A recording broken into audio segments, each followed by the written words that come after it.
Hello, welcome to day 2 of the Virtual Cheese Awards. I'm Nigel Belden and I will be all day, I hope.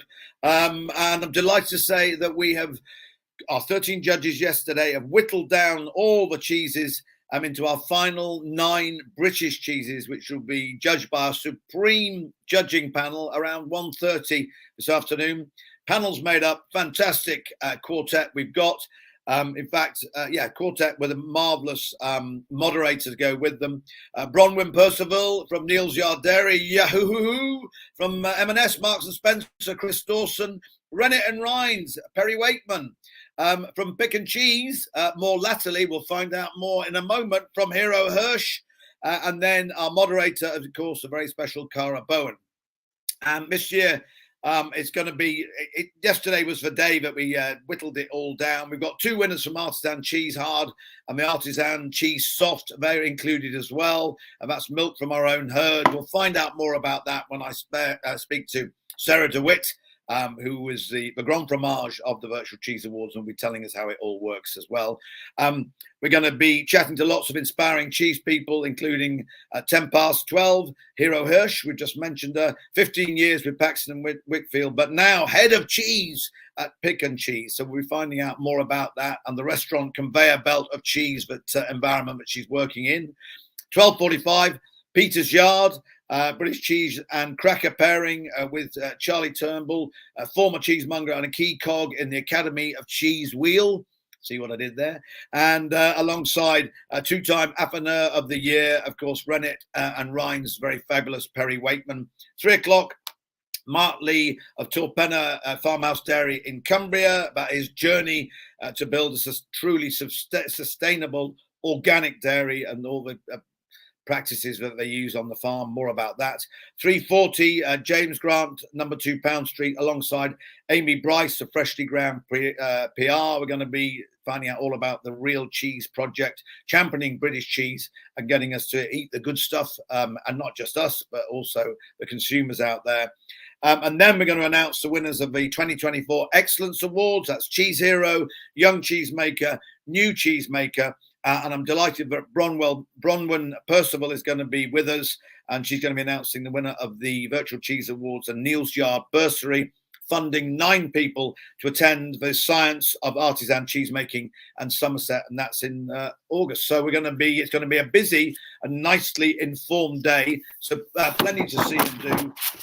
And then I'm delighted that we've got the team. It's a sunny Hertfordshire. You'll have to take my word for it. We're based here at various different places around the building, but I've got the VCA team with us. So we're going to meet them, the ones who have worked really hard to make sure this all happens.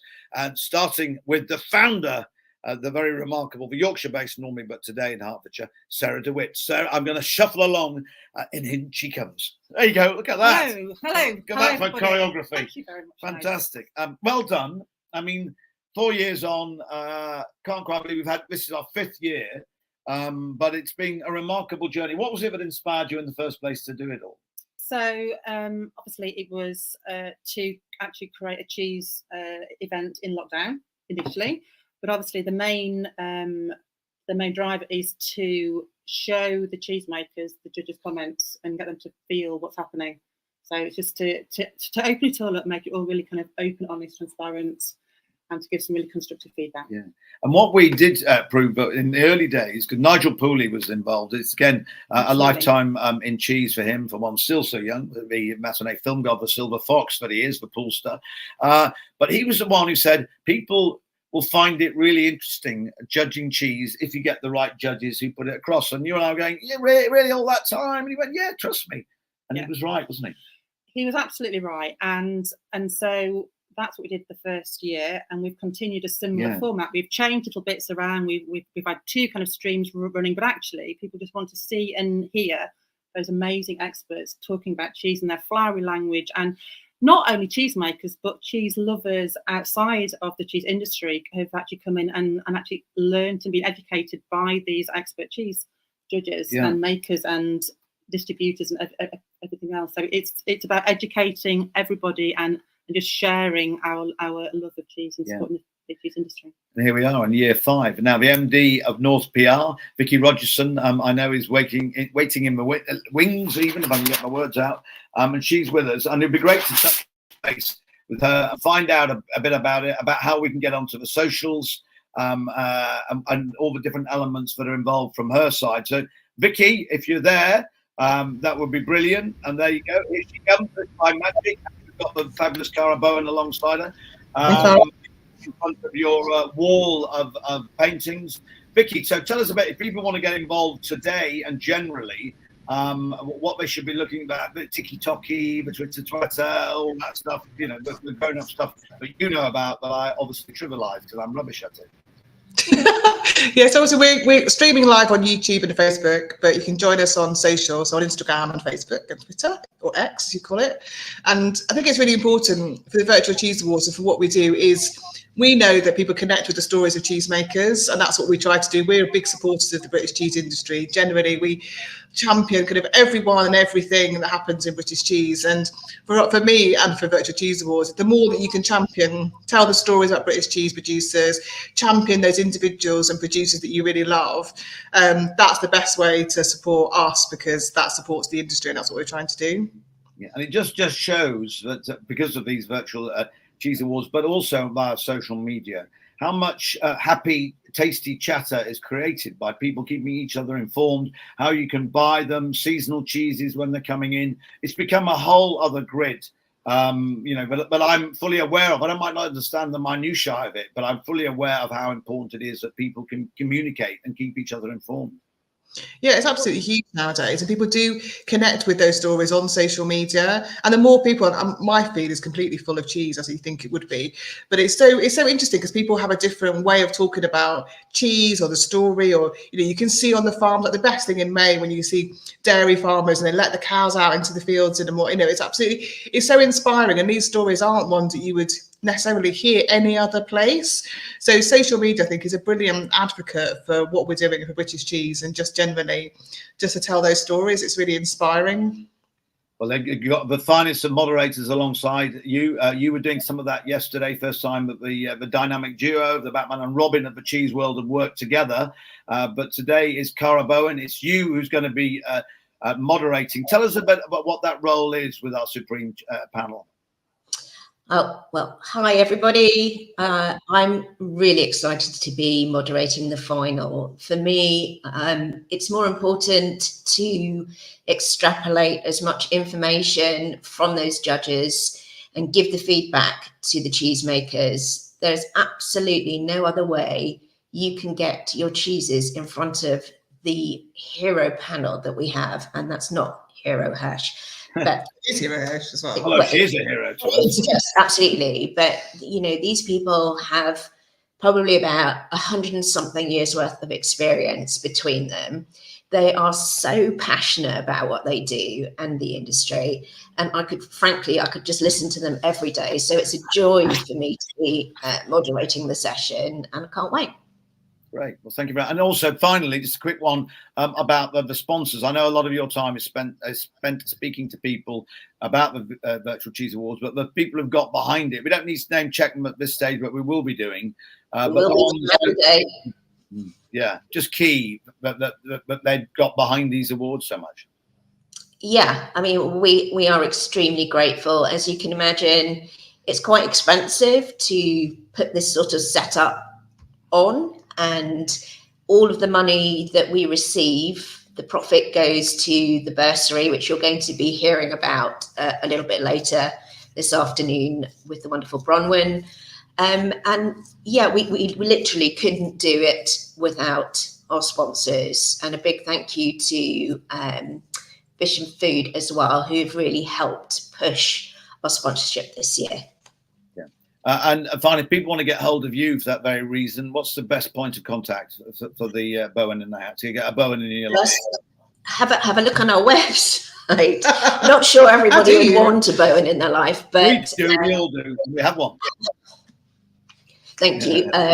Just go onto the Virtual Cheese Awards website and you'll see where you've got Meet the Team. My email address is there, Cara@virtualcheeseawards.com. And we don't just take your money and leave it there. We try to promote you as a sponsor. We want to understand exactly what it is that you want from the sponsorship of the awards, so we can work with you to deliver whatever your objectives are. So yeah, we have a wonderful newsletter that Vicky produces that goes out and talks about all of our sponsors. And we're looking at doing other things throughout the year this year as well. So thank you to all of our wonderful sponsors. Thank you both. And Cara will be with you for the panel later on, and Vicky for everything that you've done and making the Virtual Cheese Awards happen. So thank you. You can relax a moment, get your blood changed, hang from a beam for a while until we get you back. We've been talking about, we're going to do the shuffle now, aren't we? Yeah, we're going to shuffle. Because not at all. Thank you for being you. And we talk about Hero. Now I understand why you've got the name Hero, because you are a hero to all of us.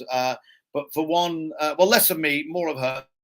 Find out. We're going to have the big interview with the very special, the one and only, and the one who's going to be with us at the Virtual Cheese Awards, Hero Hirsch.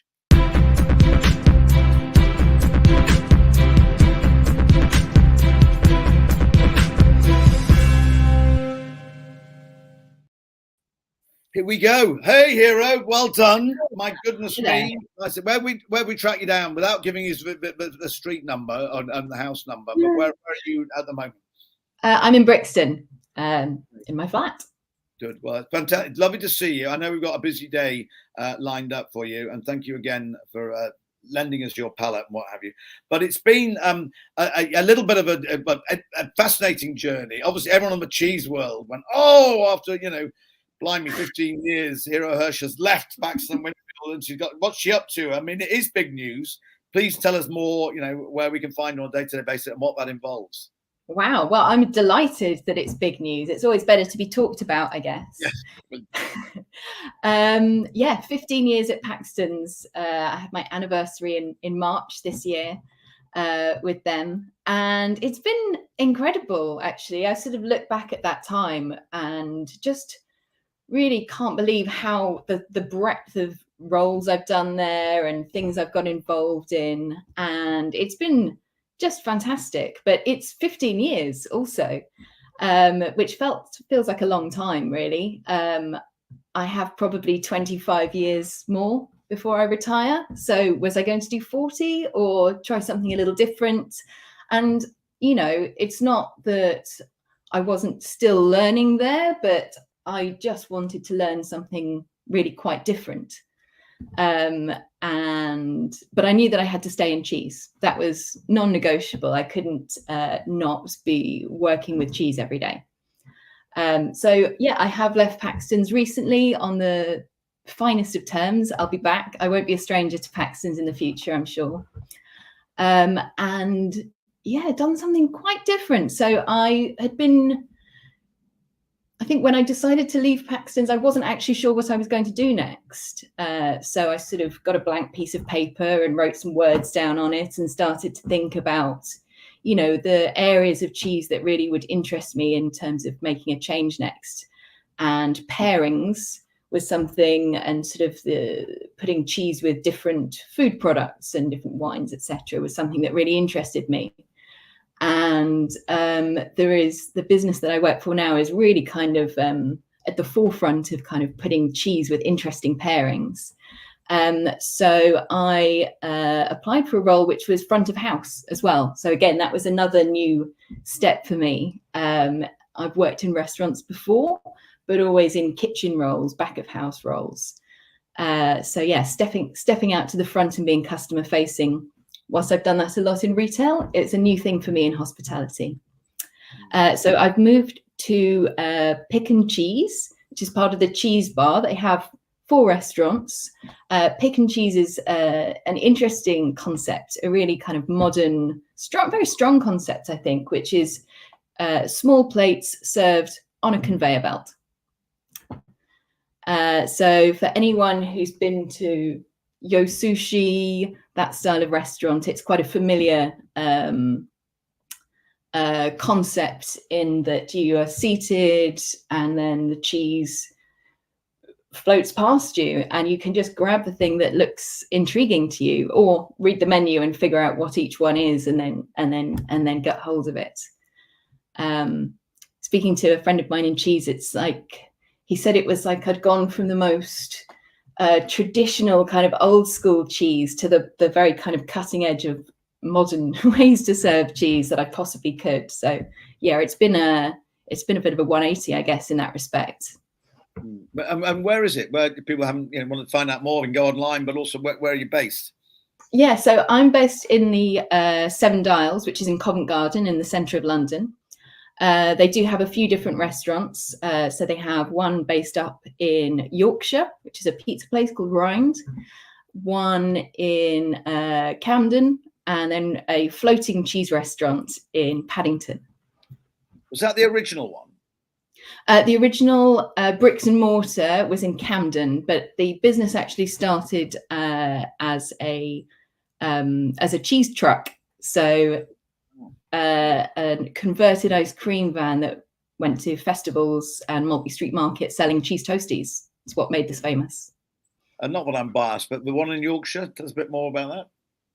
Well, I'm yet to visit the one in Yorkshire. I've actually only worked for the business for about 3 weeks, but it's connected with a really well-known cheesemonger, the Courtyard Dairy, run by Andy Swinscoe. So there's like two legends of cheese being put together there in the cheese bar and the Courtyard Dairy. So I'm very excited to go and visit that at the first opportunity. You will be absolutely staggered and amazed by it. It's in the middle of nowhere. It's an old barn conversion. It's at Alstwick near Settle. And really fantastic. And during lockdown, they had a conveyor, not of cheese, but they actually had a 24 hours. You could go and a vending machine, and they had alpine pods that you would go find in a ski resort. So you could go and in your huddle, you could go into those in the car park. Just shows how forward thinking, Andy and Kathy are, and what a great place. Yeah, definitely. You alluded to the fact that you had a bit of a background. You've now front of house, but also that you were in the restaurant side, and that took you around the world, some quite exotic places. Tell us a bit more about that, because a lot of people won't know that about Hero's early days. Well, it depends if you consider Wandsworth Common to be an exotic place. Yeah.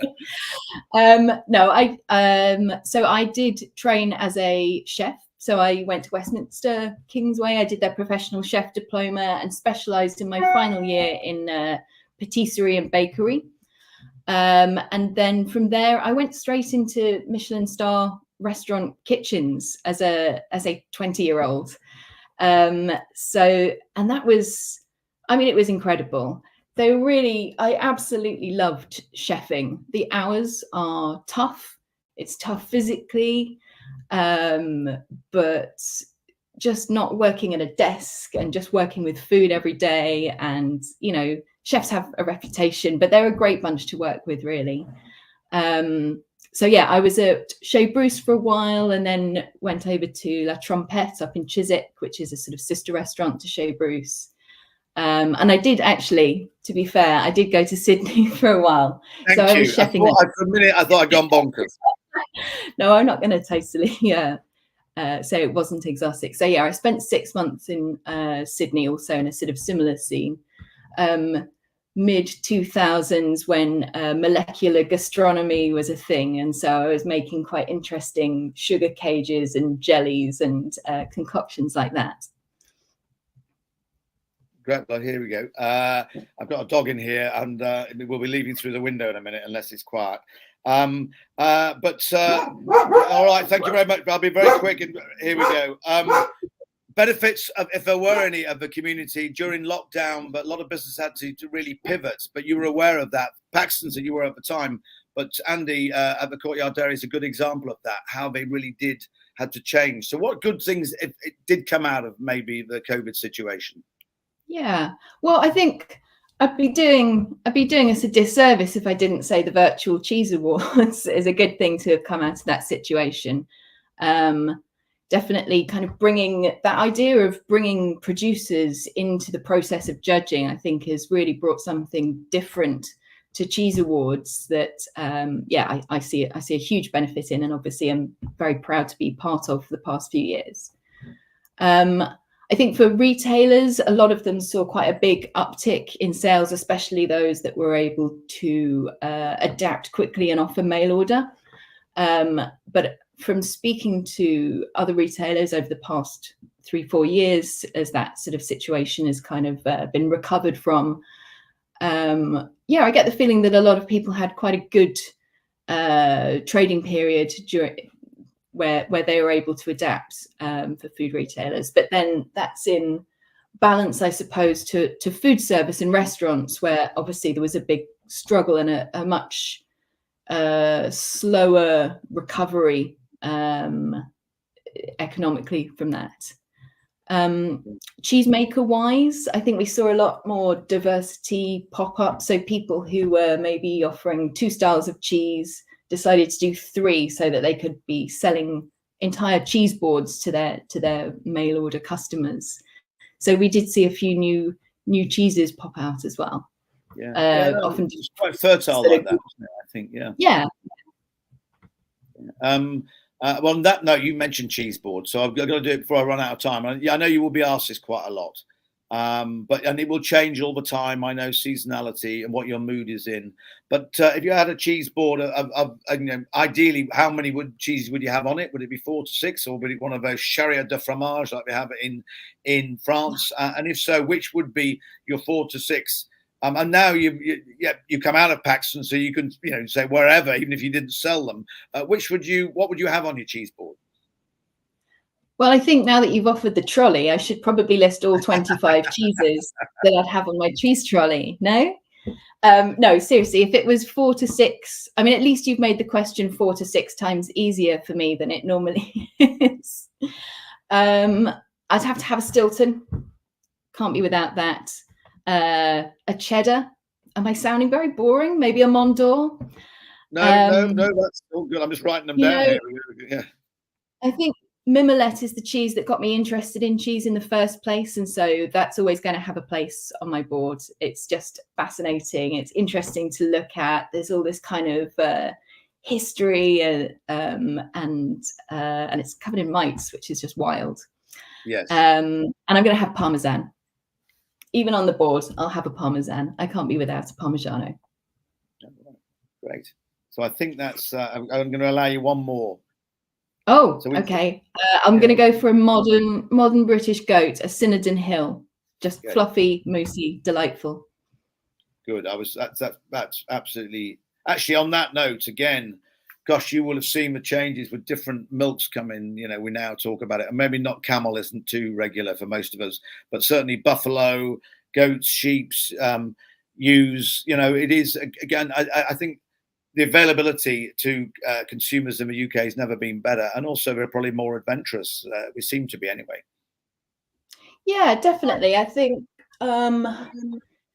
goats and sheep's wise, it's great. It's great to see people being much more open to trying those things. And actually, whilst they, if you're looking at them comparatively on the counter, can be a little bit more expensive, I think people really do love the characteristics that they see in those cheeses. So the sort of sweet nuttiness you get in hard sheep's milk cheeses, and embracing the diversity and how pretty a lot of the goat's cheeses are as well. Yeah.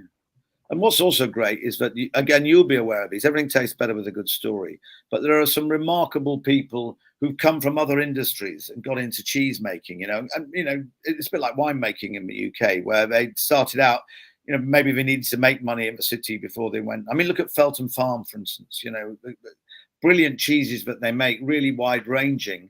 But they had a whole other career, both of them, beforehand, before they got into that. And you must come across that all the time. I think there's a bit of a mix. I mean, a lot of people, I guess it depends. There's probably more of a division there of if you're buying in, if you have no background in farming or cheese making, you're likely to be buying in milk rather than wholesale making a lifestyle switch to milk production and cheese making at the same time. But yeah, I think any industry is going to be richer when you have diverse skills coming into it. So, and cheese is no exception to that. Yeah, and we talked. I was with Vicky Rogerson earlier on about getting the message off through social media. Again, it's even someone like a dinosaur like me doesn't really. I'm not good at the minutiae, but I fully understand the benefit of just keeping people informed. the joy of cheese is that people can still go and sample and can go into a cheesemongers, and I think that's really important because the high street's under pressure.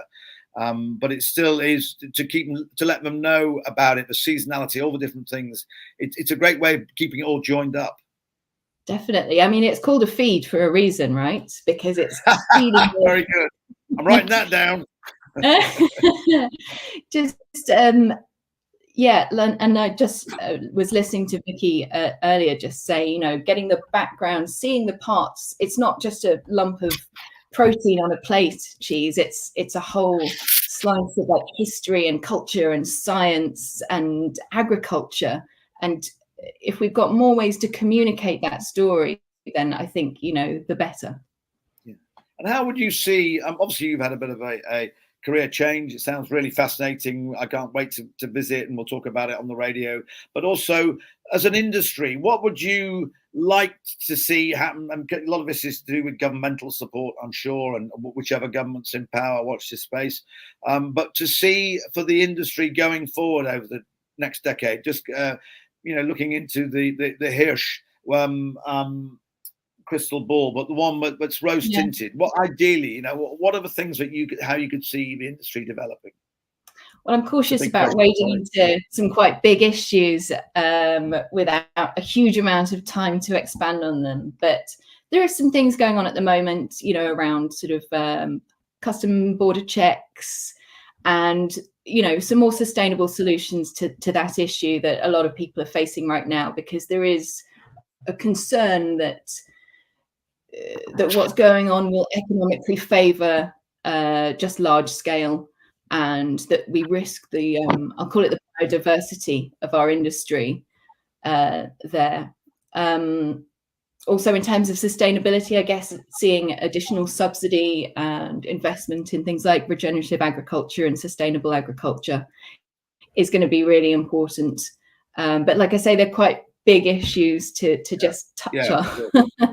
No, to chuck them into. And we had a really good chat with Rich Clothier yesterday from White Farms, you know, just about how, as an industry, you know, what they try and do and talk about sustainability and just that people, they're not just conversations, they're greenwashes, that people are really getting involved and everything. Well, we wish you all the very, very best of success.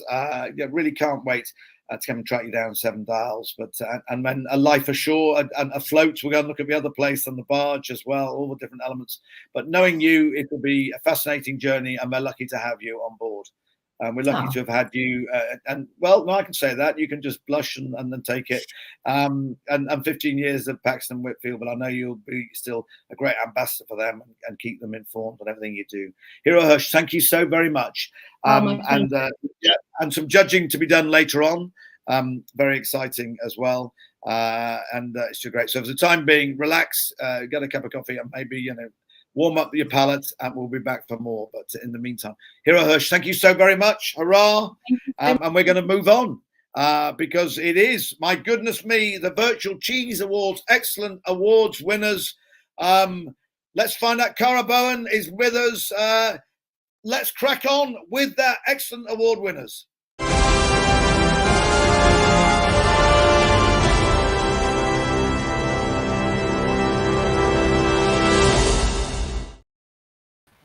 Hey, here she is. Hey, nice. Bowen is in our lives, in the house, in front of the fantastic picture gallery. Wow, this is a great category of which you know way more about it than me. So over to you, Ms. B, to tell us more. Thanks, Nigel. Well, I really hope I know a lot more about it than you, as it does take up a fair amount of our time. But, you know, whilst we here at VCA celebrate the incredible British cheeses that you've been seeing yesterday and in the classes and everything else, we also know that behind all of those cheeses are some incredible people. And there are people that we normally hear about who are very big characters in the industry, who've been around for many years. Our idea was to try and champion people that haven't been. So this is why the recognizing excellence awards came through. And yeah, we encourage everybody, be it cheesemongers, cheesemakers, just the general public to nominate every single year. And I'm delighted to say this year we were really inundated with entries, which made our jobs really difficult. But yeah, we are celebrating 4 different Recognising Excellence Awards, the first one of which is our Sustainability Trophy, which is sponsored by the amazing Wyke Farms.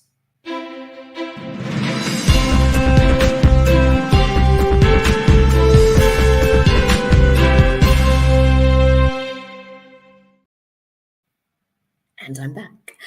Yes, so as I was saying, we would love to thank Wyke Farm, who have been our constant sponsor for this award over the last 5 years that we've been running the awards. This year's winner just continually pushes their own boundaries and looks to develop sustainable farming in general, and not just with cheese making.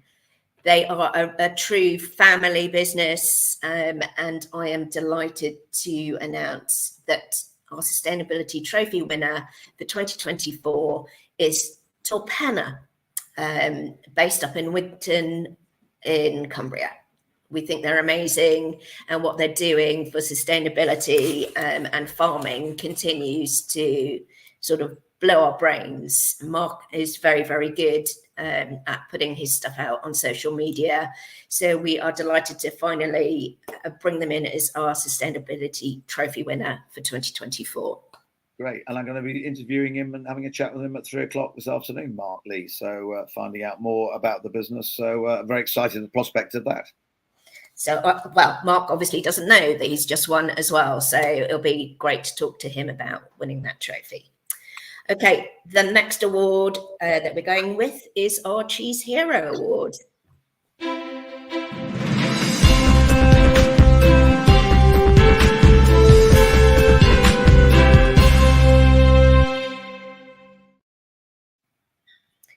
Okay, Cheese Hero. As I said earlier, this award is really about those unsung heroes who go out of their way in their daily jobs or on top of their daily jobs, and you wouldn't necessarily know who they are, but we know they deserve to be celebrated. 2024 saw our highest ever amount of Cheese Heroes nominated, which does actually give us great joy going through them all and reading the stories. As Vicky was saying earlier today, it's about telling those stories, and it's about championing the people as well as the cheese. So we're delighted this year, because there were so many entries, to be able to announce for the first time that we are having joint winners of this award.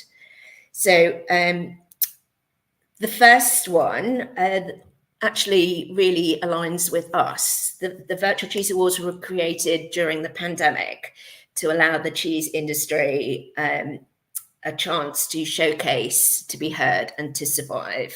And likewise, our first winners were similarly motivated. I'm particularly excited that these guys have won, because I visit every single month the incredible Chiswick Cheese Market, which is located in southwest London. I think it's the 3rd Sunday of every month. The market grew from a fledgling idea to give small producers a route to market during COVID and during the pandemic.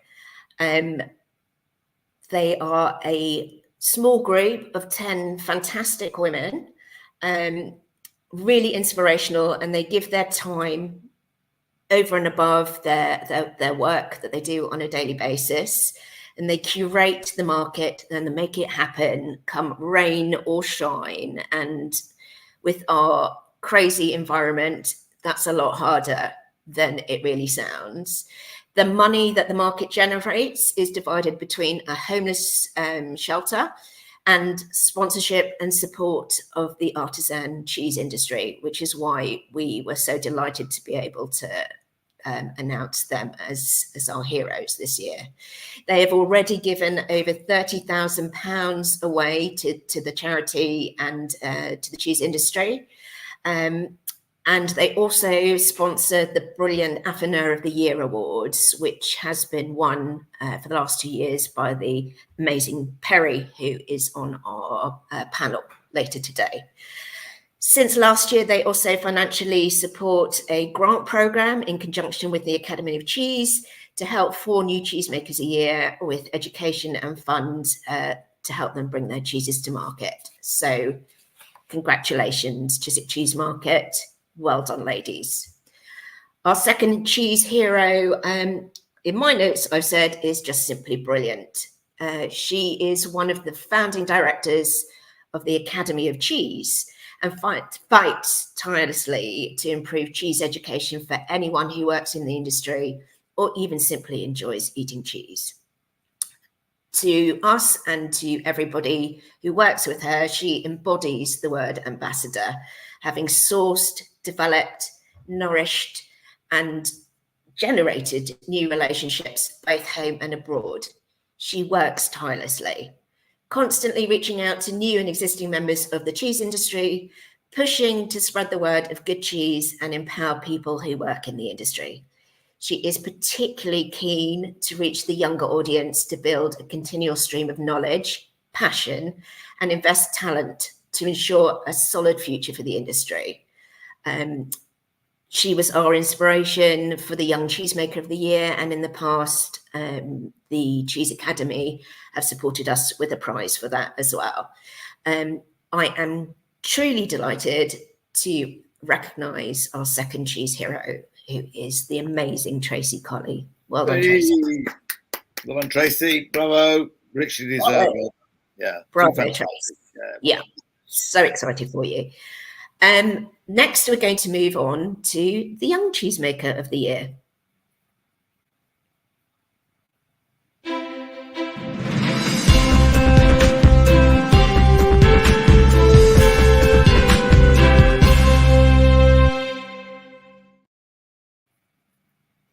It's always exciting for the VCA team to see the new talent coming through.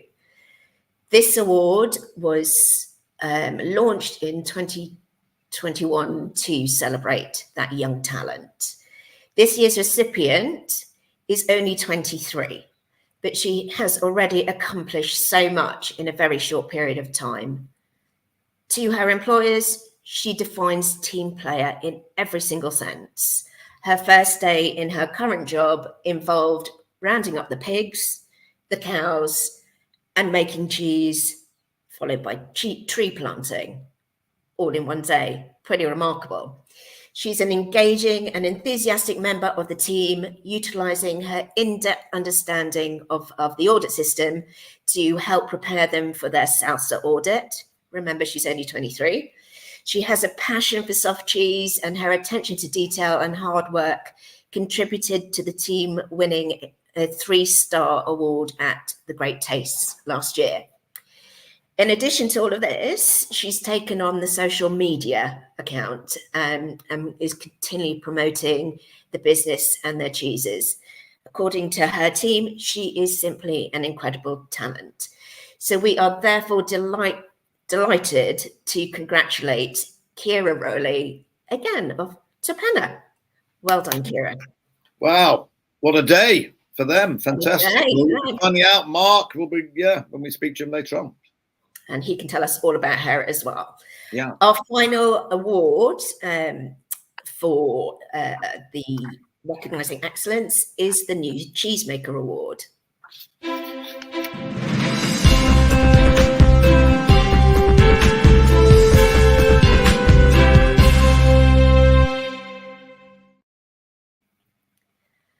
Okay, as I said earlier on, we were inundated with some entries this year, and the New Cheesemaker was one of them. It really came down to some minutiae detail and a lot of arguments between Yorkshire and London, Sarah and myself and Vicky, as to who was going to win this one. We want to give a highly commended to Ruth Wells at the Camp Hill Village Trust. Ruth, bravo. We love what you're doing, and very, very close this year. However, this year's, I'm trying to find it. This year's winner is the incredible Rosedale Goat's Cheese and the amazing Susie. They are a raw goat milk artisan cheese producer making soft goat's cheese using milk from their own herd of Golden Guernsey and British Guernsey goats. Susie and her husband, Jonty, had nothing to do with farming. They'd both been having full-time careers pre-2019. But in 2015, in December, Jonty weirdly decided to buy Susie some goats for Christmas whilst they were still living in Sussex. They moved to Abbey Farm, to a cottage with 49 goats in May 2019, ending their lives in the city. Hey, Susie. Hi. As a surveyor and a CFO. Since then, they have created an incredible business with cheese, supplying Michelin star restaurants, eateries, and a fantastic online business. The cheeses, the Rosedale, which is a camembert type cheese, soft cheese, are all made by hand and seem to be in the most incredible demand. So we are absolutely delighted to say, Susie, we're recognising your talent and congratulations. Woo! Thank you. You are our new cheesemaker of the year. Thank you ever so much. Well done, Susie. You crazy youth. I mean, what a journey it's been for you. I mean, this wasn't how you started out in the early days. Tell us about the genesis and the journey that you've been on. I was a chartered surveyor working down in London. My husband's a chartered accountant and CFO that worked down in London as well. And we saw it all. Our goat journey started through watching the Great British Menu when Matt Gillen won the goat dish. And my husband said to me, "Do you want goats for Christmas?" And I said, "Yes." And within 24 hours, I had 5 goats. They were not meat. They were meat goats rather than milk goats, because I said, "I'm working full time. I can't do cheese. I can't do milk." I then decided I wanted a milk goat, so I got Sarah the Sarna. And each of my goats is known by name, and I look after them daily. They're my babies, and it grew from there. And then we were trying to make cheese just for home kit, and all the recipes said add Reddit, and we goes, well, how much? So Julie found a cheese course down in Worthing at the Cheese Workshop, and she showed us how to do it. It was a good job I went there, because we'd have been putting a power load of Rennet in, not only a tiny amount. And I was made redundant in 2017, and we decided to take the plunge and move up north. So we did. May 19, we moved from Sussex, gave up everything, moved up north and bought a farm, a 10-acre farm in North Yorkshire, and started. But it's been a 5-year journey to get our approval that came through at Christmas last year. So we finally got our approval, and we went to the market properly in January of this year. Are you from that part of the world originally? I grew up in Leeds, but I moved to Sussex in 2003 and came back in 2019. Well, brilliant. And so, and what about the range as well? What are you producing at the moment? Tell us about the cheeses and what the plans are. We make 2 cheeses, the Rosedale and the Bel End Blue, both of which got through to the category stages of the Cheese Awards this week, although we haven't got through. First time ever. Yeah. And we haven't got through to the Supreme final, but we're really pleased to have got to where we were. Given we had a disastrous postage of the original cheeses, they got lost in the post, and we had to send them all again. So we got there, and we're so pleased. And Jonty and I are absolutely amazed to be going to this point. And we have one lady who works for us, and that's it. Hopefully, my husband's had to go back to work to finance it, because we've basically run out of money. We've invested every last penny we have. But we're going forward. We want to launch our Crottin, which is the Belltop Crottin. All our cheeses are named after local landmark. Unbelievably, there's an area of our village, Rosedale Abbey, called Bel End. So our cheese is named after the Bel End Blue. It's a blue cheese, but it's a white blue, which wasn't noted by the judges yesterday. But so be it. But there we go. But yeah, so we're just loving our life in North Yorkshire. We're in the middle of kidding as well, second flush of kidding, so that we can make cheese all year round. And we're hoping to get Andy Swinston on board as well to our cheeses, which is in the process of happening at the moment. Wow, Good he's luck. absolutely Yes, on a good roll, and not surprising. They're brilliant. Well done, fantastic. And John T, where's he? Can he work from home, or is he going to the office? How does it work? He goes to the office 4 days a week and works from home. It was him that developed the recipes, and then we ran out of money, so he's gone back to work, and I had to step up to the plate from being the cheese maker, from the goat lady. I'm colloquially known as the mad goat lady. Taking up the cheese, and then we got a friend, Ruth Parker, in to help us make the cheese. She's a pharmacist that's given up being a pharmacist to help us with the cheese making. Wow. It's all done, finished made, all made by hand. The only machine in the whole process is a 2-goat milker. And Wow. I milk 10 goats at the moment, going up to 20. I might go to a 4-goat milker, but we'll see how we get on with the 2-goat milker doing 20. And the last question: what variety of a goat? What are they? What are you? They are British Guernseys and Golden Guernseys. Okay, fantastic. Well, good. And John C, all that hard graft which you continue doing in the office is much appreciated. And Rosedale, fantastic new cheesemaker of the year, Susie Beryl Gray. I hope that puts a spring in your step. We'll taste them on the radio. We'll do as much PR and everything. That's the joy of these awards, is that we can spread the love and to you and to your goat ladies. Okay, thank you ever so much. Mad Goat Lady, Susie Beryl Gray, fantastic, really, brilliant. Thank you, Cara. Thank you very much. What a great, what a great group of excellence award winners, and indeed they are. Much appreciated. Yeah. Thank you for all your hard graft as well, putting that together.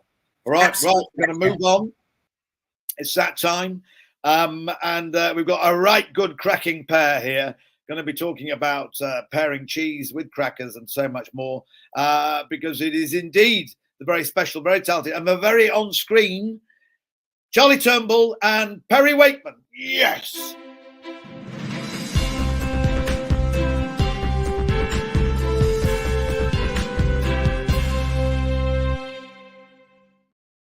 G'day, Nige. Hey, Charlie. Hey. Perry W. How are you, Tim? Hey. Looking good. We're good. We're actually remarkably organised. We've been chatting for the last 30 minutes about cheese-laid stuff in a very gentle way on a sunny morning. Yeah, I was just thinking, I might, well done for Susie. I might have to get my hands on some of that Bell End Blue. Yeah, yes, I know. It is going to be one of those, isn't it? But never mind. Let's move on. Nice shirt, Charlie. And congratulations to Tracy for her award as well for the Academy of Cheese. I mean, she's absolutely put in 1,000% to help drive the Academy of Cheese forward, which has become a fantastic thing. So well done, Tracy. I've texted her. She's going, woo! I can imagine Tracy going, woo. And very good tip. So, well, there you go, lads. We're half an hour over to you, big fellas. Are you not going to try and control us in any way, Nige? I'm here all the time, but I mean, you've both got good verbiage. You're no short of a decent vocabulary. So I'm just going to watch and learn and listen and take notes. All right. What we didn't do, Perry, was come up with a plan, did we? No, we didn't. We just spoke about general things. But yeah, I sent Charlie some cheese down. 3 of our favourites, really, yesterday, straight from our maturing room. So we've got Baron Bygod, we've got Yoredale, Wensleydale, one of my favourites, and then Pevensey Blue as our final cheese. And I suppose our task is to find, what cracker works with what specifically, Peter's Yard. Yeah, I mean, I know that Peter's Yard are a good partner for the Virtual Cheese Awards, but I am independently a massive fan. They are some of my absolute fave crackers. I think it just goes to show that it's not just about taste; it's about texture, the crack.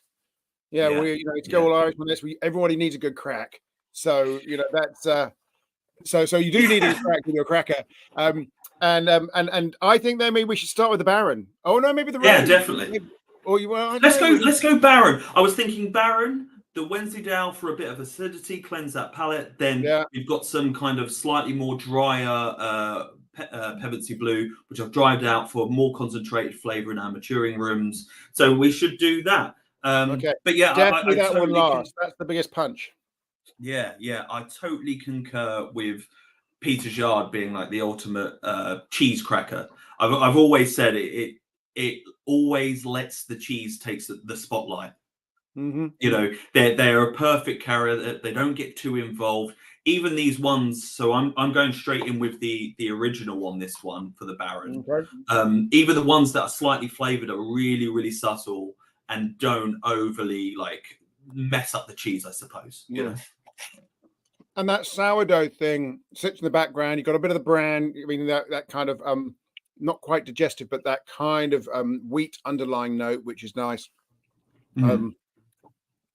Okay, I've just had yeah, go on, Charlie. I'm just eating. I think that's my job right now. Yeah. To the Baron with a plain, and I'm just saying, well, that's going to be hard to beat.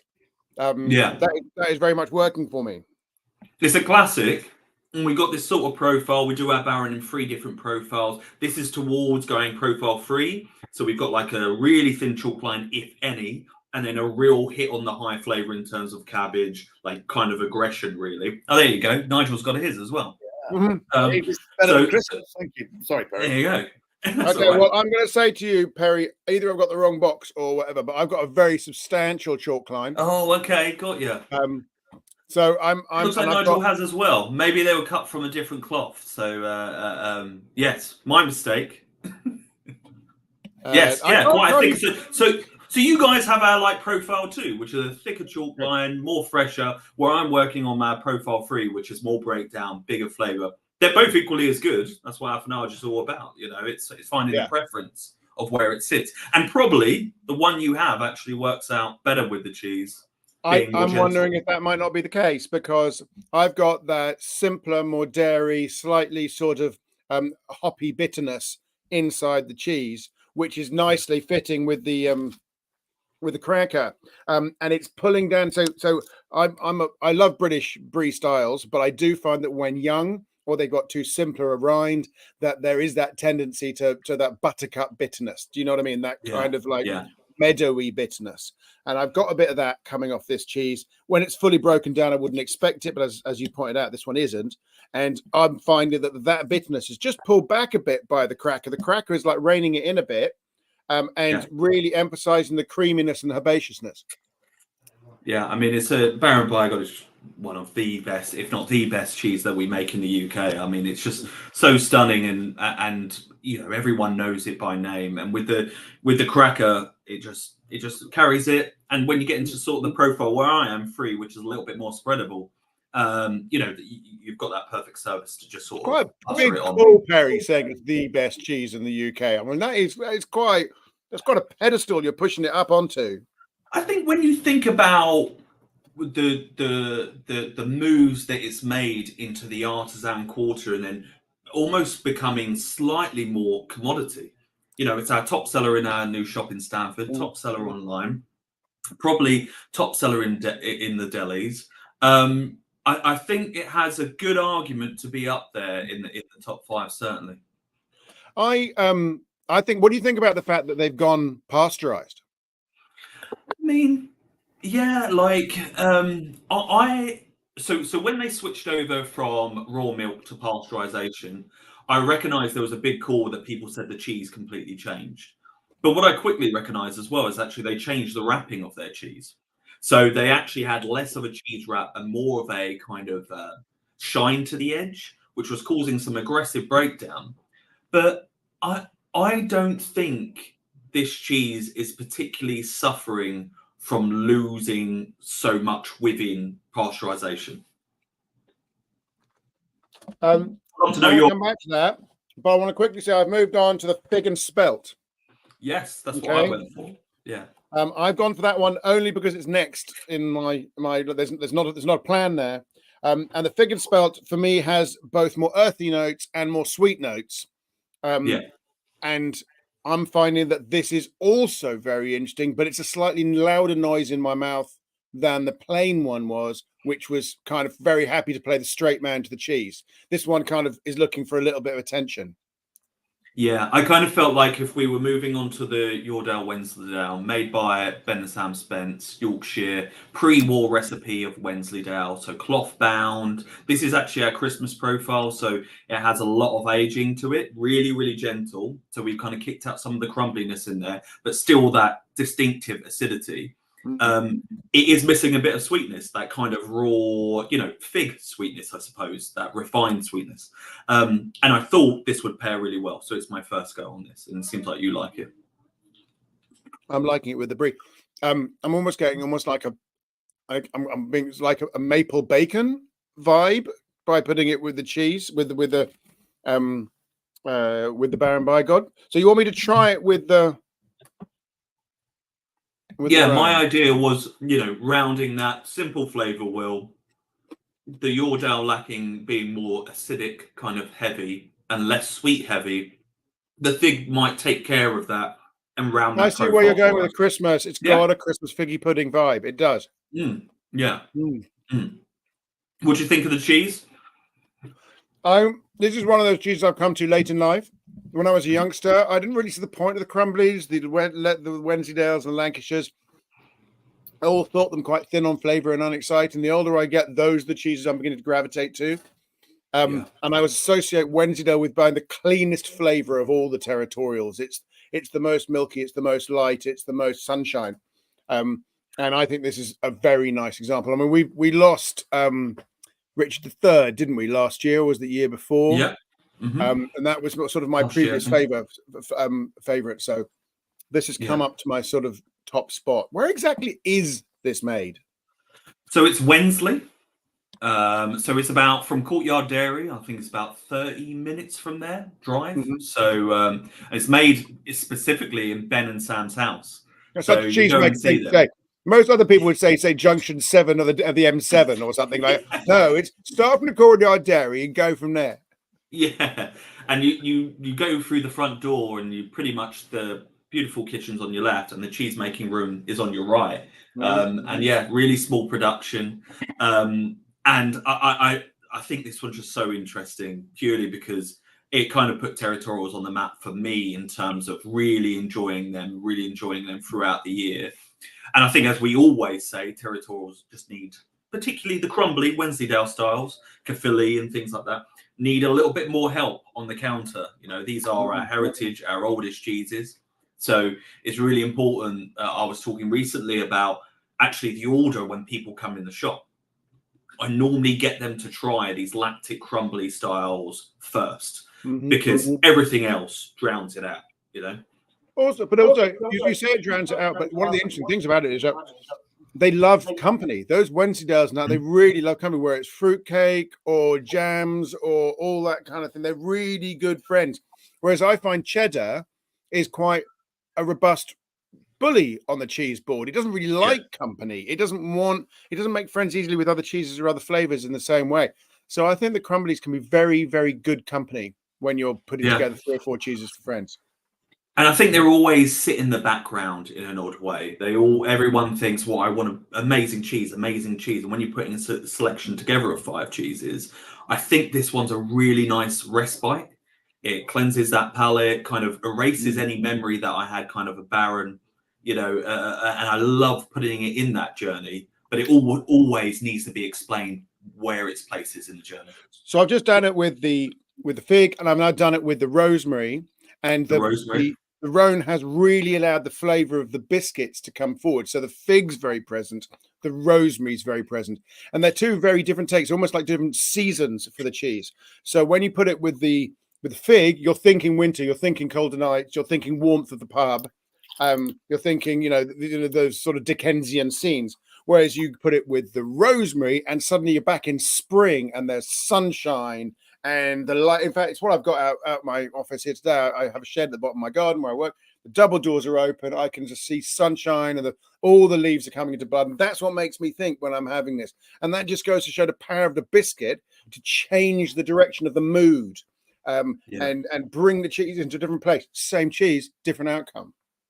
Yeah, it adds that element of aromatic, doesn't it? It kind of becomes perfumesque with the rosemary cracker, and yeah, I think that's a really nice combination. I think I was leaning towards the fig and spelt, but I think I might be on the rosemary with you, pairing that with. Well, the if we did this Yaourt. on, November 20th, we might go to it's a fig moment. This, I think there's a time and place. So what about your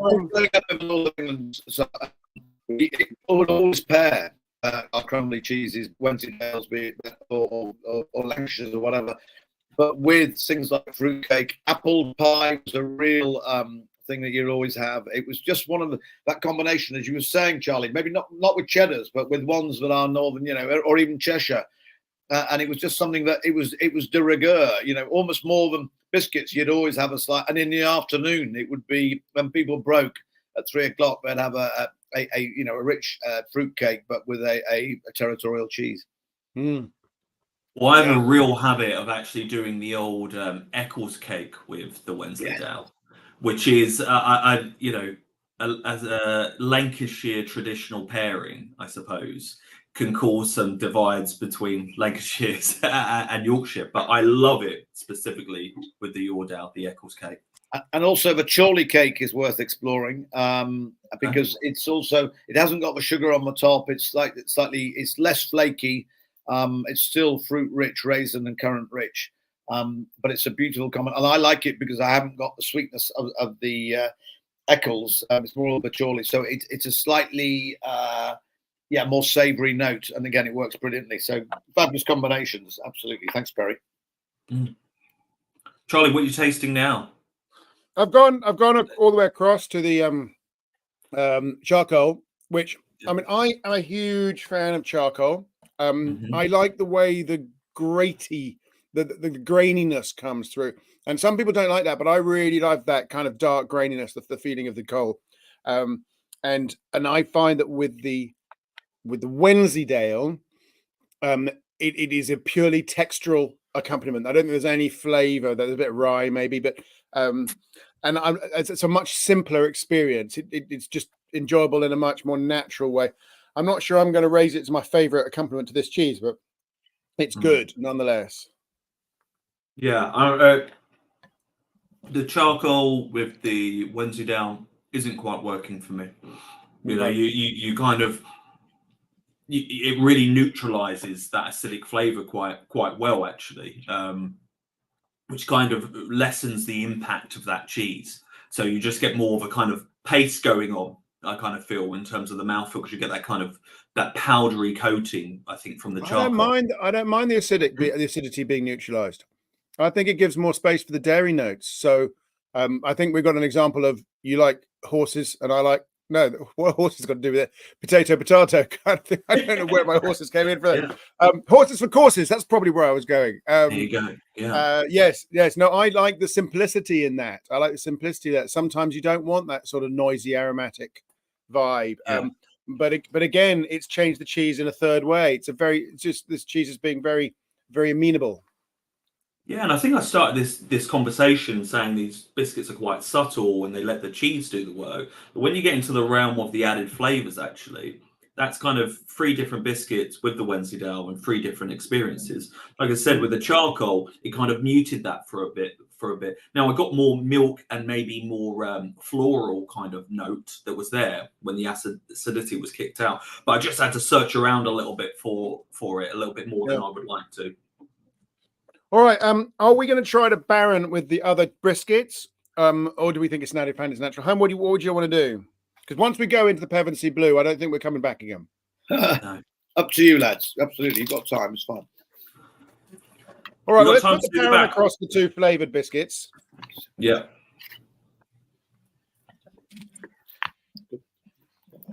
What are you going first, Charlie? Are you going? I'm just going to do it in the same order because I haven't got a better idea. So I'm going a fig first. Yeah.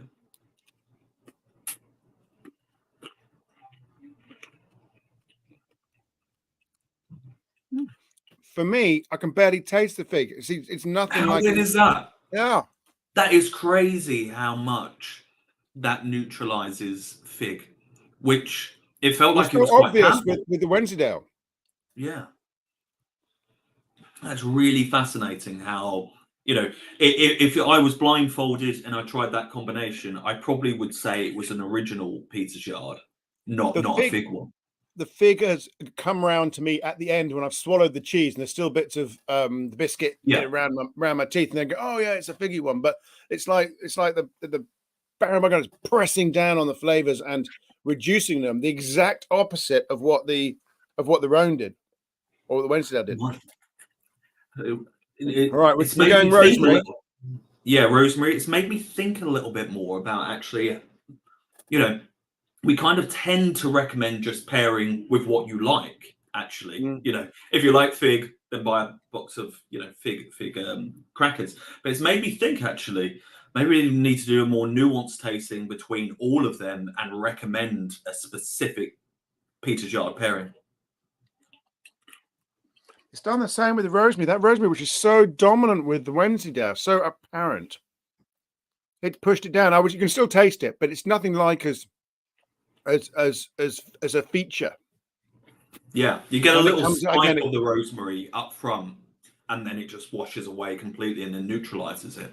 And I've got it back again at the end when the cheese has sort of moved away. That's just odd. That's just odd. That is very odd. That is very odd. I wasn't expecting this to be that odd. I kind of had a plan in my mind, even though we didn't discuss it. Yeah, but you see, we're raising each other's game, Perry. You see, we've got a focused attention on the cheese, on the biscuits. This is where we're at. And while we're at it, I've actually got some apple juice, which I always like to have the cheese to cut through. The acidity is really important. I'm always worried about, you know, at least when we're doing our judging world cheese or wherever, you know, we have slices of apple. For me, that's really important. The last thing I want is water, because it often makes, you know, the cheese set like a Senecott brick in my stomach. But here, so this is a good example. What other things would you pair with the cheeses that we've had so far, as alcoholic and non-alcoholic? In the north, I have to go bitter beer, and as old-fashioned a style as you can get your hands on. Anything with sort of what you might think of as the American hop tradition, with the citrus notes and the tropical notes, I stay away from that. And it's brilliant beers. Yeah.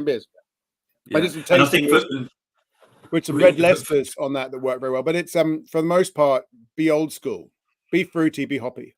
Yeah. Yeah. And I think for me, quite the obvious pairing probably would be with the Baron, specifically the profile I have, is looking at British sparkling. You know, it's having its best harvest this year. I think most British vineyards who are, you know, creating sparkling have reported a double harvest, which is going to be amazing for the British sparkling industry, because it means that they have enough to sell to stay in business and enough to rest. So we're going to see some real complexity come out of the sparkling. So I'd probably pick up a Saffron Grange, which is fairly local to me. I love Saffron Grange. They're the ones with the mammoths, aren't they? Yes, they are. Vineyard Tour? Yeah. I worked with them for about 3 or 4 years ago in a massively successful venture, like everything I do. But I really loved. I think they've got some nice, soft, sort of almost biscuity notes there that makes the flavor really easy and enjoyable. Yeah, they've really harnessed in their cuvee that kind of like brioche that's there as well. And they did an amazing Blanc de Blanc that was limited sale over Christmas. But I really highly recommend them. And yeah, we'd have to get a tour booked in, Charlie. Yeah, I'd like that. Onto the blue. Onto the blue. Have we settled on the Baron Bygone, which are best? I'm just going to try it with the black first, with the charcoal, and then I'm ready to blue. How are we doing for time, Nigel? Are we overrunning? I realize it has raced on a bit, so we've probably got about 5 minutes. So yeah. Okay, I'm going to go straight in with charcoal for the Pevensey.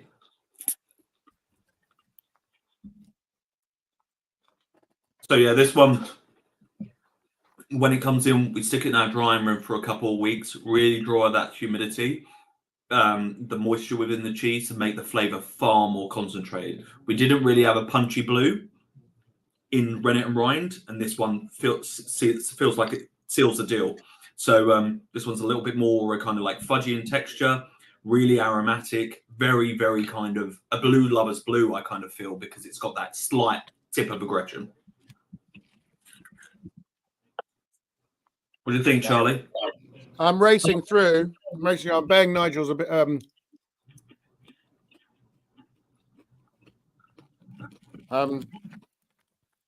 I'm finding this one the most challenging of the three cheeses to pair with the biscuits.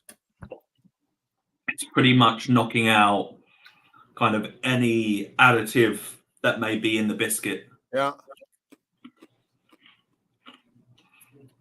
Texture of the cheese is beautiful, by the way. Maybe The slightly texture of the grainy. cheese is amazing. It's the beautiful ugly thing that you get with cheese that's really settled into its own skin.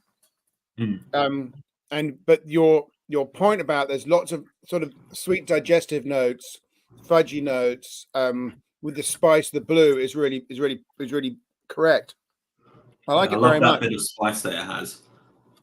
So Peter's Yard biscuits are very dry. And I think this cheese is relatively dry, and it sort of wants a little bit of moisture. So I think you'd need to bring another thing to the party, like port or something like the Somerset Pomona or something just to give more liquid in the mouth. That's where I would go. But as I do that anyway, I don't think that's a challenge. So I'd be Sauterne all day on this one. I think a nice little kind of white wine, dessert wine, that syrupiness that's in there. I think that would be knockout. Next time I've got some Sauterne in the fridge, but that's like too far away right now. Right, from a Pevensey, I'm plumping with the fig. Right, that's my win. Okay. I'm enjoying the extra fruity sweetness to meet the sweetness that's in the cheese, but that's more a dry cereal sweetness in the cheese. So that's my win there. If you want to comment on your Pevensey, or do you want to? Yeah, I quite like, for some reason, the charcoal in this one. I don't know why, but the charcoal was kind of just glided really nicely with it, kind of let the cheese do its work. You still get that crunch that's in there, kind of levels the cheese up a little bit more. I kind of like that sort of alkaline kind of finish that the biscuit has in contrast to the cheese. Okay, so we're not on the same page on that one. Okay, the Wensleydale, the Rhone, where are you going with that? I think I'm going to go the rosemary. Okay. Where are you going? Are you? I'm in two minds, but I'm going to join you. I'm going to join you for the sake of like two people enjoying the country. I think the summer day has made me want that rosemary, want that enjoyable. Everything I said earlier, basically, it's got a springtime vibe. I want to gird my loins and be fertile this year. This is where I'm at. Let's bring it together with some really nice herbs. So I'll go with that. Right. So which leaves us with the Baron. Where are you going with the Baron? Yeah, and I think I would go original Baron. Yeah, fully agree. Also the shape, like the scoopability, and it's just a classic pairing that doesn't get into the way of everything a little bit too much. No, I strongly agree with that, and I think that the Baron showed itself as quite dominating. So we're gonna give it just simply that spelt nut, that wonderful crunch that we're getting, and let the Baron be its thing, and not try and pick a fight with it. And ironically, I think the fig is good. I think it's the best with all three, if that makes sense. Now, ironically, it's not the right word, but if I was to choose one to go with all three, I would choose the fig. It's a nice companion across the board. Definitely. And you wouldn't necessarily think that, so but I think that's really come up. I mean, also a little bit about you two. Perry, just tell us a little bit while we're on about the, you are in Stamford, in Lincoln, a new setup there. Tell us a bit more, so we can go and ram raid you, or at least track you down online. Okay, right. So we just opened our new shop in Stamford High Street, which has been amazing. All chilled, all the cheese out in the shop, which has been phenomenal. And obviously, we've got our 5 maturing rooms here in Cambridgeshire, in Cambridge, which is kind of what we're known for, affinage. So really fortunate to pick up being Britain's first affineur of the year, then winning again the year after. And that just meant the world to me. That's like 12 years I've been in the industry at that time, and really trying to drive to that kind of pinnacle, and to let other people judge your cheese that you've been looking after a year, and people say, that's pretty good. And you must have 4 cheeses in your cheese rooms right now, because the affineur is in June, so they're all with you. No, I've because I knew we were opening the shop, So I asked to judge this year. So I'm on the judging panel this year at the AFNO of the Year for Academy of Cheese. Okay. So you are graciously giving someone else a go, is what you're doing. That sounds so bad. But no, I knew we had Horizons shop retail, and at the end of the day, I love affinage, but we need to keep on selling so much more British style sand cheese. And I think people forget I'm a CEO as well, so I've got to do business. And if we do more business, everyone's happier. So is that a CAO, a Chief Affinaging Officer? Was that who? Oh, I like that. Let me write that down. New title coming in. Well, I think that is the thing. But basically, what I love that about with your cheeses, that the aging process, the affineuring, is what makes these cheeses that start out with 5 or 6 different people having very different cheeses, and that's what I think people aren't aware of. It's the journey that you take them on that gives them those amazing characteristics based on the original the cheese as it was as a young state. Yeah, and also it's about honing in onto your customers, like what they like. I mean, and what at that specific time, what different batches, different things go on. They're nuanced, but actually, what I've found over the last 12 years is that the British public actually have a really educated palate, even if they don't engage it in a judging term like we would and find all those languages. I know when a cheese is good, and I can technically look at it and say that is why it's good and that's why it's going to do well, and it does well because people instinctively know what's kind of good. It's kind of cheese is almost in our blood, I think. I've done some research in this area, and it turns out that you process cheese in your brain in 2 separate areas. One of them automatically, which is what you might think is the emotional response, or your lizard brain, or you're in a chimp, or whatever it is. It's the evolutionary backdrop of who you are. But there's a switch you can turn on to analyze the cheese. And the more you are in the cheese world or the wine world or whatever it is you're in, the more that switch turns on automatically. But for the average punter, cheese is, I don't mean a commodity, but it's easy eating, just chill out kind of go. And they need to be asked in some cases, stop, hang on, pay a little attention, see what's going on. Because actually there's some cool stuff going on in this cheese. And this is why it's different. And this is what you can taste. And this is why it tastes like that. And I think that's the job of especially people like you, Perry, but also a bit like me, is just turn on the switch, have a look what's in the flavor cupboard in that cheese, because it's some cool stuff.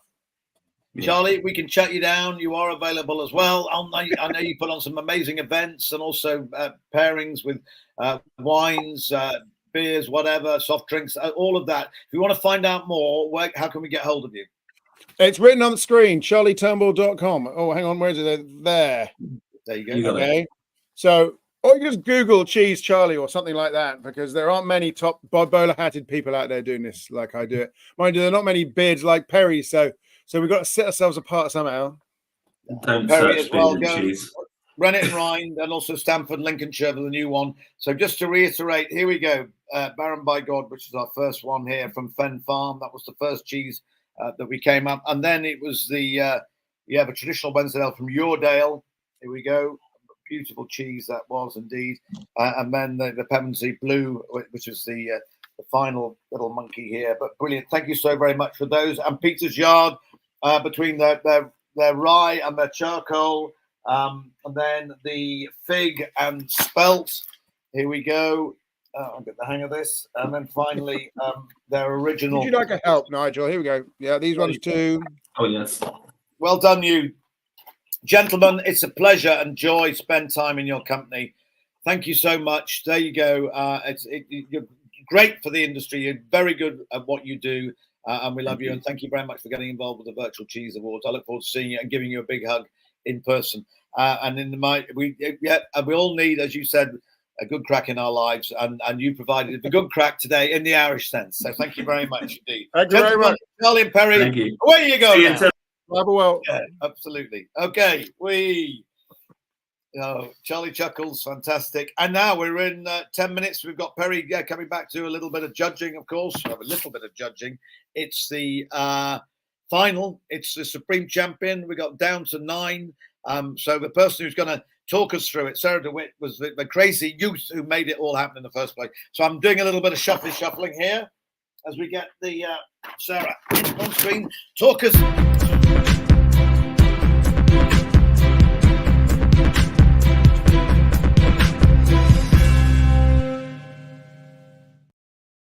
Okay, an impromptu sting. Thank you very much. I love that. That was very good indeed.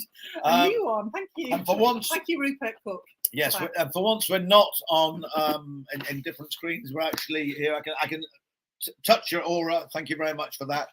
Cheese is judged today. What are the criteria? How are our 4 judges going to go about it? So it's an interesting one because I'm often asked, how can cheese be judged virtually? In fact, yesterday I had quite a number of questions on my Facebook account. So so how we do it is obviously cheeses are judged remotely around the UK. So we have all our judges around the UK. Thank you very much, which you saw yesterday if you were there to watch the class judging. The cheeses are sent into a hub by our cheesemakers. Thank you very much to our fantastic cheese angels, Roger Longman and Sandra Hamilton.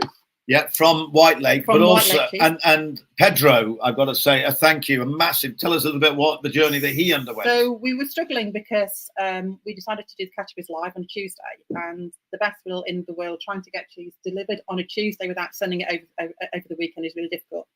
So thank you very much to Longmans, who picked up on Monday morning and delivered on Monday, and the rest of the ones in the north were a bit of a problem. So my husband offered to set off to White Lake on Sunday evening, pick up the cheeses from Sandra on Monday morning, and then drove for about 12 hours around the northern part of the UK from Somerset through to Wales with a tipped-over chicken lorry in the middle of it all, and ended up through Staffordshire, Derbyshire, Leeds, and up in the North Yorkshire Dales. So thank you, Pedro. Pedro DeWitt, how many miles will he have covered roughly? He covered over 800 miles. There you go. Yeah, so yeah, that was. But he has got 25 kgs of chicken bits that got spilt on the road. So well done to you, Pedro, for stealing those. Oops.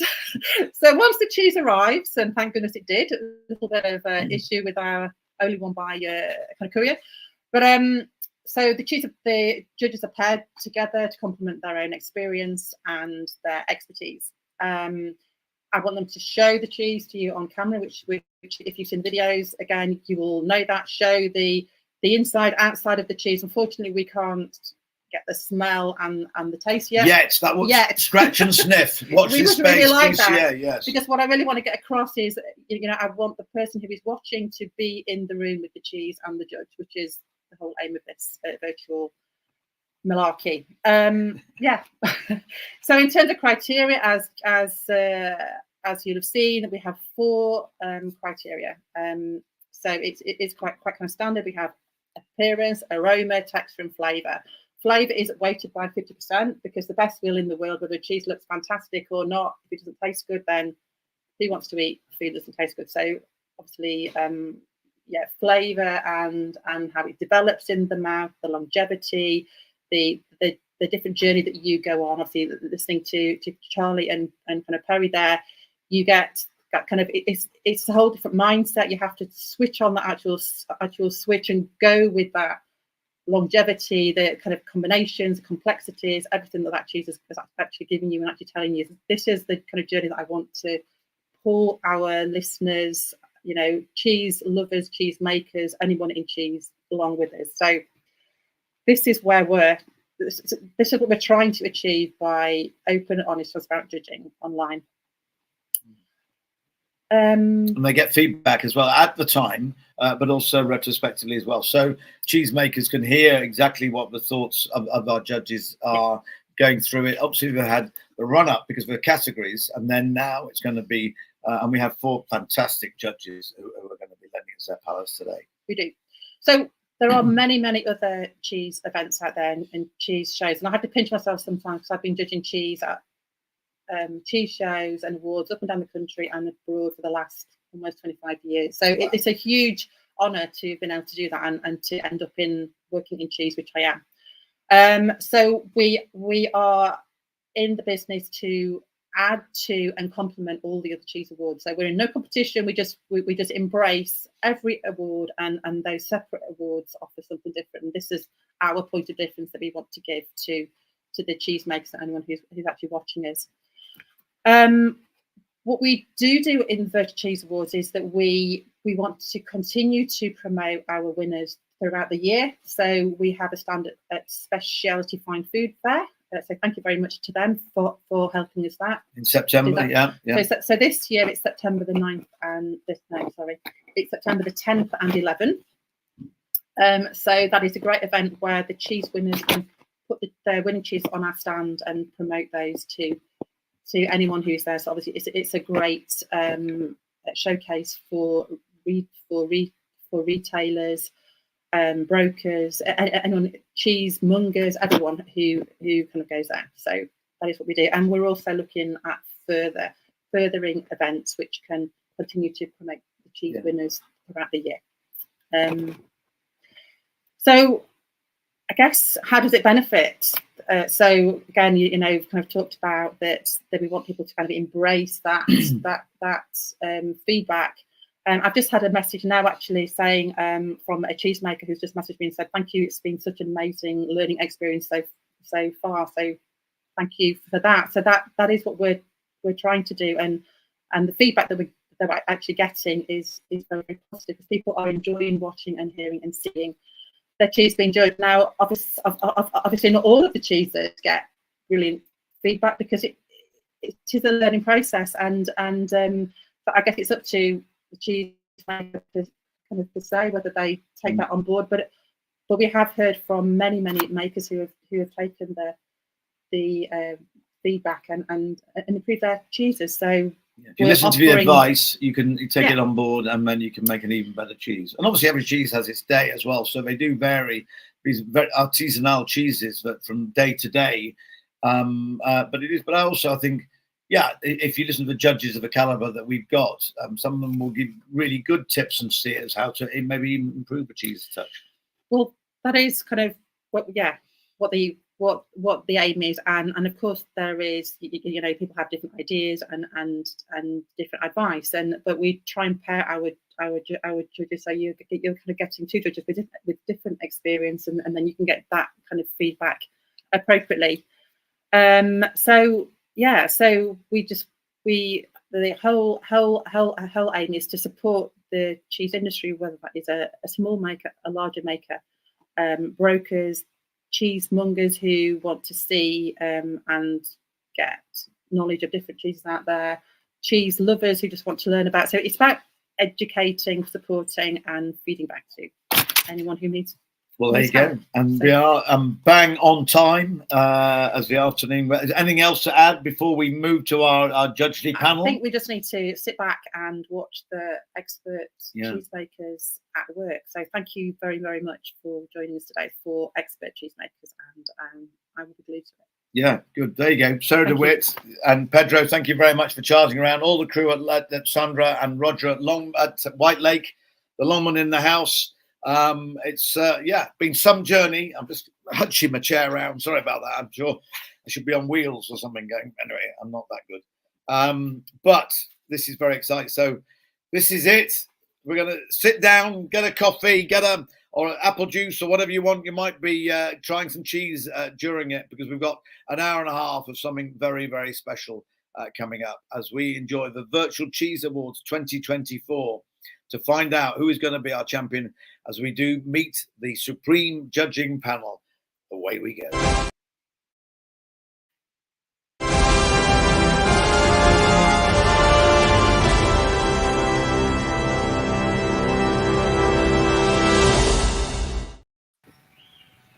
Blimey, proud to be British, fantastic as well. Really, really special. Perry, nice to see you on screen again. Hero, welcome back. Cara as well. And we've got the Dawson in the house. Chris, here you go. You're on mute at the moment, but I want to just say hello to you. Again, different vista. Greetings to everybody. Tell you where we track you down. And that's a fantastic setup. Come on. Where are you? It looks to be a sunny day. Where are you? I'm in Waterside in Paddington at the Marks and Spencer's head office. Oh, well, there you go. I'm quite right as well. Can you actually see the canal from, hence the name, but from your window behind you? Yes, the canal's just literally behind this window. So on a beautiful day, it's lovely to go out and walk along down to Little Venice. Well, great to have you with you, and fantastic as ever. Much appreciated. And Bronwyn is in the house. The curtains are drawn. The Percival is ready. The palette is fired up. Yes. technical director, and so much more of Neal's Yard, and a great supporter of this as well. I mean, from the science of the artisan cheese, you know, and the Dutton Lab at Harvard University, we drag her in, we bring her in. She flies around the world. She's a true cheese champion, and we're delighted that you're with us today. Here I am, ready to taste cheese with this great group. I'm really looking forward to it. Yeah, well, we are. It's been a great couple of days, really good fun, and how we've advanced in our 5th year of these awards. But it's just a great way of giving a voice to these artisanal cheese producers, and to see the judges as they go through their processes. So thank you very much for doing that. So Hero, good luck in your new world. It was great to speak to you earlier on, and Perry, congratulations on your continued success and the new opening in Lincolnshire as well. Cara Bowen, you are the one, the moderator, the mighty moderator. Talk us through the process and how it's going to go, and just as a recap on the judging and the marks awarded. Fantastic. Well, hello team. It's so good to see you there. And I haven't judged with some of you this year, so I'm really excited. First time, Perry, Chris, and Hero. It's lovely to see you guys, and really excited to be listening to your incredible feedback as per usual.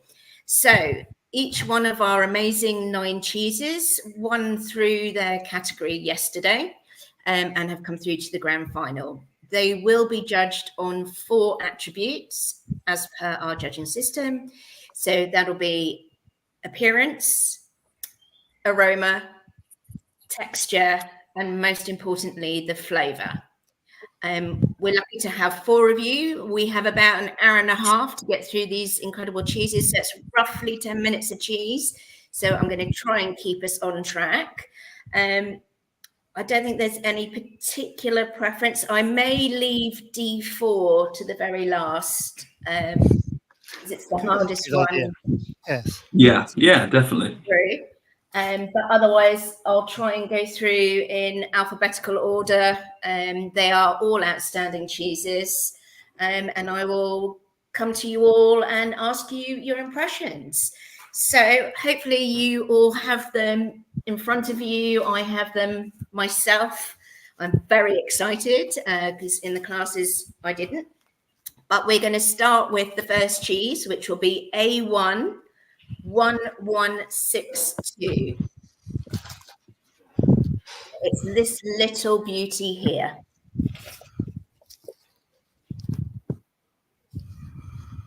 There we go. And just because you're at the top of my screen, Perry, I'm going to ask you to go first on this one. A rather terrific one to start on. A typical artisan, not typical actually, cheddar. We can see that it's got this gorgeous rind. The coloration is pretty good. The gradient moving in is really nice. We've got the kind of the patination on there to indicate that it's cloth bound. A little bit of undersurface mold, giving us that character. I'm really impressed first out of the gate.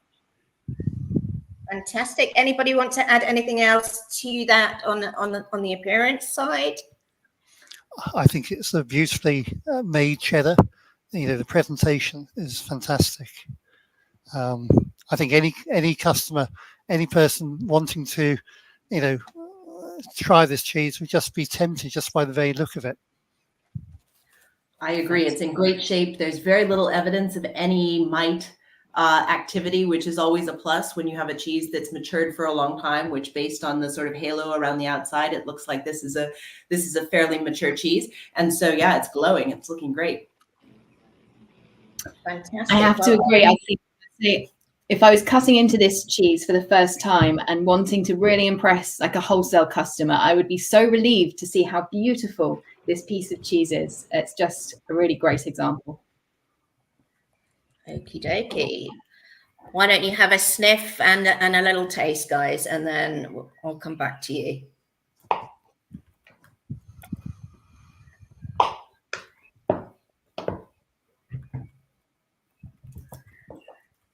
Really pleasant on the aroma. You know, I can't find anything that I just don't get on with in there. You know, there's that kind of slight horseradish near the rind, a little bit more musty for letting us know where it's lived all its life, which I always find like really interesting. A little bit of sharp milkiness, really well balanced. A little bit sort of not as powerful as I was expecting. A little bit undertone, but really, really pleasant. I agree. There's something almost smoky about the aroma as well, which was a little surprising. But I think in the context of the cheese as a whole, it adds an extra dimension to it, and really nice acidity. This is not a cheddar that's playing around with sweet starter cultures or anything gimmicky. It's very pure and quite juicy. So I like that about it too. I would say that as cheese graders in our own respective areas, we always get excited when you go into one of these traditional cellars and it has this slight musty, slight damp cellar aroma, which promises a lot. And it's always something that, you know, it's great anticipation when you go into one of these cellars. What are the beauties that you're going to taste today? And this has every, you know, look and feel and aroma of a good cheese. Brilliant. Thank you, Chris. And Hero? Yeah, it really doesn't disappoint in terms of the aroma, that lovely maturing rum aroma that you get from the rind. It's quite restrained, but has some really nice sort of subtle vegetal notes coming through, something quite brothy and vegetably on the nose. So very happy with that. And it tastes phenomenal. It's like a really good cheese. It's bloody lovely. I mean, there's, you know, appearance, it's stacked up, aroma. It's actually more powerful than I thought it was going to be. I think it has this really nice playful kind of vinegary, malty, salt and vinegar kind of play around, which is so interesting and captivating for people who are just entering the artisan cheese world as well. The length is great. The mouthfeel, ever so slightly granular, get a little bit of crystal in there, but nothing like to worry about. You know, it's they're just slight problems. Yeah, it's interesting. Oh, sorry, Hero, you go ahead. Oh, I was just going to say that salt and vinegar that you described, Perry. I think that just nails this perfectly. I really, really like that, and it just keeps it on the right side of balance. I think having that aesthetic quality to it. Totally. I was sorry. You go, Bronwyn. No, I was just gonna continue on with something Perry mentioned about the texture. I agree that it's a little bit more granular than I think of with many of the cheddars that it definitely has a granular character. To me, it feels like a slightly corky cheese that's been matured long enough that those curds have broken down into continuity, but it still has that slightly corky sort of structure underneath it all. Chris, do you want to add anything to that? I was expecting it to be a more powerful cheese.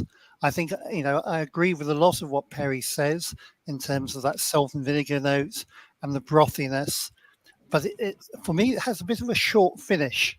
I thought it would taste for longer and have a more complex character.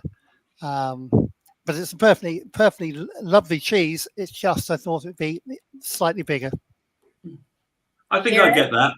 I'm sorry, just to finish. Like, actually, it's got a lot of length, but it does, that salt and vinegar does continue kind of like all the way through. It doesn't transform. It kind of that line continues. Okay. Hero, did you want to add anything into that?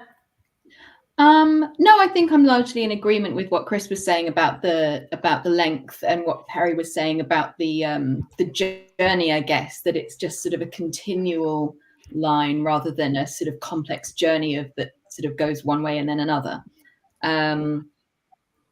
But still very accomplished. All right. So we're going to start trying to score this one, guys. Let's start with appearance. I'm going to come to each one of you individually, and then if anybody else wants to add in, that would be great. So I'm going to go in reverse order. Hero. Appearance. I think it's very high on appearance. Personally, I think it's a very delightful looking piece of cheese. It's difficult doing the first score, but I would go relatively high. I like to use the top scores personally, so I'd probably be going like a 9 for appearance. Everybody in agreement with that one? I'm 100% a 9. Yeah. Very much so. Yeah, really good. Fantastic, guys. Okay, we'll go to aroma, and I'm going to come to you, Chris, if that's all right. I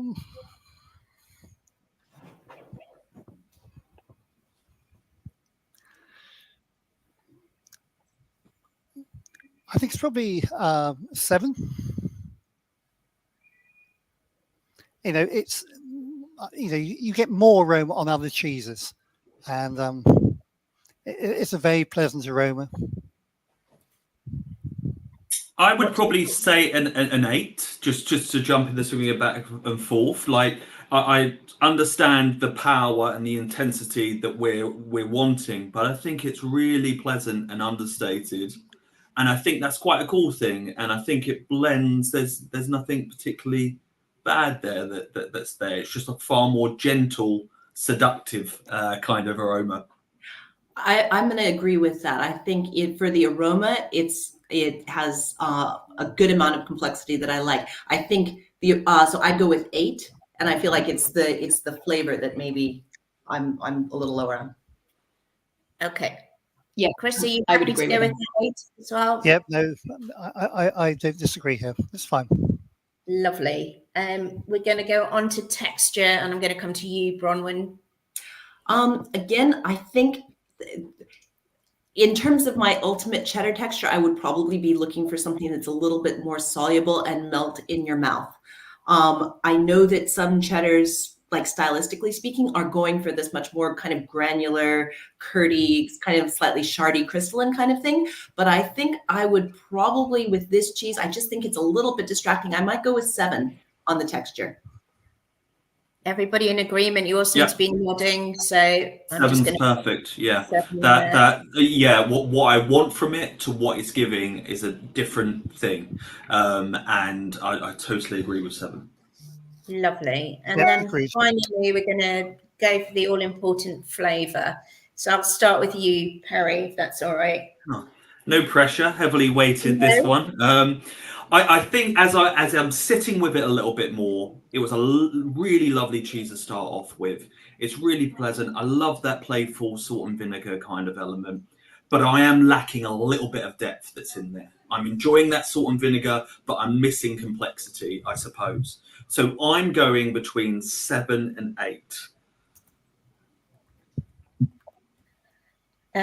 Bronwyn, would you agree? I would. I mean, I would probably say 7.5 just to put a number on it. Yeah, absolutely. I think that's what Perry was saying anyway. But yeah, no, thank you. Yeah, just to agree so completely, it leaves nothing to the imagination. No, and Chris? I would go on 7. For me, it was just like that crescendo of impact. I think Perry described it very well. He said it's a continuous journey. And I think for a lot of cheeses, you actually start that journey and it builds and builds, and it doesn't in this case. And particularly with the cheddar, you expect more coming through on the final palate. So 7 for me. And Hero? Yeah, I think where we highlighted aroma, we went generous. We went up to 8 and said it was probably more the flavor where it was going to fall back a little. 7 seems to be the logical place to go with that. I'm fine with that. Yeah. Okay, so 7. I'll recap those scores then, guys, just to make sure you're 100% happy. We went 9 with appearance. We went 8 with aroma. And we went 7 for both texture and flavor. Everybody happy? Yeah, really great cheese.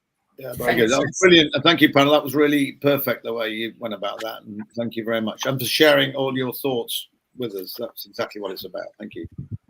Thank you, guys. So we're going to move on to our territorial winner next, guys, which is the 1019.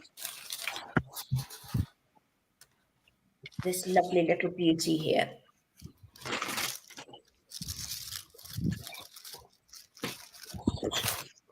Oh, thank you, Perry.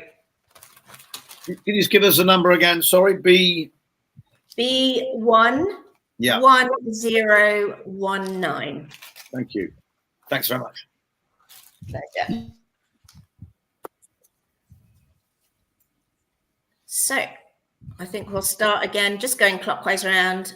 Perry, do you want to start us off on your just overall thoughts, and we'll come. Yeah, really fresh looking cheese. So we've got a crumbly style, territorial, clearly as you stated. Really kind of good coloration, so nice and bright with a little bit of ivory in there to give it a little bit of character. Good line around the outside, maybe ever so slightly uneven on that, but that's being really picky. Good rind formulation on the side. Looks really good. Looks positive. Fantastic. Bronwyn? Yeah, I mean it's almost glowing. That bright paste is very appetizing, and I would say it's in great shape. It's got a really kind of almost dewy character to the cut surface, which I mean it's quite an inviting cheese. Lovely. Chris? It has a really rich ivory color. It's slightly translucent. It looks really well made. It's very appealing to look at, and I'm looking forward to tasting it. And Hero, I guess more of the same. It does look like a very inviting piece of cheese. I think perhaps we've had cloth binding at some stage on this cheese, because you can see a little imprint of like the weft and warp of some cheesecloth on the rind. But yeah, the paste itself is really nice and glowing kind of ivory. Lovely. Well, I'm going to stick with you, Hero, and just go for the aroma.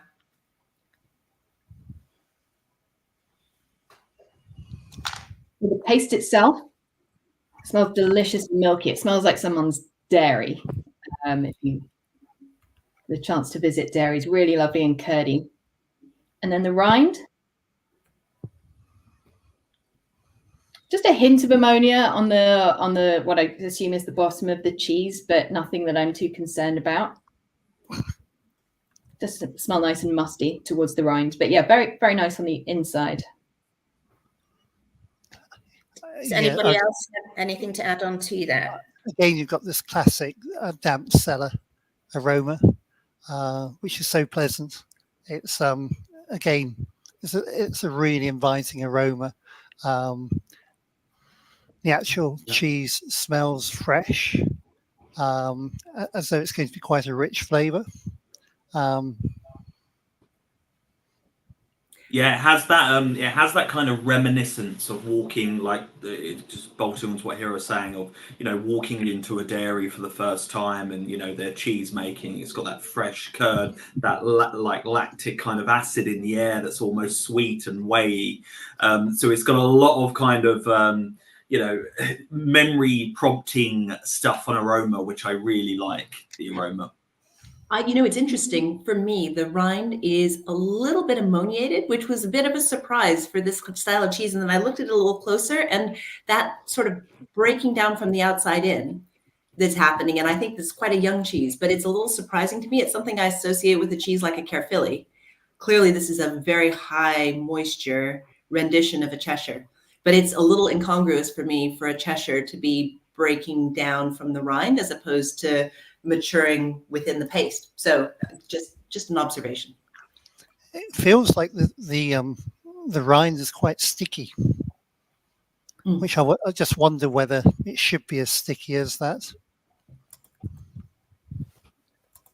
Mine's relatively dry with a degree of moisture, but nothing too crazy, as in I'm not getting too much stick on it. But yeah, the ammonia on the rind is a problem, and it is interesting. And I first describing it, I was struggling to place it because my mind was saying Cheshire, the size and everything, but there was just something saying that there's something else going on. So Bronwyn's analysis of high moisture Cheshire is absolutely spot on. So yeah. Okay. whilst we're with you, Perry, we'll start on the texture, if that's okay. Yeah, not a problem. So I'm really enjoying the texture closest towards the rind. It's much more smoother and much more enjoyable. Now we've got some big flavors in there, I think, that are challenging me quite a lot. So I'm just trying to isolate the texture, and we'll get on the flavor in a little bit. So the crumble is quite even, but not as distinct as it is Cheshire, which leads into what Bronwyn was saying about high moisture, and then the rind being so smooth, like just underneath that. I quite like that, but it's not blowing me away. Unfortunately, I'm not in an arena where I really want to eat more and more and more of it, and the crumble is gentle and even. So yeah, that's where I'm at currently. Okay, Bronwyn. Yeah, you know, it's interesting from a texture perspective. It feels quite light, which I like. It's not dense or clay-like, which sometimes with these demineralized sort of territorial styles, they can be really, really tight. And this isn't tight, but the texture it leaves on my tongue is just a little harsh for me, a little grippy. I almost want something that's a tiny bit more crumbly and a little bit less chalky, if that makes any sense. And I'm also with Perry on this idea that there's some challenging flavors in there, which I suppose we'll get onto in the next section. Yeah. And Chris? I think Bronwyn's description of chalky texture hits it on the nail. I think it could be improved. I think, like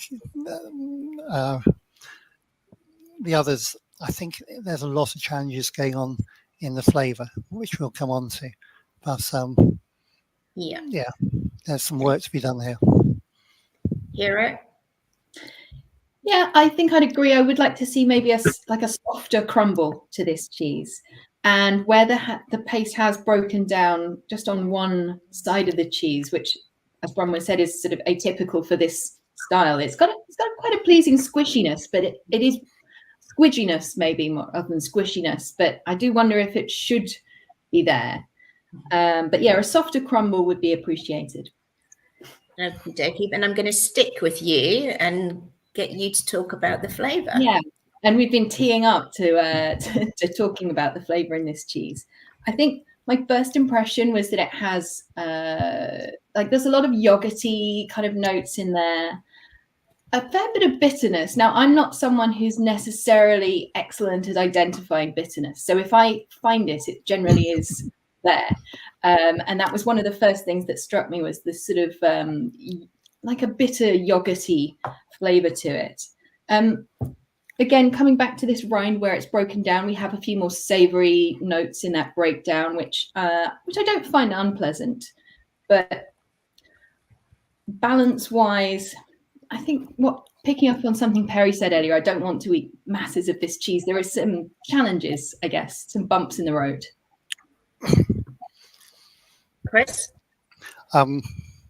Whether I taste the paste by the rind or the interior of the cheese, I'm immediately hit by sourness, and then that sourness is backed up by quite intense bitterness, which is a real shame, because the cheese looks fabulous and it promises a lot, but I think the overriding flavors that you're left with, unfortunately, is that bitterness and sourness, and it's quite a strong bitterness.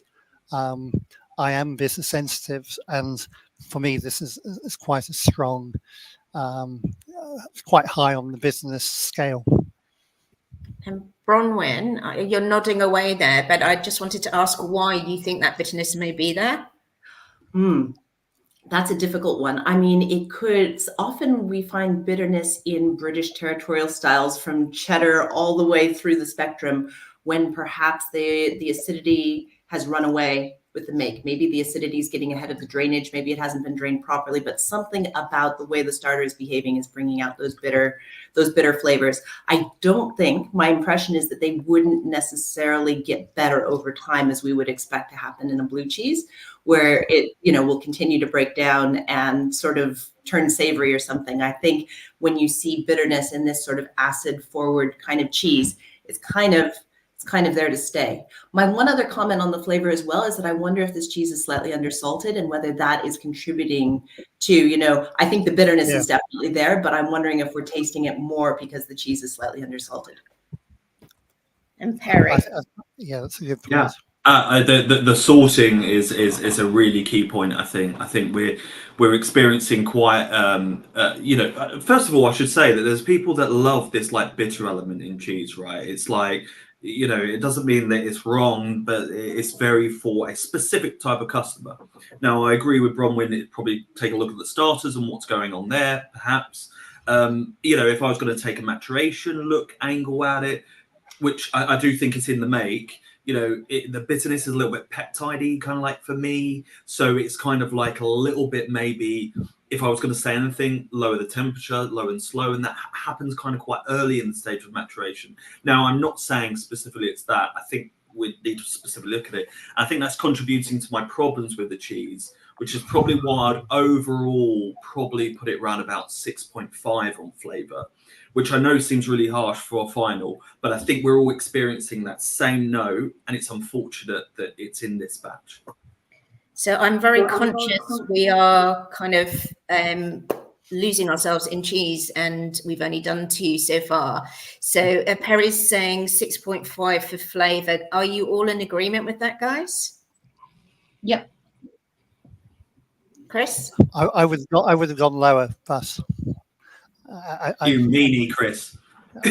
I will give points when I think the cheese deserves it. No, that's fine. Bronwyn? Yeah, 6. I think is fair. Go with 6. 6. Yep. So that's 6 for flavour, guys. Texture, who wants to jump in? Chris? Oh, no, go ahead, Chris. Texture, I would say 7. I think it would be better if it was as we described earlier, but yeah, 7. It's fine for me. I'll go with 7. Mm-hmm. Yep. Fantastic. Aroma, guys? I quite enjoyed the aroma. I think that was that may be reminiscent of me walking into that dairy and talking about that. I think it's the highlight of the journey for me. So let's go 7.5 to 8. I'd knock it a little bit for that ammonia. I think it kind of drowns out for me a little bit of that fresh dairiness. So I probably would be closer to 7 for me. Yeah, Okay. 7 for me. Yeah. Perfect. I think did we do appearance already? No, we're just coming on to that, and I was coming to you. So I think if we're going in reverse order, this cheese gets better and better in reverse order. Maybe an 8 for appearance. Yeah. Yep, I had 8 for Yeah, let's go with appearance. that. Lovely, guys. So I'm just going to recap quickly. 8 for appearance, 7 for aroma, 7 for texture, and 6 on the flavour of this one. Yep. Yep, perfect. Fantastic. Perfect, you guys. So we are going to move on to one of the outstanding blue cheeses that we have today, and it is C21191. Yeah, looks gorgeous. Well, looks really well perfected, including their cutting. I mean, there's a preciseness about it, which is quite exciting, actually.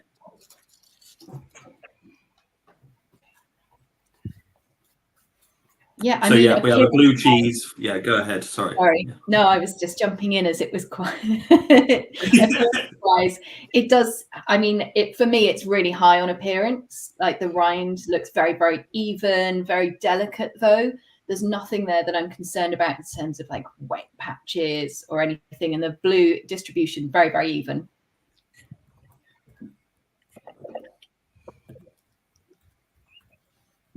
Chris, did you want to add anything to that? Yeah, I think the outside looks really, really strong, lovely, even colouring. I think for me, my piece of cheese is slightly, I've got various patches of breakdown. Some bits are quite young looking, some bits are broken down. So, and the blue is actually quite patchy on my piece. So for me, the actual presentation of the cheese isn't probably as strong as the outside. Anybody want to come in on that? I haven't got too much of that in my one. It's just luck of the draw, isn't it, on the cut? But yeah, obviously foiled wrap, so we have a little kind of small rind. There's a little bit of kind of like mold going on there. I like the contrast of the color of the rind to the interior. There's like a relationship between those two, which is quite cool. And yeah, it's a cute little cheese actually, and that's a lot to say for a bit blue actually. So are we marking now, Cara, or? Well, we haven't actually gone on to the flavour or the texture yet, Perry. So if everybody wants to dive in there and have a taste. Just looking at it there, when Cara held it up, it did look on the piece that she had, but these really good distribution of the bluing as well. On that one, it might be slightly different with the different cuts, but generally, it did look a very alluring and attractive cheese, I have to say.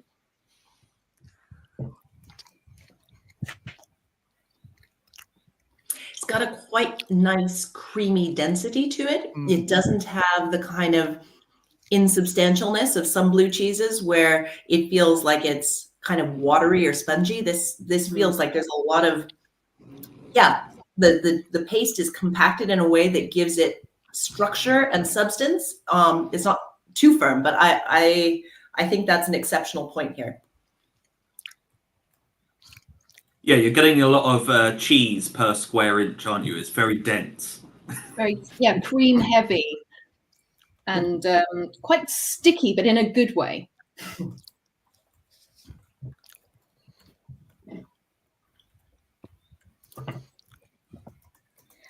Chris, do you want to have a go on the flavour for us? The flavour is very you get that sort of creamy flavour, and that's followed up by a real hit of blue flavour, which some customers, they'll either love this cheese or they won't. It's not everybody's cup of tea, this, I'd say.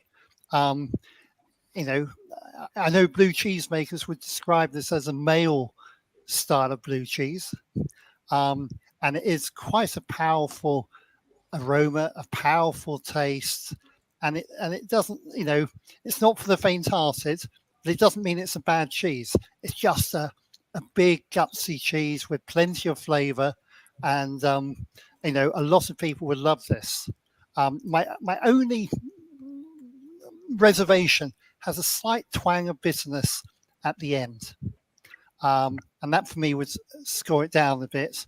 But a lot, as you know, I think Perry said earlier, a lot of people don't mind bitterness. And actually, you know, if you think about the a cheese that won last year in a major competition, the bitterness was called out as being a really positive characteristic of the flavour.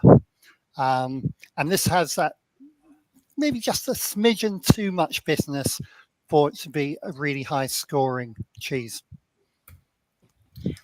It's interesting. Oh, sorry. I was just going to point out, like, that texture of blue right on the nose there, under normal circumstances, that would really strike fear into my heart. And when I came to taste this cheese, I was very concerned that it was going to be highly sandy and gritty, and kind of impressed by the fact that you can feel the blue on your tongue, but it's not distracting. And I think, you know, it also, I expected it to be quite bitter in a way that it's only maybe a tiny bit bitter. And therefore I feel like, as an expectations game, this cheese is impressing me almost because I was worried I was going to find all these faults, and they're not really there, which is interesting. Brilliant. I think we better move on to some scoring then. I'm going to come to you, Hero. Starting with appearance, presumably. I say go with flavour because you had to give the appearance score last time. So we're going to go with you and flavour. I mean, flavour-wise, as someone who doesn't detect a great deal of bitterness, I'm probably going to go maybe a little bit higher than Chris might on this, with a great deal of sensitivity to bitterness, because I do think it's nicely balanced. There's a bit of sweetness there. I would be going around an 8.5 potentially for this. Chris, I'm going to bob back to you next. Yeah, I'm at 7 for this one because I think the business is just, for me, overriding a little bit too much. Bronwyn? I am probably closer to Chris's score. I think it's I want more complexity. I want more than just the blue flavor. I feel like, yeah, it's I'm 7. Okay, and Perry. I'll split the room, go 7.5. I think like where Chris, I think Chris's batch where he's detecting those chunks, maybe that's why he's getting that good degree of bitterness, perhaps. You know, I quite like that curtsy at the end of the bitterness, letting us know like where it comes from. I think I'm with Bronwyn in complexity. I'm literally cream, savory, and actually it's very precise, those notes, and it's not blending into a journey. It feels a little bit manufactured in a precise way. Like the cut was amazing. The bluing is very consistent. You know, so so I'm 7.5. I don't know if that helps you out, Cara. Well, actually, I think it does, Perry, because it sort of balances between the 8 and the 7, and I'm quite happy to put that one down as a 7.5 as long as you guys are. Yep. Brilliant. Can I come to you, Bronwyn, for mouthfeel? Mouthfeel, texture. I would say I like the density. I like the substantialness. I like the creaminess. I feel like the blue was a tiny bit feathery, less than I expected. I would probably go 7.5. Yeah, Harry? I'm happy with that. Yeah, I'm happy with 7.5. I think the distribution of blue was a bit of a problem for me. Not actually as that was contributing to flavour, but visually I felt that was there. No, I'm being harsh. I'm more 8 actually, just because I like the appearance outside, and I think it's really, like I said, a cute looking cheese. Yeah. Chris? I would be 7 to 7.5. Go with 7.5. Bronwyn and Hero, you okay with that? 7.5. Yep. Lovely. We're going to go on to aroma. So if I may stick with you, Chris. You know, it was a strong aroma, but not unpleasant. I would say 7. Hero? Yep. There was a fair bit of ammonia, I thought, on the aroma, but I was around the 6.57 mark. Everybody's nodding, so I will. That's okay with you. Go with a 7. And finally, appearance. Harry.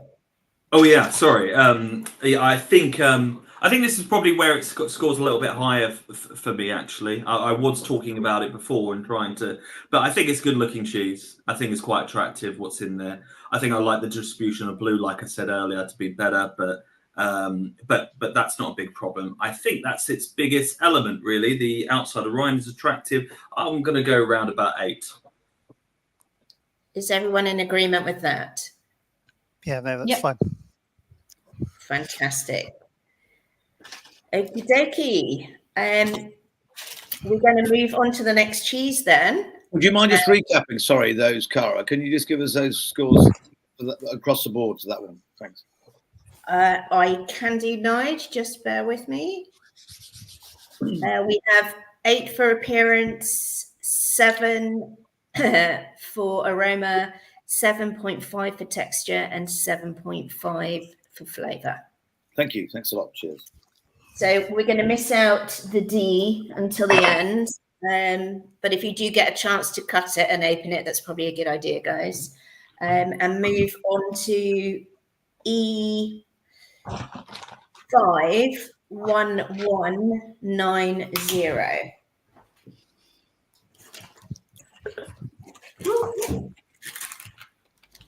So this is our organic hard cheese.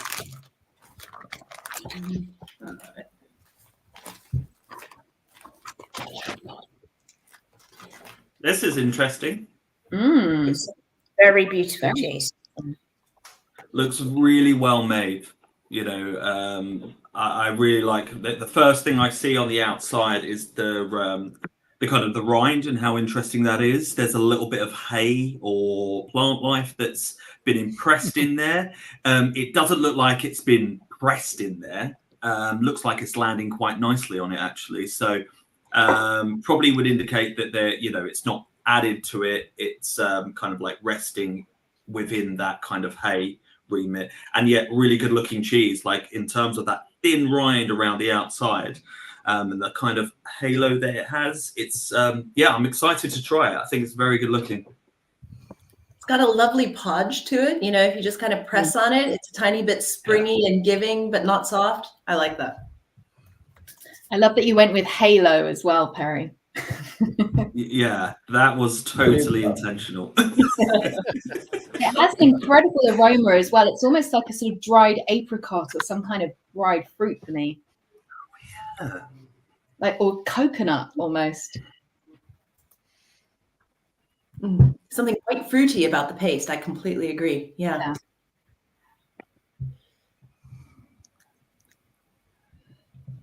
Yeah, it's very I fascinating. think the outside is absolutely sublime looking.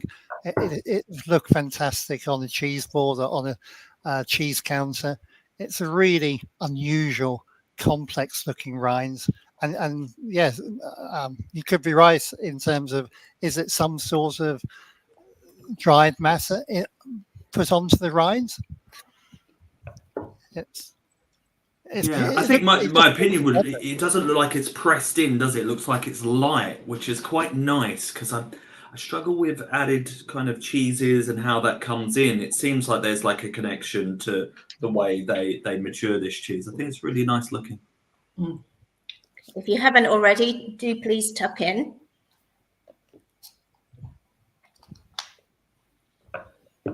It's lovely to cut as well, actually, on that pudginess we were talking about. That springiness to the texture. Wonderful, that sort of squidginess of the mouthfeel as well. And there's something quite, it's fruity, but there's like a herbal flavor that's going on in the background. Almost like, it seems weird to say, but like almost cinnamony or something. Yeah, totally cinnamon. It is. Specifically in the rind. Yeah, that's right. Spot on. Not a flavor that I don't think I've ever had from a cheese before, but it's a works, isn't it? Yeah, but I'm not mad at it as well.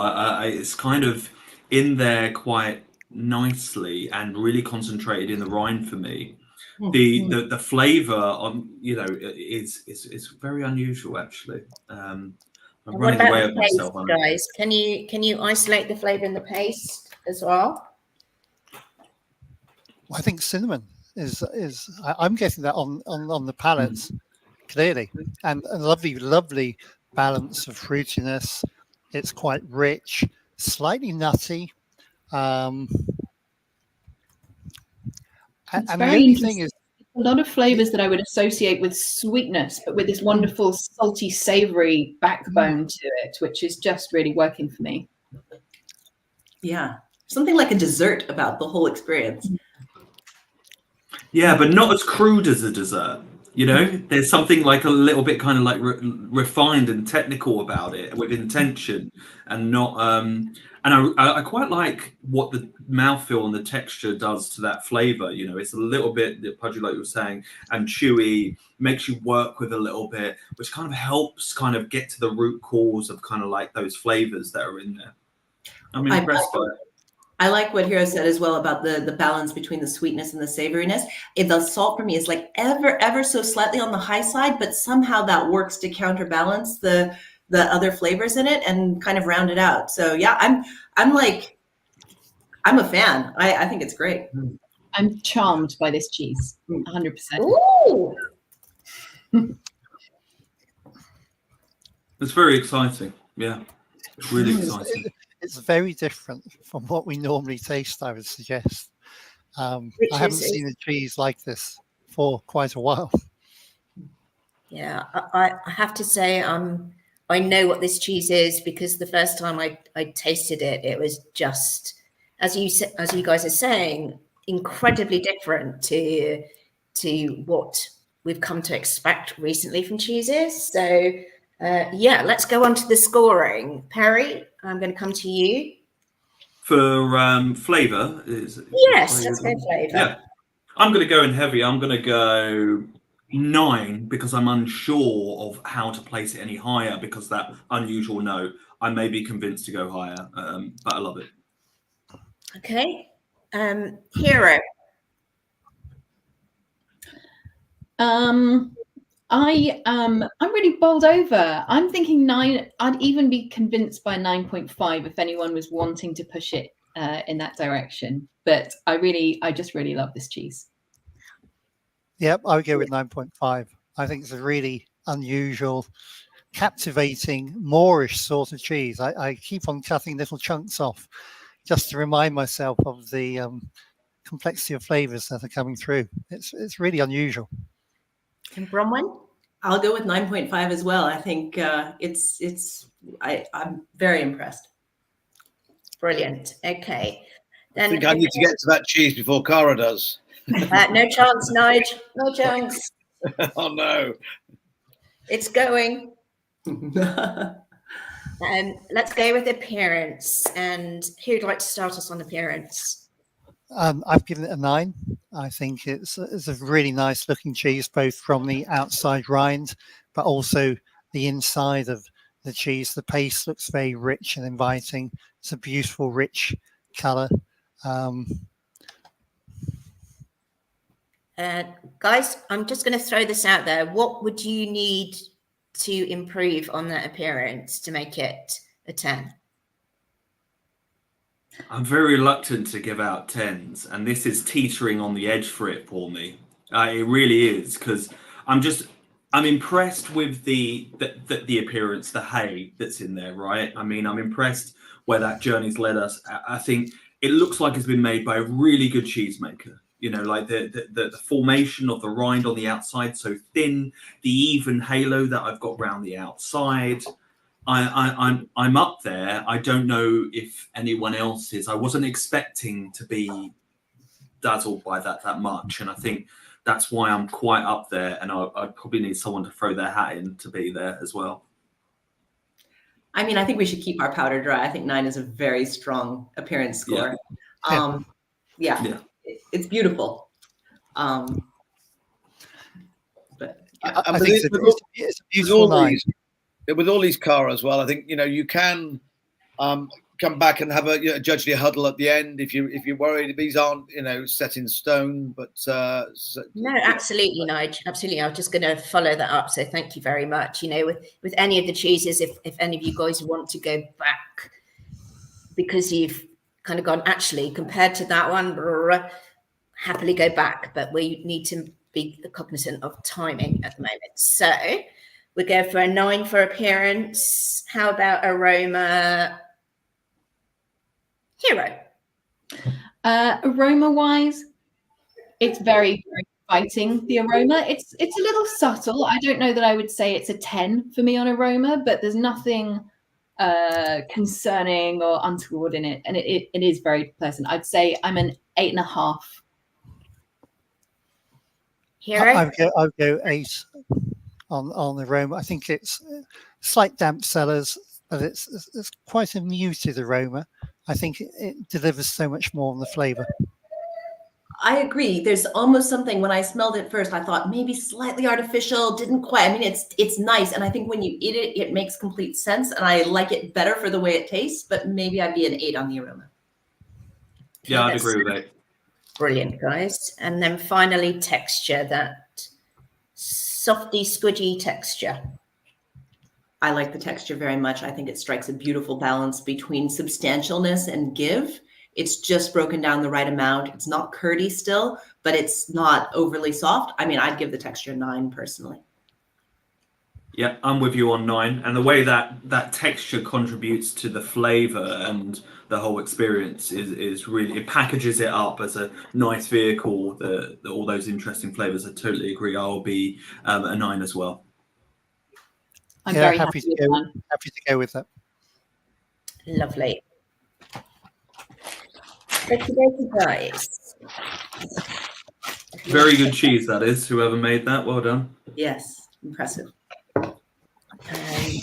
So we're going to move on to F10 next. So F10 1059.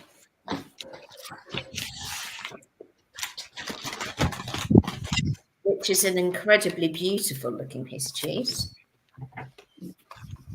And is from the cow's milk hard cheese.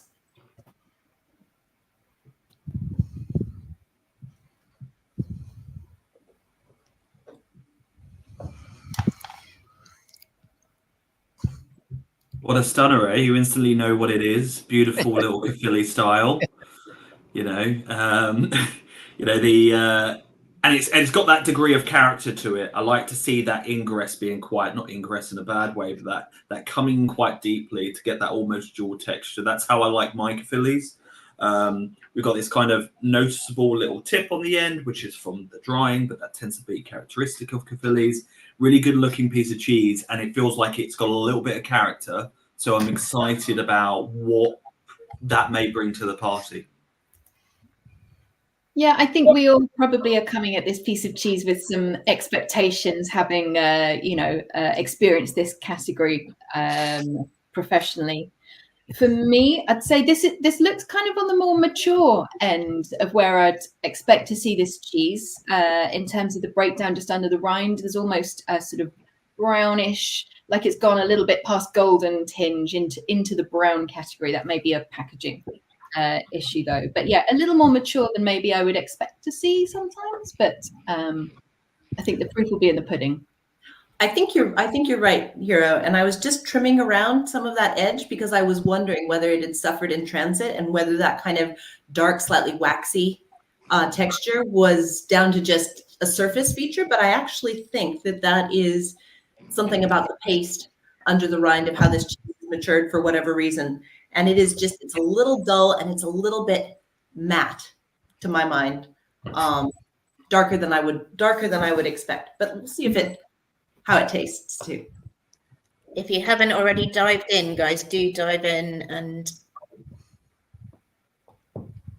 yeah, on that aroma, I'm getting a distinctive ammonia, which is really sort of rushing up the nose a little bit for me in a slightly more aggressive way. I'd expect a more subtle, mushroomy forest floor, we know, like damp.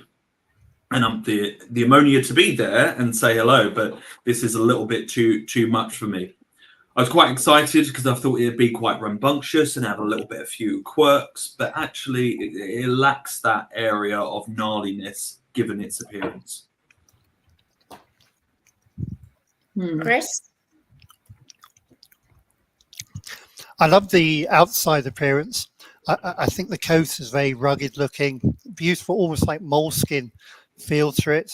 I agree with Bronwyn. I think the halo does, and here I think I said this as well, it does look as though it's an older style of cheese, and that's probably deliberate, because a lot of people do like slightly stronger flavors.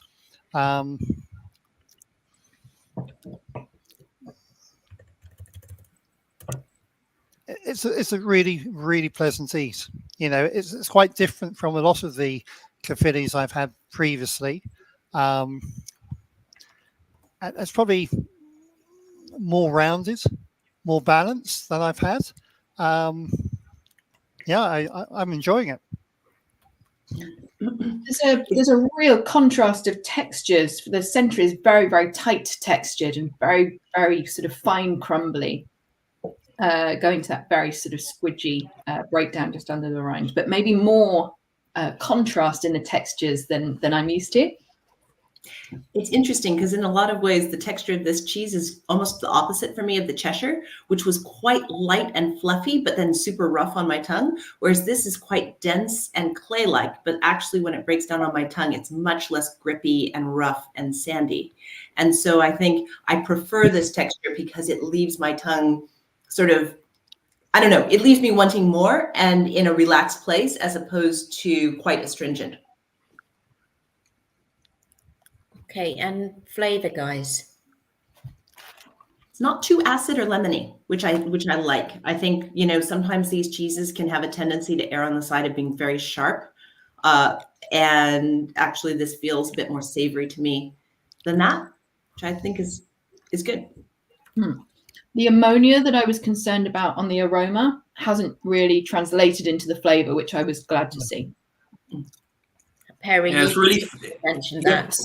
It's really fascinating that, you know, I quite like this style of a Caerphilly, a little bit more rough around the edges, like I was saying, but it actually plays like quite a consistent Caerphilly, like nothing too crazy, lacking maybe some complexity, really pleasant and moreish. But does it blow me away with the gamble that it took on, you know, having that slightly dual texture, a slightly more ammoniated rind, you know, maybe transportation, who knows? I don't think it does. Chris, did you want to add anything to that? You know, this is the classic Caerphilly where you have two cheeses in one. And, you know, you have two different journeys here. You have the very crumbly centre, which is very milky and it does have some creamy elements, but then you've got that really more pungent texture or paste by the rind. So, you know, it's a really nice cheese. Shall we go to some scoring then? Chris, would you like to give us a score for flavour? Flavour, I would say 7.5. I think Perry said, you know, it's got pleasant flavors, but it doesn't blow me away, and I'd agree with that. Bronwyn? I think that's fair. Yeah. Everybody seems to be nodding. Yep. So Yeah, go ahead. Okay. Bronwyn, if I can come back to you for appearance. It's a funny one. I feel like I love the look of the rind, that moleskin kind of, you know, looks almost like you could pet it. And I love that about it. To me, the thing that's the drawback is that kind of slightly dark, waxy breakdown. I want something that feels a little bit more living and vibrant. So I'm gonna go 7.5 on appearance here as well. Yeah, I totally agree. If you're going to take that risk on having that breakdown that we're discussing, you know, it needs to pay off in other categories such as flavor, which is weighted, and it doesn't quite pay off. So yeah. Yeah, agreed with 7.5. 7.5. Let's go for aroma, please, guys. If I can ask you, Chris. I think the ammonia puts me off. So I wouldn't give it any more than a 7. Perry's nodding.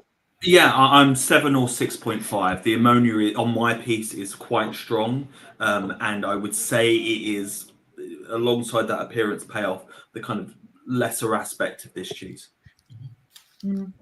Yeah, agreed on the ammonia. I was thinking around the 6.5 for aroma for that reason. Should we do 6.5? Sounds great. Sure.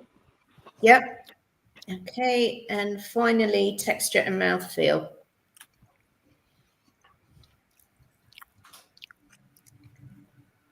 Can I come to Hero?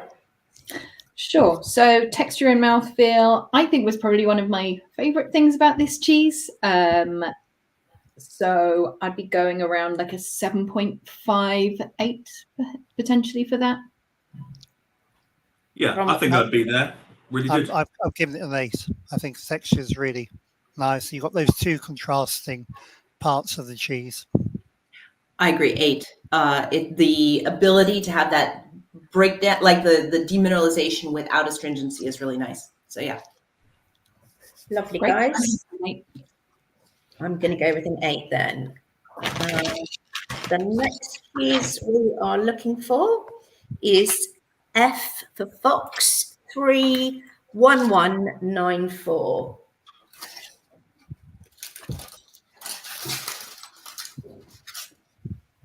Buffalo blue.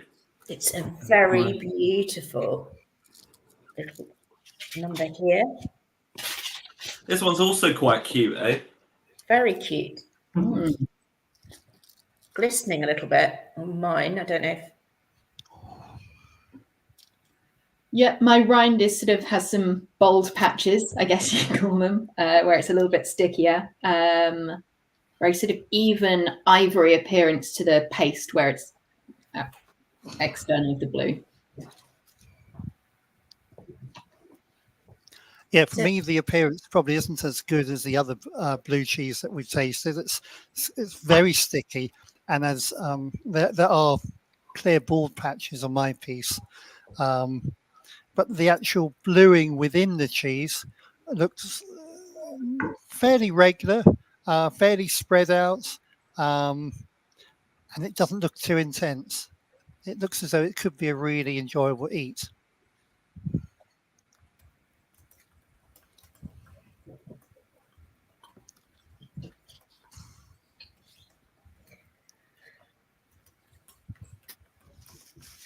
Yeah, I have to concur kind of with those. I mean, I found the other cheese far more striking. Maybe I was hoping with being a buffalo milk that you'd get that contrast and it'd be a little bit, and obviously talking about heroes, sort of, sort of bald patches, not heroes, sorry, the cheese bald patches. There's, but that happens with foil cheeses, and it's a bit hot in here. So not my best for appearance. In terms of aroma, I find it a little bit one-dimensional. I'm kind of getting that kind of malt that you typically get in blue styles. I get like a touch of that farmyard in kind of like a way that maybe I don't particularly like myself. Maybe quite more animal. That's where I am with aroma. Chris, do you want to add to that? It's really good that I'm not getting any ammonia on this particular piece. And again, that's so often prevalent when you're looking at a blue cheese. It's quite a clean aroma, slightly damp cellars again, but that's what you would expect with this sort of cheese. If anything, there's a slight richness coming through from the aroma that's enticing me to go and have another piece. Well, let's all dive in then. I really like its texture and mouthfeel, actually.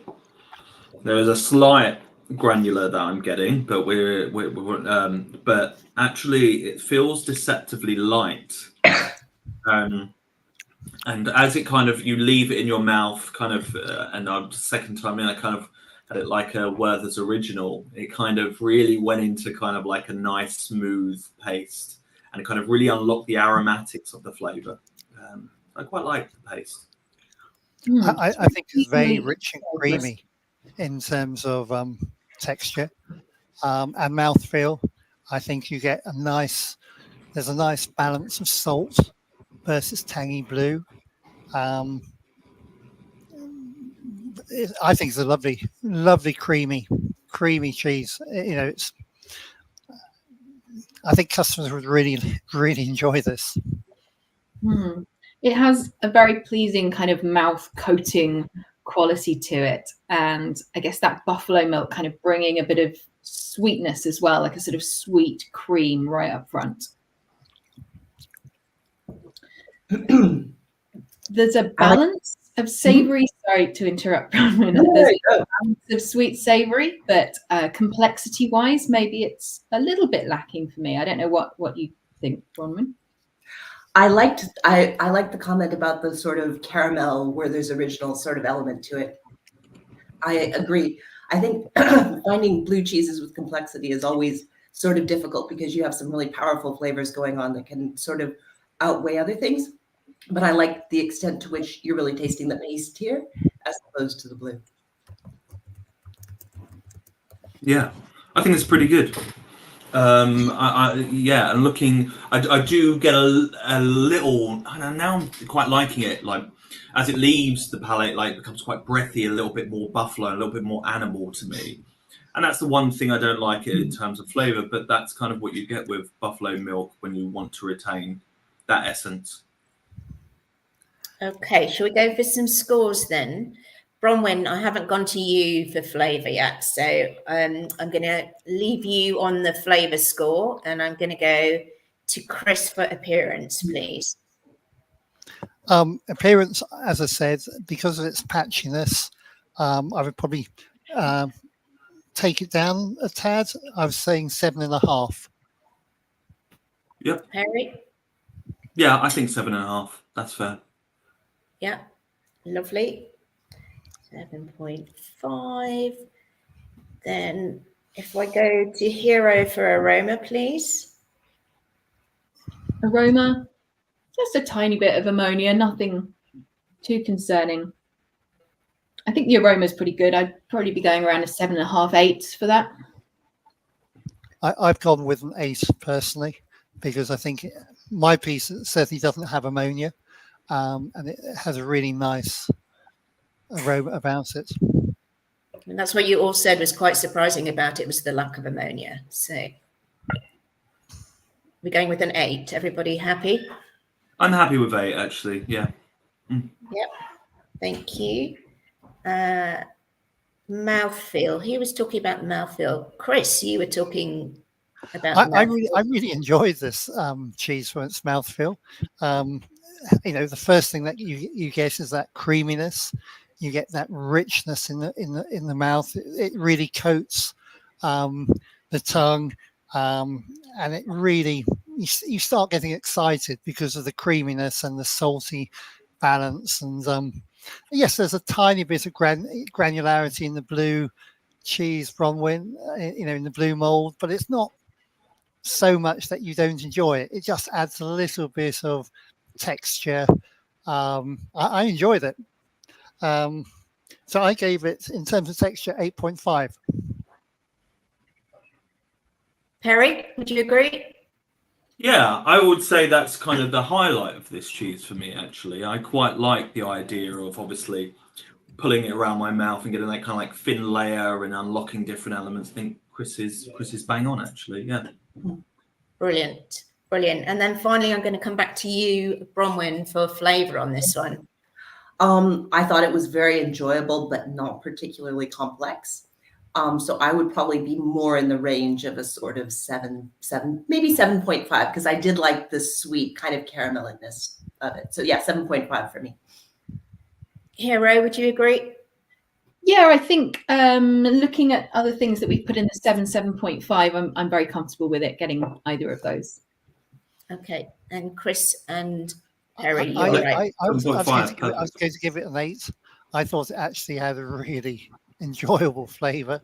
It had that lovely richness and moorishness, and I was looking forward to going back for another piece after the tasting.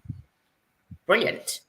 Perry, I'm going to have to push you then, because I have. I'm 7.5 on this. Just different reasons. That kind of animal element that I'm getting in my specific piece it's now overbearing. I'm getting too much of it, and unlike Chris, I've got this like amazing texture, and I want to kind of like eat more, and all the conduits of having a Moorish cheese are there, but that aggressive kind of animal, very raw kind of not in a fun way is plaguing me a little bit. So yeah, so I'd be 7.5 for this one.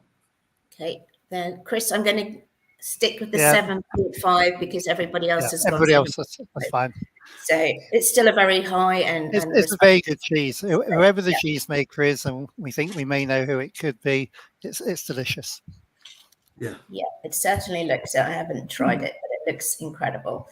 Okay, on to our next cheese, which is J11095, and this won the Best Artisan Cheese from Farm's Own Herd.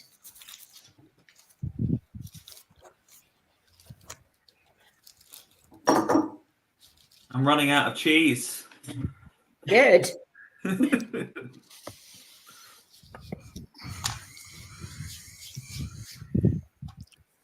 It's an interesting looking piece of cheese, sort of like almost looks like a Tom style. Yeah. Do you want to start us off then, Hero? Oh, sure. So, yeah, as I said, probably a Tom style natural rind. It looks like a nice sort of thin rind, like they've really kind of, it's quite delicate, that rind. Nothing I'm concerned about in terms of the appearance. There's no wet patches. It just seems nice and even, and some small holes through the paste, but again, relatively even. So, yeah, appearance-wise, I think it looks very good. I'd be tempted to go quite high for that, but maybe are we doing scores at the end?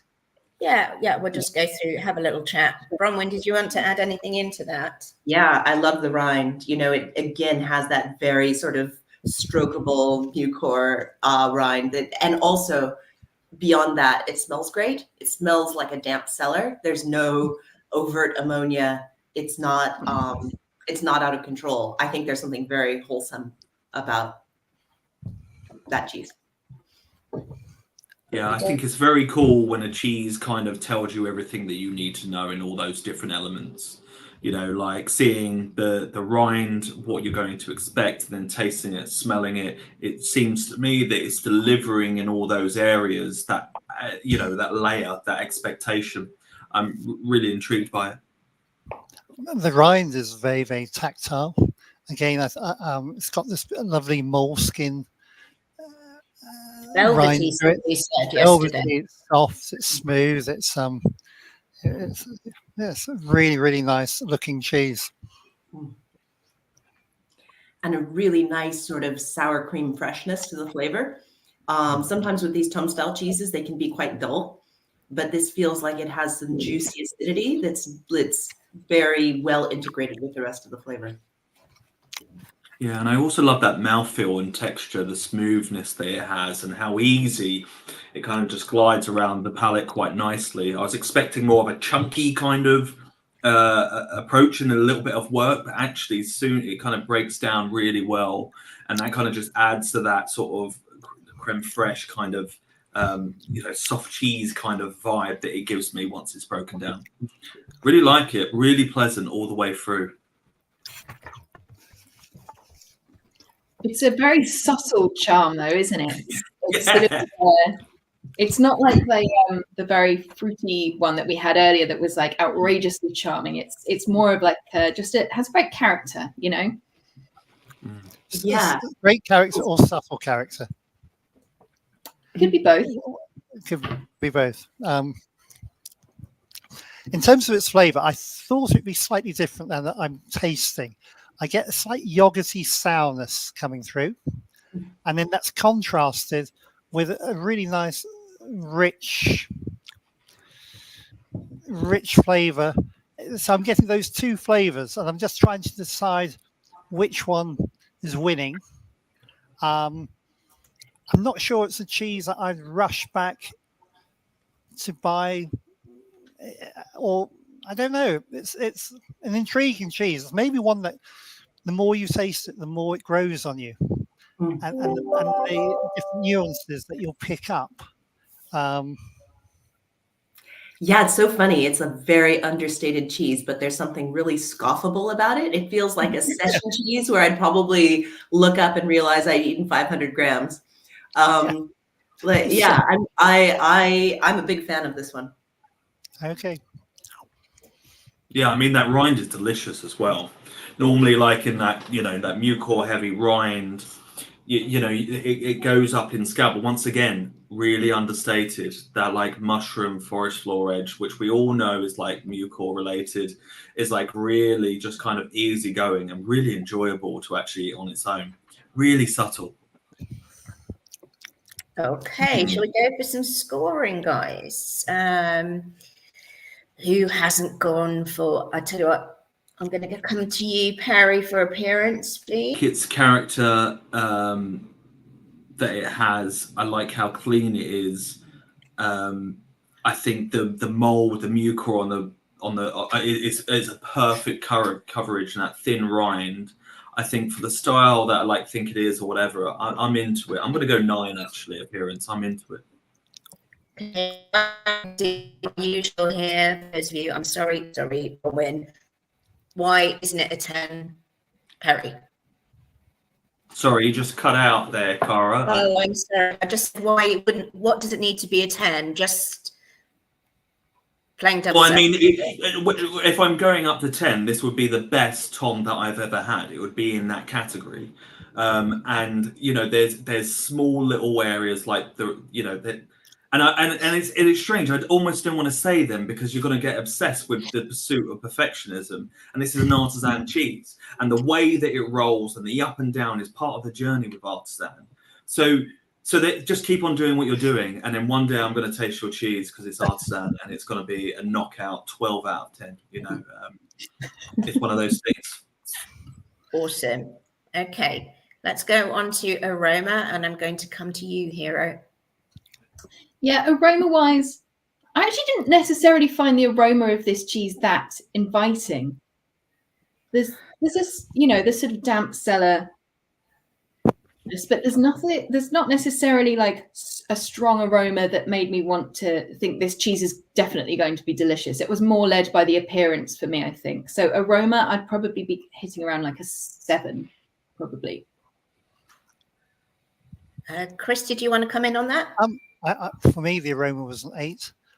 You know, you expect a slightly damp cellar with this sort of cheese. It's a Tom. You know, if it didn't have that damp cellar smell, there'd be something wrong with it. But it's a very clean cellar. It's an inviting cellar. For me, I gave it an 8. I have no issues with the aroma. I think it's a really clean, well-made cheese. I'm with Chris on this one. I feel like the absence of kind of heavy ammonia is a real selling point for me, and I like the kind of subtle fruitiness. It's not a bowl me over, it's not a bowl you over kind of, or anyone over kind of cheese, but there's just something very quietly wholesome and attractive about it. So I think I would go 8. Yeah, I agree with 8. I'm into. I get what Hero's saying, like the fact that there's not much going on. But there is some there's beautifulness in kind of simplicity, and having that refined without that ammonia and that sour cream kind of like in there, you know, and it is 2-stroke, but it is masterful in its, you know, in its simplicity. Brilliant. 8. Yeah. 8 it is then, guys. On to texture and mouthfeel. Perry, can I stick with you on this one? Yeah, if you want. I like the way it feels in the mouth. It's not that technical, is it? I like it, and I think this is the thing about this cheese, right?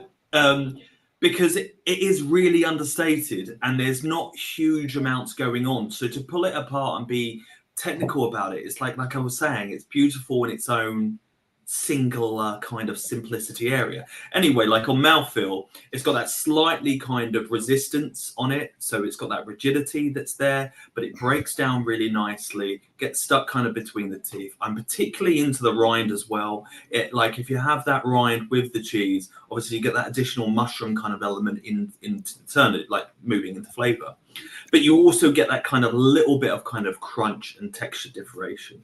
So I would be, now I don't think it was like the highlight of the journey, I suppose. So I would be around about 8, I think, looking at my other scores, or maybe slightly less. What are you thinking, Chris? I've given it an 8. I like the texture. I think it's a very well made cheese. I'm not getting anything there that I would not expect. Yeah, for me, it's a good 8. Okay, yeah. Brilliant. And finally, Hero, I don't think I've come to you for flavour for a while, so hit us with it. Sure. So I love this cheese, and I could eat a lot of it. Do I think, I mean, if we think about cheeses that we've given an 8 or even a 9, I think we went for a 9.5. I don't know if it's quite hitting those heights for me, even though I like this cheese very much.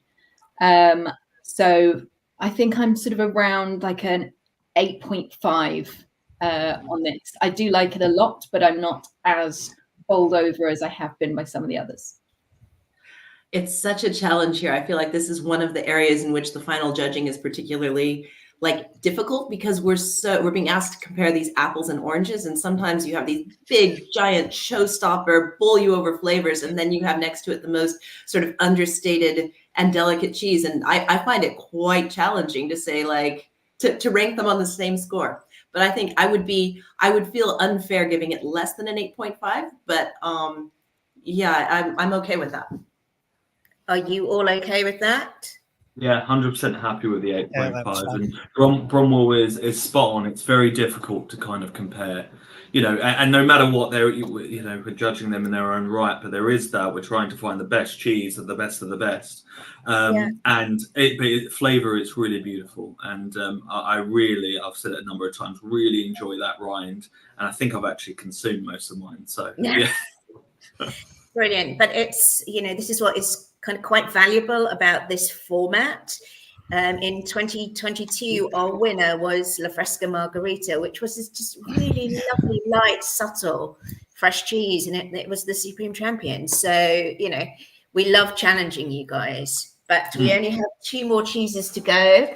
And the penultimate one that we're going with is J1078, and it is another best artisan cheese from Farms and Hurt, and it's rather beautiful looking. Well,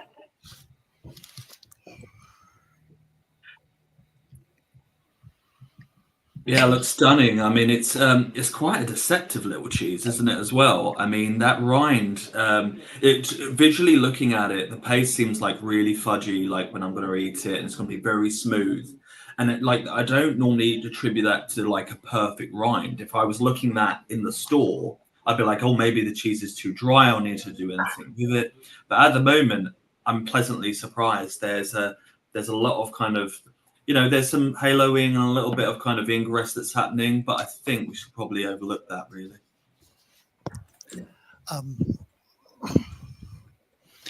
For me, I think the cheese is slightly too dry. And I think the halo effect for me is too strong. There's quite a bit of ingress on my piece, and quite a lot of dark yellow around the edge, almost as if it hasn't matured evenly through its life. Yeah, I would say I probably also have quite a lot of, there's a high contrast in colours, especially on the rind at the bottom of this cheese. I also have some ingress, but yeah, I'm not too concerned about what that's going to do to the flavour of the cheese. But I guess if we're splitting hairs and we have to in the final, then maybe appearance-wise, it's more of a concern. Yeah, I mean, one thing I do like about the appearance is for me, that's an ideal distribution of blue mold and also balance of blue to not blue. It looks like it's going to make way for the cheese to have a well-balanced flavor. So we shall see. Let's dive on in there, guys, if you haven't already. The aroma is phenomenal. It's very like opening a bag of Twiglets. It's got like that real kind of like yeasty, kind of brothy kind of thing on the aroma, which I'm really into. It's a powerful cheese. That's, yeah. You can really tell it's a British style of cheese as well. It's got that real acid backbone, which I think gives it a much juicier flavor than pretty much any other blue cheese you find. I like that kind of acid, savory sort of arena that it's playing around in. I love the texture as well. It's really sort of like such sort of smooth, pasty, but sorry, they sound like bad words, but they're really good in this context, that texture. And it's got that, oh, sorry. The tartness is just wonderful for me. No, I completely agree with you as well. The structure of it is quite like it's quite substantial again. It's almost snappy, but then on your tongue, it's quite like melting down, which I like. What about the contrast between the blue and the paste in the mouth? There's actually less blue flavour than I expected. I thought it'd be more intense, but it's really well balanced. There's a nice fruitiness coming through, slight saltiness, which is in balance. It's not, and so often with blue cheeses, they're either undersalted or too salted, or as we've seen before, they can run away with bitterness. I'm not getting any bitterness on this cheese. It's a really well made specimen. It's really creamy, really tasty. I think a lot of blue cheese eaters will love this.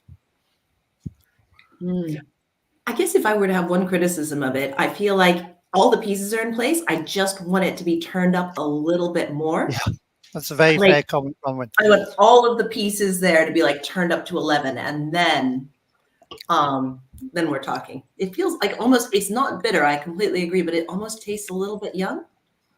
It feels quite restrained. Yeah, almost as if it's been released for this competition a couple of weeks too young. See, that's very, like, those comments are complete, like, this is very powerful to me. Like, the piece that I have is very strong. The texture and the fudge that we're getting, I mean, that's confusing in itself. This dry rind that's there. Like I said, if I was looking at it, I wouldn't expect that texture. I expect something more like a Caerphilly. So that's weird how that's not matching up. But then I'm just getting some aggressive, savory, salt, tang, just a lot on the throttle. And I'd be scared to dial it up, you know?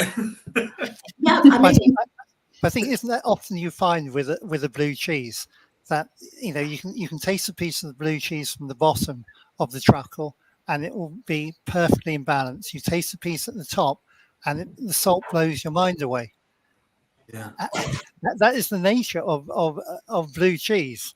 You know, you don't always get an even distribution, and yes, we're looking for perfection. And unfortunately, it sounds as though you've got a really salty piece. Yeah, totally. We've got a piece that's, you know, beautifully balanced. Yeah, I mean, I'm not saying that in a negative way. Like the pure aggression, you know, it's stomping around all over the place, and it's quite fun. And there's that level of complexity that's in there on those high notes, you know, which is quite interesting. But I don't know how Hero's one is.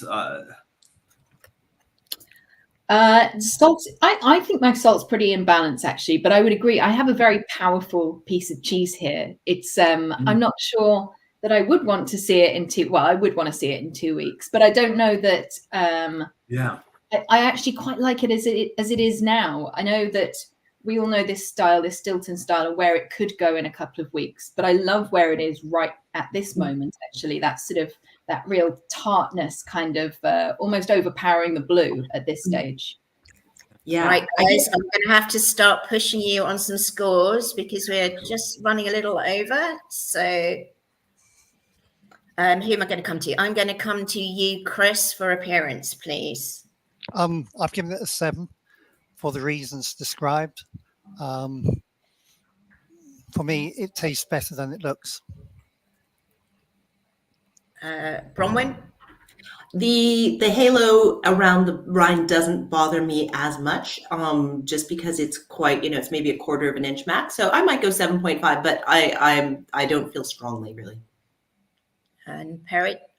Yeah, I'm happy with 7.5. As I said, very confusing having that sort of drier rind that's very smooth to touch, rather than if I saw that power and that creaminess, I'd think the rind would be ever so slightly wetter. So yeah, 7.5 for me, wasn't it? Yeah. Lovely. And Hero, you were nodding, so I'm just going to go with 7.5 on that. In terms of aroma, Hero, can I stick with you on this one? Yeah, absolutely. It's powerful. It really does reveal quite a lot of what we're going to expect when we try this cheese. So for me, that's probably around like an 8 on aroma. Bronwyn's nodding. Perry? Yep, agree with 8. Chris? Yeah, 8. Lovely. Yep, Wow. Brilliant. Texture. I'm going to come to you, Perry. Yeah, I actually really like the texture of mine. I think, that kind of, fudge kind of that you've got to kind of work with it a little bit, and the way it just sort of, holds up rather than dissipating or going into a crumble. I quite like that fudgy kind of almost like a, sort of Norwegian brown cheese kind of firmness that's in there. So I really like it. Is it my best feature within this cheese? Probably, actually. So I would be between an 8 and an 8.5. Okay, Bronwyn, I'm going to come to you. You're nodding. I would go 8.5 on this. I think that I like how it manages to balance the good structure with that kind of demineralized melting ability. So yeah, no, I think it's a pretty good exercise in proper British blue structure. Yeah. Lovely. So Chris and Hero, you're nodding, or Hero's nodding. I Chris, go with 8.5. It's actually much creamier in terms of texture than it looks. Fantastic. Do you want to give me a sort of flavour then, Chris? I've gone for 8.5 because, as Harry's nodding. I think so. It's a good blue cheese, but could it be slightly better with another week or two? I think it probably could. I think that it would have broken down more. I think there'd be more complexity, and I still think it'd be in balance. I don't think it would have run away. I don't think the ammonia would have taken over, and there's no bitterness. It's completely absent of bitterness. I always think that's a really positive thing for a blue cheese. Brilliant. So, are we all happy with 8.5 on that one? Yeah, I thought we were going to differ quite largely, so I'm glad we got on. Yeah, it's really nice. Whoever the cheesemaker is, can you send us a piece in like 2 weeks? I think that's just got to get more and more intense. In a nice way. Excellent. Guys, I'm just going to move us very quickly on. I am so sorry, to our final cheese, which is D for Delta 4 1198. So it's this pretty dense truckle of wax cheese. And if I open it up here, you can see it's definitely got a little additive there. And if it's okay, Bronwyn, I'm going to come straight to you. Wow. Well, I mean, from an appearance-wise point of view, I think you judge it against what it's trying to do. And in this case, it looks very evenly coated. The wax is covering the whole cheese. It's fairly striking. It's the smell is really interesting as well. I'm not like immediately placing what herbs and spices are in there, so I'll be interested in the reveal. But it's almost like there's something quite sweet about the first impression. So yeah, that's my initial. Those are my initial thoughts. In terms of the appearance of the truckle that I have, and obviously each of our truckles is going to be different. I've got legs running around the truckle as if the wax hasn't been finished off properly. It's as if it's been dripping, and I've got a wedge of wax at the bottom of my truckle. In terms of the inside, I've got additives on one side of the cheese. I haven't got additives throughout, so it looks as though the additives are not evenly distributed, but it could just be the piece I've cut. So I'm going to cut another piece off and see if it gets better.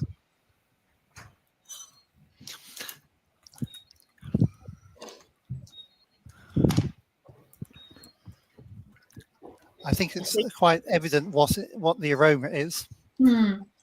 It's truffle, right? Is it? Yeah. Yeah. Okay. Bags of truffle here. So much truffle. Yeah. Texture-wise, it's quite a sort of spreadable kind of pasty texture, isn't it? It's very, very sort of almost pureed in texture. And that's quite typical when you have an extruded cheese. And from a customer perspective, many customers actually love the creaminess of extruded cheese. and that's one of the selling points that they tell me is why they buy it. It's very different from our perspective, coming from an artisan perspective, but customers really enjoy this texture. They have a way in the world, don't they? Yeah. Yeah. It's You interesting. could argue it's been overworked because it's slightly too soft and squidgy, and it's a fine balance when you extrude a cheese, just to get that texture right. It's interesting. What about mouthfeel, guys? From a mouthfeel perspective, I think it is quite pasty. And you know, whether you describe that as deliciously spreadable or pasty, for me, it's lacking a little bit of the structure that I'm looking for as like just to deliver the cheese flavor. It also has a few crystals in it, and it makes me think they're probably using some starter cultures that are producing sweet flavors, which then are also catalyzing the production of these calcium crystals, which, you know, again, in a cheese that's meant to be sweet and crunchy, I can completely like that jives. But in this kind of truffly, pasty kind of context, the odd crystal just feels really out of place. Okay. So I think Bronwyn customers like that. Having spoken to many customers over the years about wax truffles, that's one of the things that they actually love, is the creamy texture with the sudden delight of the crystals coming through. That's why it's brilliant to have your feedback as well, Chris. From a big retail perspective and what the clients actually are looking for. It's good to know. Yeah. It's interesting for us to obviously have these cheeses and move to that. I think Chris is bang on actually, and you know, I think he's probably the one to lead us quite aggressively on this in terms of knowing where it sits in that stage. In terms of, I agree with the waxing. If you're making a creamery kind of a manufactured cheese, I would look for distinct precision. Legs around the wax, that's not precision to me. The distribution of the truffle in there, I think, is a little bit inconsistent. In terms of flavour, Bronwyn led to it on the Helveticus kind of starter that's in that batch. I would like it to be more balanced with the truffle. So, that's kind of like my summary. And yeah, the kind of puree mouthfeel, I think, to me, I've had this cheese or a style of this cheese before. I think Chris might be right that it's slightly overworked. But I may be completely wrong. Chris, feel free to shred. I think, you know, having tasted it again, I think it has been overworked. I think customers actually do like the Helveticus. Whether we like it or not as judges, it really resonates with customers. Hence why the modern cheddar market has gone very Helveticus led, probably too much Helveticus led in many, many ways. And you get, you know, a lot of sickly sweet cheddars out there. You know, I think as cheese judges, we tend to like a savoury balance with some sweetness. And I think what we see a lot in the market today is just overtly sweetness. And this is probably just a little bit too sweet. I think I'd like to taste a bit more cheese and a little bit less truffle. But I know a lot of people who would say, give me more truffle. You know, they'll grate it on their pasta. You know, they'll eat it on the cheese board. You know, they just, you know, truffle hounds. They love it. Truffle hounds. Thanks, Chris. Okay, guys, I'm going to push us for some scores. Chris, I'm going to come to you for flavour, please. Okay, on flavour, I've gone with an 8. It says it delivers what it says on the packet almost. It's, you know, you either love truffle or you don't love truffle. It's one of those real Marmite flavors. I've gone for an 8. Anybody want to chip in, Bronwyn? I mean, to me, it sounds really bad. It tastes like the cheese version of junk food. You know, like the kind of like the snack that's so loaded with MSG that it's just hyper palatable. So it tastes yummy, but I'm not sure it tastes good. For me, I guess maybe I'd mark it down for that, even if I'm being horribly anti-commercial, and give it like a 6. But Yeah. again, feel free to wade in and tell me I'm wrong, and I will accept that. This was flavor, right? Yeah. Yeah. Yeah. I'm a 6, and I think it's because what Chris was saying, and I'm like trying to really take that artisan hat off and really focus on what this cheese is, and I think it's all about that precision, and I think that the balance of that Helveticus is way too much, and it's fighting too much with truffle, and I think like you said, if we had a little bit more cheese and a little bit more, maybe I would lift it up. So I'm around a 6. I don't know if that's unfair or not. Let's see what Hero has to say. I also had a 6 for flavour. There are many cheeses that I enjoy truffle being added to, but cheddar actually isn't one of them particularly. And as just to echo what we've said about Helveticus and truffle maybe battling each other, I was pretty aligned with that.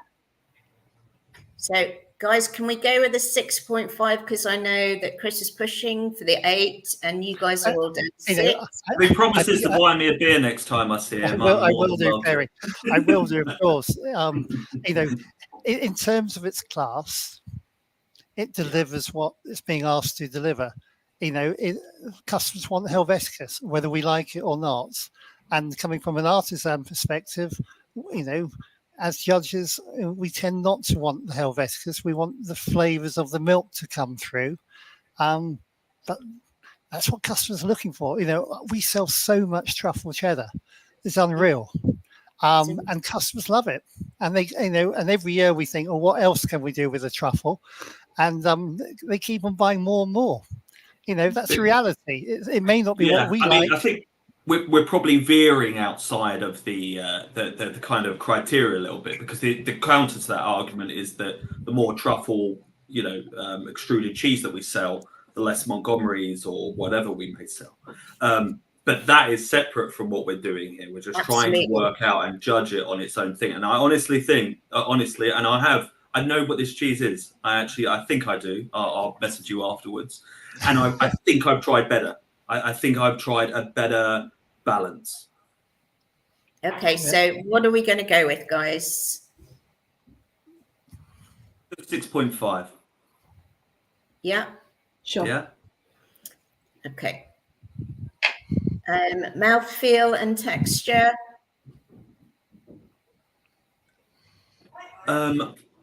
Yeah, once again, I think maybe this might be the worst aspect of it. I think I'm leaning into that overworked thing. It's really pureed when it's on the palate, and that makes it very Moorish actually, because you can keep on kind of like consuming it because it just slides down really, really well. But am I borderline finding it sickly? The kind of the thing. So 6.5, Chris. I've gone for 7. And the reason I've given it a 7 is because I think it is overworked, and I would like more texture there.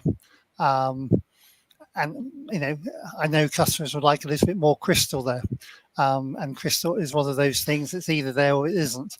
But I think the fact it's overworked means I've docked 3 points from it. And I've got a little nodding coming from Hero and from Bronwyn. So are we all happy with a 7? Yeah, let's go with 7. Okay, aroma. Bronwyn? I mean, it's striking. It did take me a while to figure out that it was truffle. But now that you said it, it's unmistakable. But I think it's maybe the combination of the truffle and Helveticus that threw me off. It's it's powerful. I can imagine people liking it. I don't know, 7. Hero's nodding. Chris? I gave it 7.5, so close enough. Perry, you all right with that? Yeah, happy with the 7.5. Pop the lid off, you get a whiff of truffle from a distance, and it does what it sets out to do. Okay, 7.5 then, guys. And then finally, appearance. I gave this a 5.5. My specimen here is a poor one, and I believe if you've entered a cheese in this competition, you need to really look carefully at your appearance. And there are many good makers out there who really do have excellent examples. This particular one isn't great for me. I've scored it down for that reason. Anybody else want to chip in quickly? I'd agree with that. Level of precision, and yeah, well, I was kind of repeating what I was saying before. Brilliant, guys. So I'm going to pop appearance down as 5.5 on that one. And then I'm going to hand over to Nigel just to thank you all for an incredible afternoon's worth of judging. I think your feedback has been brilliant, and it's been fantastic to have that balance, Chris, from your retail sector, buyer's mind, to all of the artisanal side of life that we all love and cherish and nurture. But it's been a brilliant competition. Over to you, Nige. Yeah, sure. Bronwyn, Perry, Chris, Hero, thank you so very much for lending us your palettes. It's been great. It's been a proper discussion. You described the cheeses brilliantly.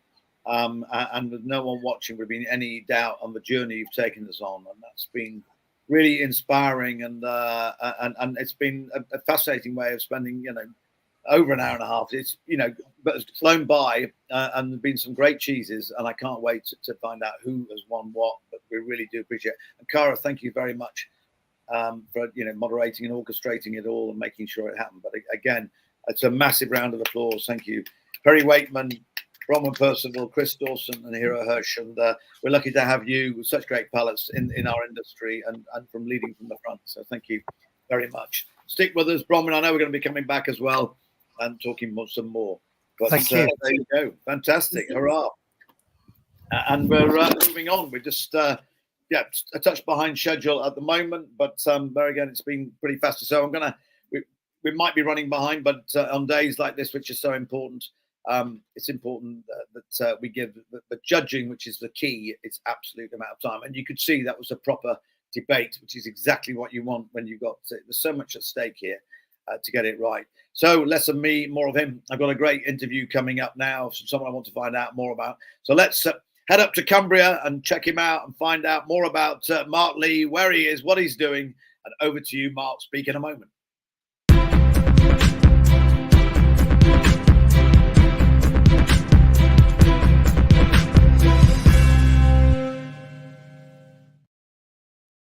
Mark, hello, greetings. How are you? There you go. Did you catch some of that?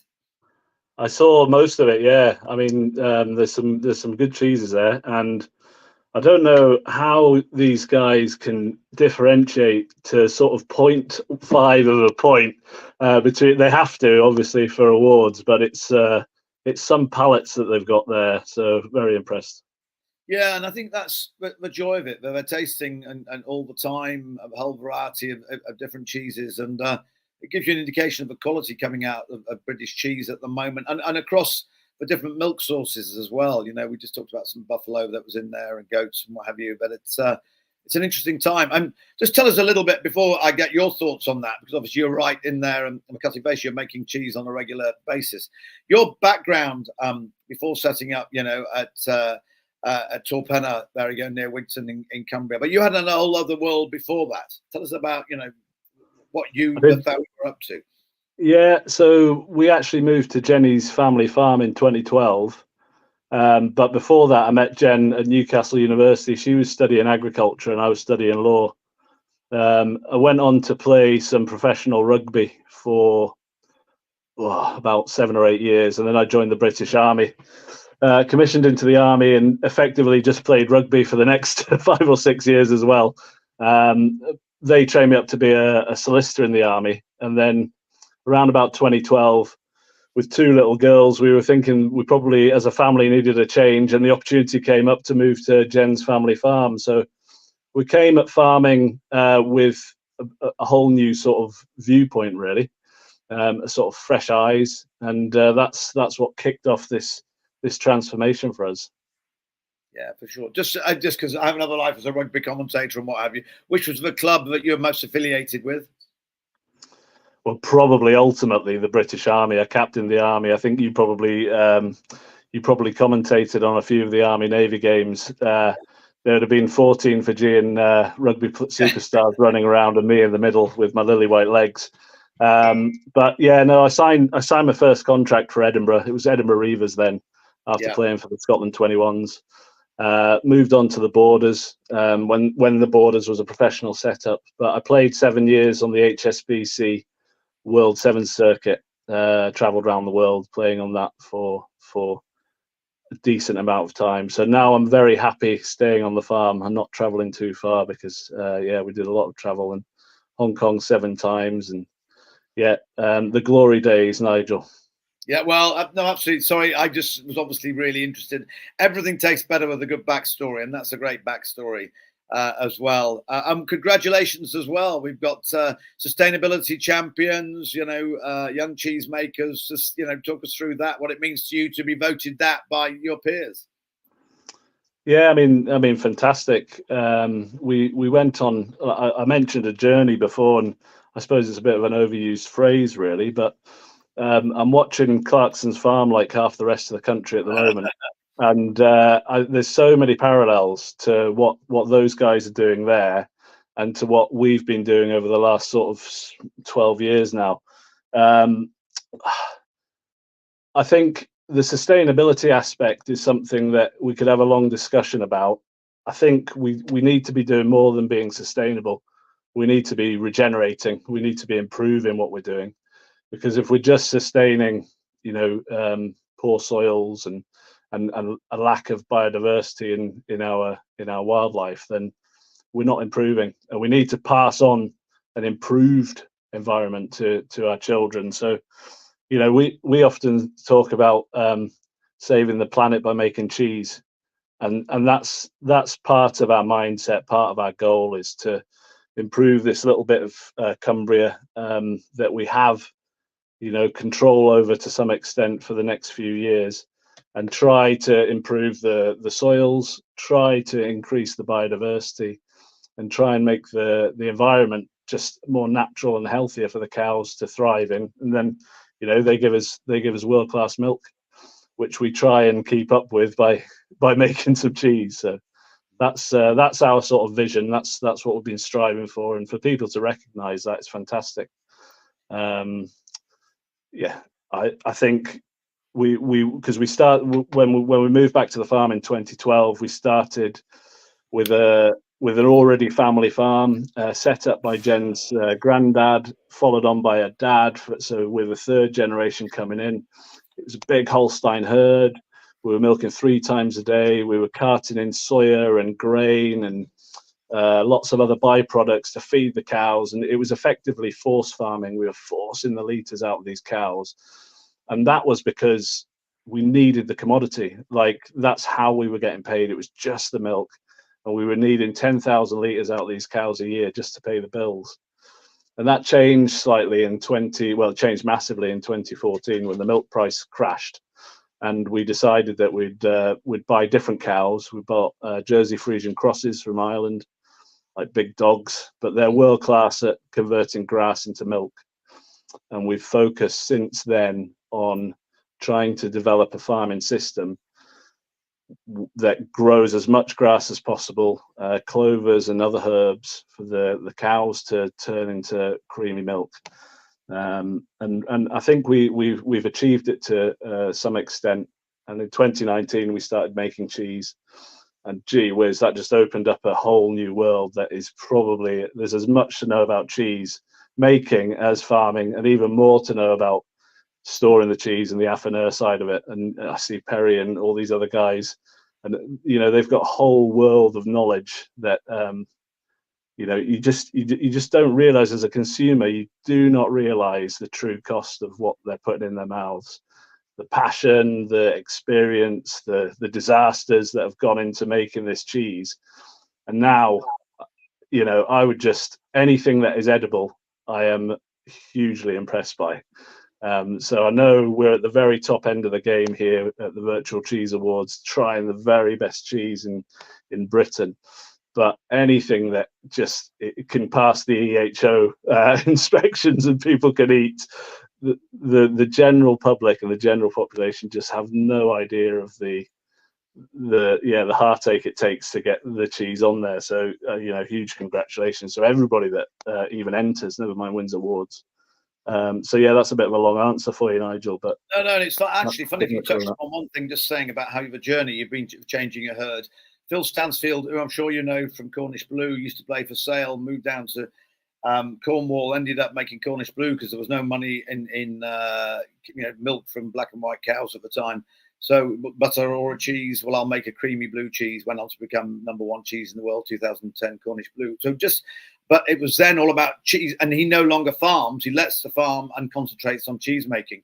So it's like you as well, but looking at it and the quality of the milk and everything that goes into it, it is a whole other job. With you as well, with the pigs that you've got there and all the different the hedgerows, you're looking at it on a holistic view about the farm, all the different elements which will go back to producing great cheese. It's a great full circle wheel we've got there. Yeah, so we bought these new cows in 2015, and they were out grazing. So our mindset had to change from feeding them 2-3 times a day in the trough in the shed to the actual field being their trough. So we changed the things we were planting in the fields. We were putting more clovers in, more legumes, more grasses than just Italian ryegrass, which was being cut previously and just shoved in a silage clamp. But we had a bit of a light bulb moment when we employed an agronomist to help us with what we were planting in the fields. And we were a bit naive. The agronomist was basically just selling us chemicals. So we sprayed off a field that had fat hen in it, and one of the sprayer nozzles on our spray was blocked, and we striped the field. About 6 weeks later, when we put the cows back into that field, they were grazing in perfectly straight lines, and then walking over sort of 11 meters of lush grass and grazing in perfectly straight lines again. And that was a sort of realization for us that something more is happening here. Like, the cows are eating the weeds that we were trying to get rid of. Like, why are we trying to get rid of these weeds? What's that doing to soil health? And pretty much overnight, we just stopped putting chemicals on the land, following on from that sort of revelation.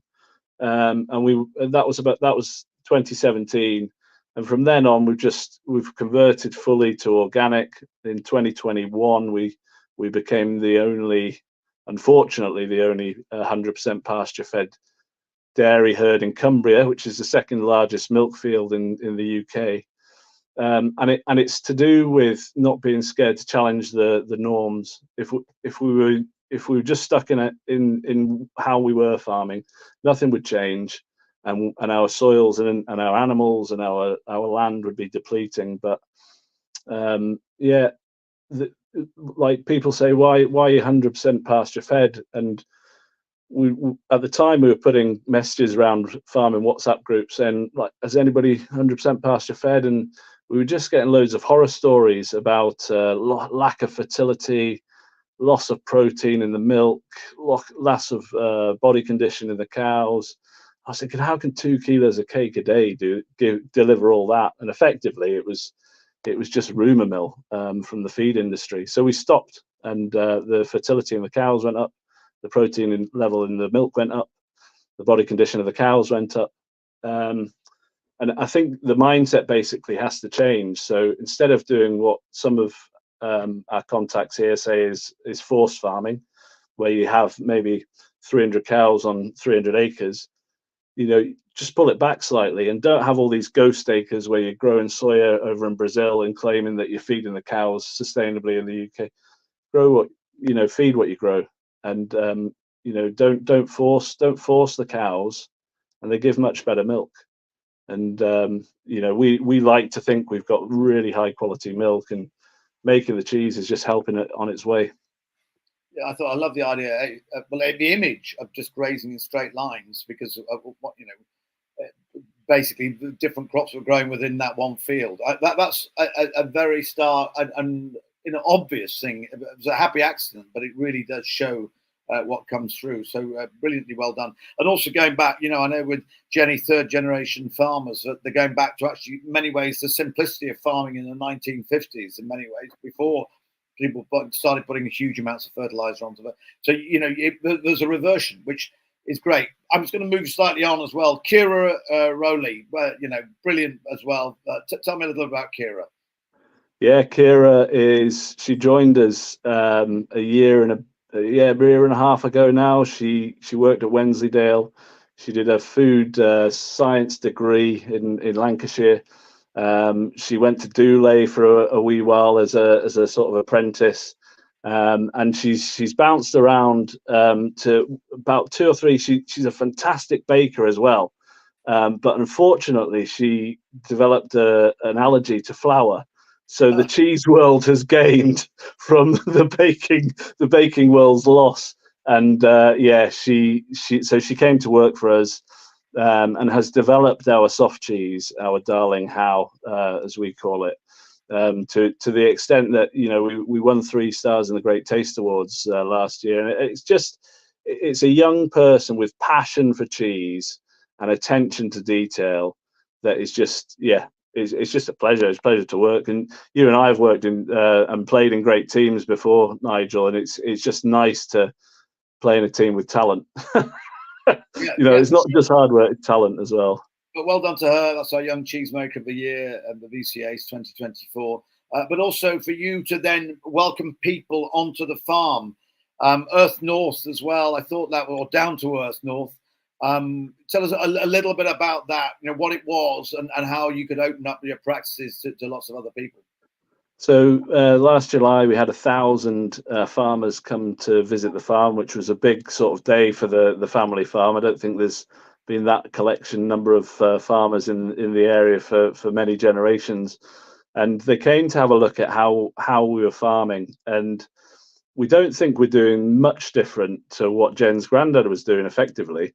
And we hadn't heard of the term that has been coined as regenerative farming when we started back in 2017, but it's come from the south and it's sort of washed over this part of the country, and we seem to be on a bit of a bow wave of this regenerative farming movement. And regenerative farming is effectively a way of farming that develops and regenerates the soil. Focus on soil health, focus on animal health, and the benefit of that regenerates the biodiversity. It's not certified in the sense that organic is, so we are organic as well, but what that allows is it allows every farmer or every person with a bit of land to just try a little bit. And you don't have to be certified or inspected or anything, but just try some of these techniques that our forefathers did and tried, and it fed us for like a millennia. So there's a lot to know from the previous generation. I mean, you mentioned it before, when we planted our first mixed species ley in 2017, the seed packet was just 2 clover types different to the seed that Jen's granddad was planting in the late 1950s. So exactly what you were saying before, there seems to be a little bit of a cycle on this wheel. And what we need to do is we need to embrace what we've had really good in the past and try and combine that with modern day science and modern day data analysis. So things like we're putting bioacoustic measurements on the farm to measure the birds, the number and type of birds, the number of type of bats.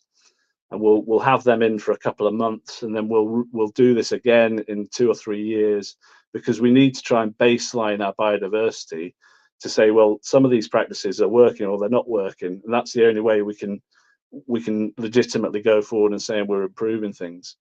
So yeah, they came to the farm last July. We've developed this concept about grazing cows, where we want to try and create a savanna type environment for them, and we've called it 3D grazing.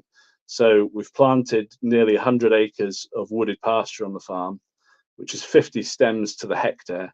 So ultimately we want the cows to walk into a paddock and have sort of a smorgasbord of mixed herbal leys at their feet, the hedgerows just to the side of them, and different types of trees full of tannins and willows and poplar and hornbeam and these trees that are really good for them, so they can make the choice of what they need to eat.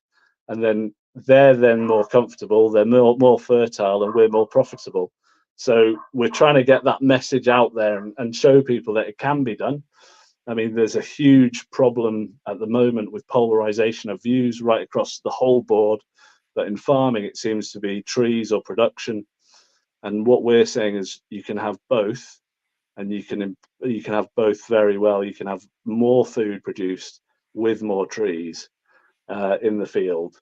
Not just on the edge of the field, but actually in the field. It provides shelter, it provides shelter from the wind, rain, shelter from the sun, which is going to be critical over the next few decades.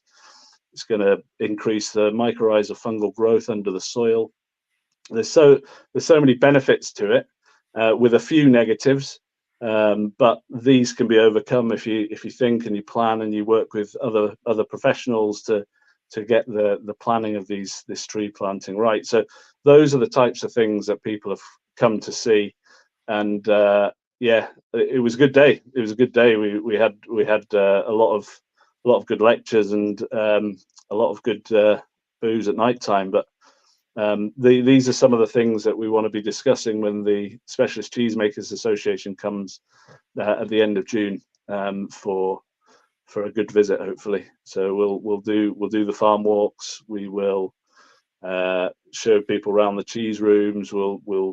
We've actually started something that you'll be interested in, Nigel. We've started making gelato on the farm.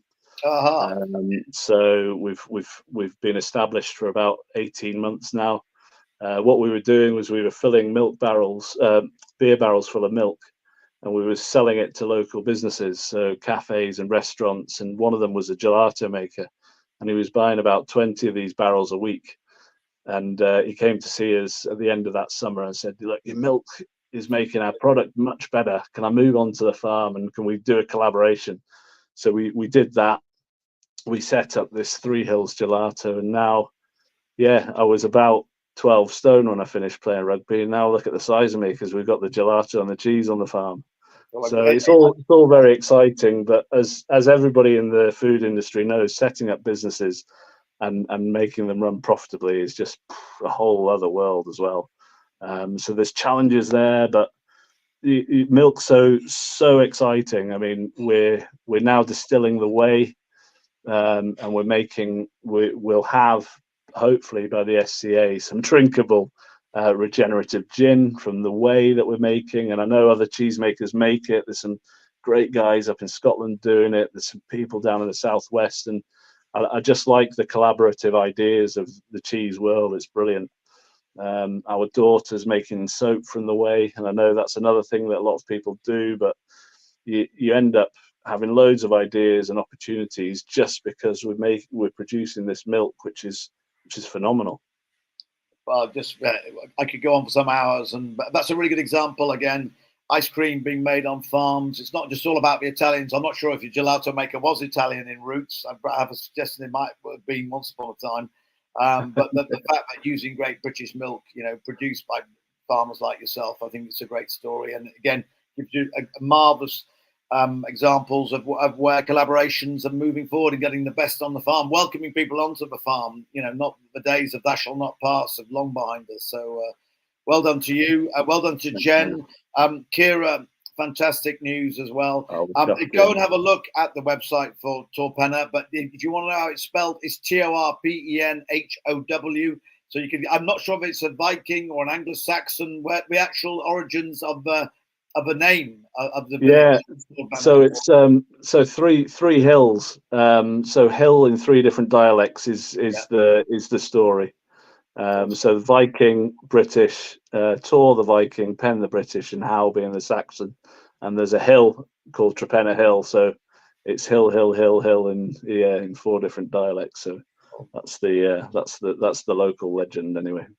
Well, you're looking very good on that gelato diet anyway. To have a sushi mark. Do think our very best. Thank you for your time today. But we'll go and look at it online as well. It's Torpenhow. It's a fantastic. All the things that you're up to, and we really appreciate it. Thanks for your time today. Thank you, and congratulations to you and Sarah and Cara and the team for putting on such an I can only imagine the logistical effort that's gone into that.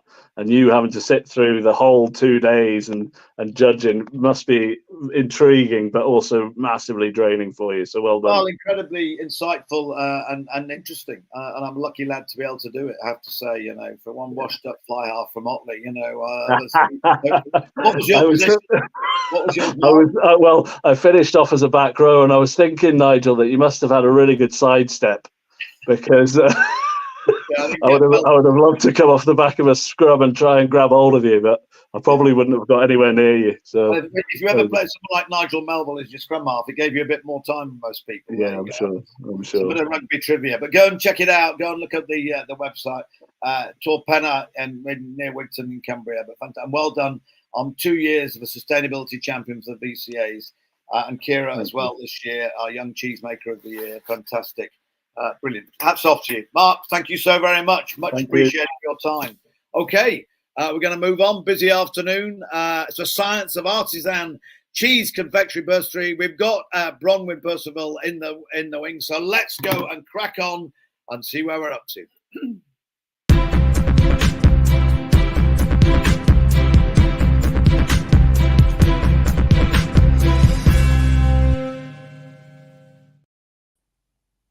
There we go. Hello.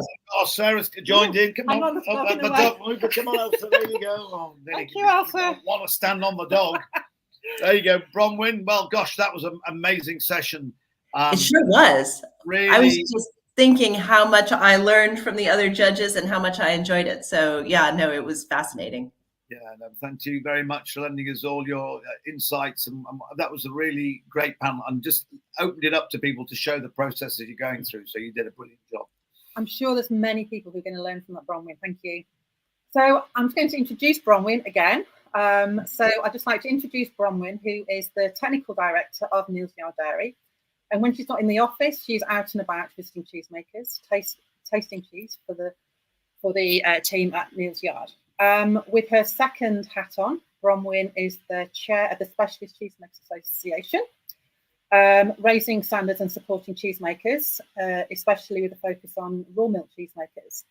So some amazing work done there. I'm really lucky to have been part of the SCA technical committee for the last few years, which has really blown me away. As a kind of technical committee, we work together to support the SCA cheesemakers, and part of with all the extra knowledge that we get from the team, and including Bronwyn. So yeah, there's always something to learn, and everyone keeps on learning, which kind of brings me to the fact that the Virtual Cheese Awards, since we began, has always offered a bursary to support the FCA cheese members. And again, this bursary is going to go to support the Science of Artisan Cheesemaking Conference. And we have had many applications, and there are a number of winners, which kind of Bronwyn is going to now announce. So as I said, we're about supporting cheesemakers, supporting learning, and just sharing knowledge throughout the industry. So I'm going to hand you over to Bronwyn again. So please, Bronwyn, tell us who is winning and all about the Science of Artisan Cheesemaking Conference. Absolutely. No, well, I mean, it's our great pleasure. Well, it's my great pleasure to work with Sarah as part of the technical committee, and also, you know, in fact, let's show the slides as we go so that we have some beautiful color to look at in the background as well. But basically, the Science of Artisan Cheese Conference started back in 2014 as a way of trying to get scientists and cheesemakers and regulators all together in one room and start conversations between everybody about what was happening at the cutting edge of science, particularly looking at subjects that were relevant to raw milk and artisan cheeses. And, you know, since then, I think the conference this might be the 6th in-person conference. It happens every 2 years at North Cadbury Court in Somerset. And since the beginning, it's been sponsored by the Specialist Cheesemakers Association and my employer, NYD. But also, I think it's really important to, now include the Virtual Cheese Awards as a sponsor for the conference. It's not cheap and let me just see, am I in control of these slides? The conference is a 2-day event held at North Cadbury Court in Somerset, which is the home of Montgomery's Cheddar. It's an absolutely beautiful venue, a house with loads loads of space for all 100 and some people who attend. And is because of its historic links with cheddar, it's also an amazing place to hold a conference about cheese. You can see here, most of the program is composed of presentations from various different scientists from around the world, looking at different aspects, from farming and animal health issues all the way down to cheese making and microbiology things. And so it's 2 days of presentations on various different topics. There are also breakout sessions and workshops where people can decide what they're most interested in and really zoom in on those topics. So this is Bruno Gibaudeau, who is one of the founders of the Obsoline School of Ruminant Nutrition, very kind of very popular with people who are trying to reduce their external inputs and promote rumen health, which everyone likes. And it was wonderful to be able to bring him from France to talk to our group about signs of ruminant health. But likewise, we had at the last conference, courtesy of support from the Virtual Cheese Awards, Sally Ann Spence, who is an expert on dung beetles, and she gave a very, very compelling presentation about why we all need dung beetles in our lives, and how inadvertently, in trying to protect the health of their animals and, you know, dose them to protect them against worms, which can have very serious consequences if animals get sick. Actually, they've farmers have inadvertently created a real problem, because those same worm killers in the animal can be passed through into their dung and then wipe out all these species of dung beetles. So we went on a little dung beetle safari to see what we could find, and did find some dung beetles, but I think left with a greater appreciation of things that we'd never even thought about, but which everybody has gone away trying to see what they can do on their own farm. So the other part of the conference that I think is really important is that it's fun, and because it's bringing people from all over the world to come and participate, that we have plenty of time for networking and eating good food and meals and so forth. And before we go on to the next slide about this year's program, I would say it is very expensive to put this conference on. It involves loads of speakers, loads of infrastructure, a beautiful place, and a lot of good food. And one of the things that's also at the same time extremely important about the conference is accessibility. And I'm aware that these tickets by necessity are quite expensive, but at the same time, with the Virtual Cheese Awards' help, we've been able to make available this set of bursaries to people who have every reason to be the core audience for this conference, and at the same time might have difficulty getting there right now under their own steam.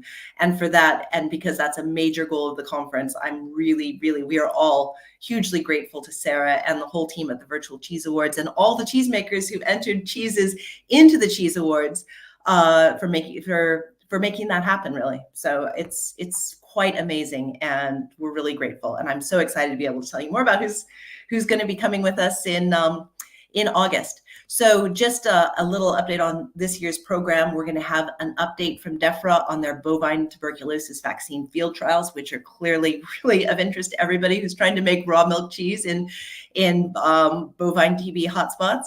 Lots of interesting information about things to do with botanical diversity and sustainability, and how actually having more different kinds of plants and herbs in pastures actually can limit methane emissions from cows, which was interesting information for me. A lot more data on understanding and controlling STEC and possible avenues for better control of this in the future. Again, hugely important for raw milk cheesemakers. Managing the composition of cheese across season and stage of lactation. We've got Yvonne Larcher coming to do some master classes on that. We're going to have some sessions on ergonomics and safe handling practices for cheesemakers, because that's hugely relevant to people who are hopefully going to be making cheese for decades to come, and some farm soil workshops and opportunities to get outside and dig holes, and hopefully Jamie will be all right with that. So with that in mind, just like to go on to, unless you have anything to add, Sarah, shall we go on and introduce this year's bursary recipients? Please, yes. All right, so here we go. This is in alphabetical order of first names, which is how it happened to come up on my screen. So there's no ulterior motive to the order. But first up, we have Blake Bowden from St. Jude Cheese. So Blake makes cheese at St. Jude Cheese in Suffolk, where he developed St. Helena, a raw milk cheese in the style of Saint-Nectaire. Originally from Australia, he made cheese in the United States before moving to Suffolk to work with St. Jude Cheese 6 years ago. Our next bursary recipient is Chelsea Choi from Ballylisk of Armagh. So Chelsea is a cheesemaker and quality technician at Ballylisk of Armagh, which is a cheese company based in Northern Ireland.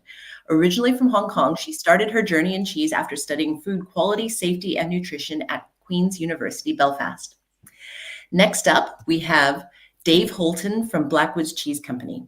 So Dave is owner and head cheesemaker at Blackwoods Cheese. In 2023, the business suffered a catastrophic flood that put them out of commission for most of the year, but they're now back up and running, making award-winning cheese again. Next, we have Dean Story from Monkland's Cheesemakers. So Dean has a background in molecular biology and as a chef, and brought these skills together to start a career in cheesemaking. He took over Monkland Cheese Dairy from Karen and Mark Hindle in September 2023. Next, we have Emily Tideman from Broughton Hall Dairy. Emily recently set up a small dairy producing sheep's milk cheese at her family's farm in Suffolk, sourcing milk from a neighboring dairy whose lambs graze on her own farm. Next, we have Jake Goldstein from Neal's Yard Creamery. Jake got his start in the hospitality industry, retraining post-lockdown as a cheesemaker at Neal's Yard Creamery in Herefordshire. He hopes to one day open his own creamery. Next, we have Naomi Johnson, illustrator and cheesemaker at Tivy Cheese. Naomi has been making cheese at Tivy in Wales for 3 years, but her background is as a chemistry researcher and scientific illustrator. She uses diagrams and cartoons to explore communication around cheesemaking and is working on a book project that delves into the chemistry of milk and its coagulation into cheese. Next, we have Razan Alsus from Yorkshire Dama Cheese. Razan and her family came to the UK after the war in Syria in 2012, settling in Yorkshire. With a background in science and a pharmacy degree, she decided to start a business making Syrian-style cheeses from British milk, and since then her cheeses have won numerous accolades. And then finally, we have Rose Adams from Chapel Cross Dairy. Rose has a herd of Golden Guernsey goats, 10 of which she milks seasonally once a day. She makes soft and hard raw milk cheeses and sells them from her tea room in Somerset. So here are our 2024 Virtual Cheese Awards bursary recipients, and congratulations to all of them. We're really excited to see all of you in August. Fantastic. What a great, brilliant, diverse crew. Fantastic. They're going to be, and they'll bring a lot to the conference as well. That's the joy of it. It's listening to, but also, and there are some remarkable people. Some of them whom I know, you'll know all of, but they're remarkable people. Razan, for instance, what a great backstory she has coming to the UK, and so many more. Yeah, so I'm really excited. Thank you very much for announcing that, Bronwyn, and well done to all those cheesemakers who I will meet at the conference. So yeah, amazing, and well done, everybody. Well, thank you again for your support, and looking forward to seeing you in August. Oh, Bronwyn, brilliant. Thank you again. Thank you for your judging skills and so much more. Much appreciated. Brilliant. Wonderful. See you soon. Okay. And you, thank you very much. Here we go. The Real Cheese Project. We want to find out more. I can tell you more because we've got James Grant and Amy Bryce waiting in the wings. So let's bring it on. Let's find out about the Real Cheese Project.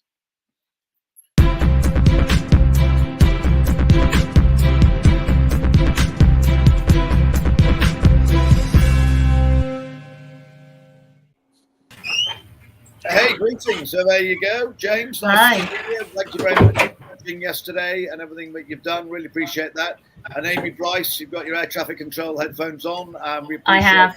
It. Well done juggling a busy business with Freshly Ground PR and children and everything. And you and Sam run the business between you. So I know you both well. And this is an interesting project. So James, tell us a little bit more about it, succinctly there, and how it's going to benefit the industry. Yeah, hi, Nigel. Hi, Amy. How are you? I'm in a really cool room, by the way. A 70s wallpaper has got nothing to do with me, but it's pretty cool.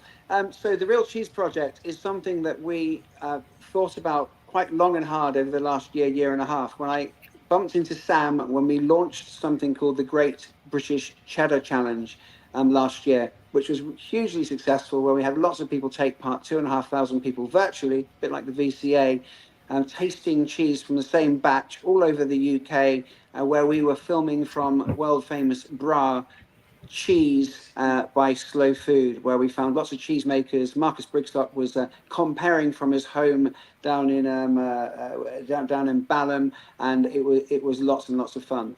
Now, on the back of that, we realised that there is a place and a need for people to know more about artisan cheese, purely because of the pendulum at the moment. 95-96% of cheese being sold, maybe more than that, is fairly industrial and large production, whereas the artisaners, Hans and the Vassars, etc., and those small shops don't tend to get the footfall that we'd like, or the buy coverage that we'd like to see.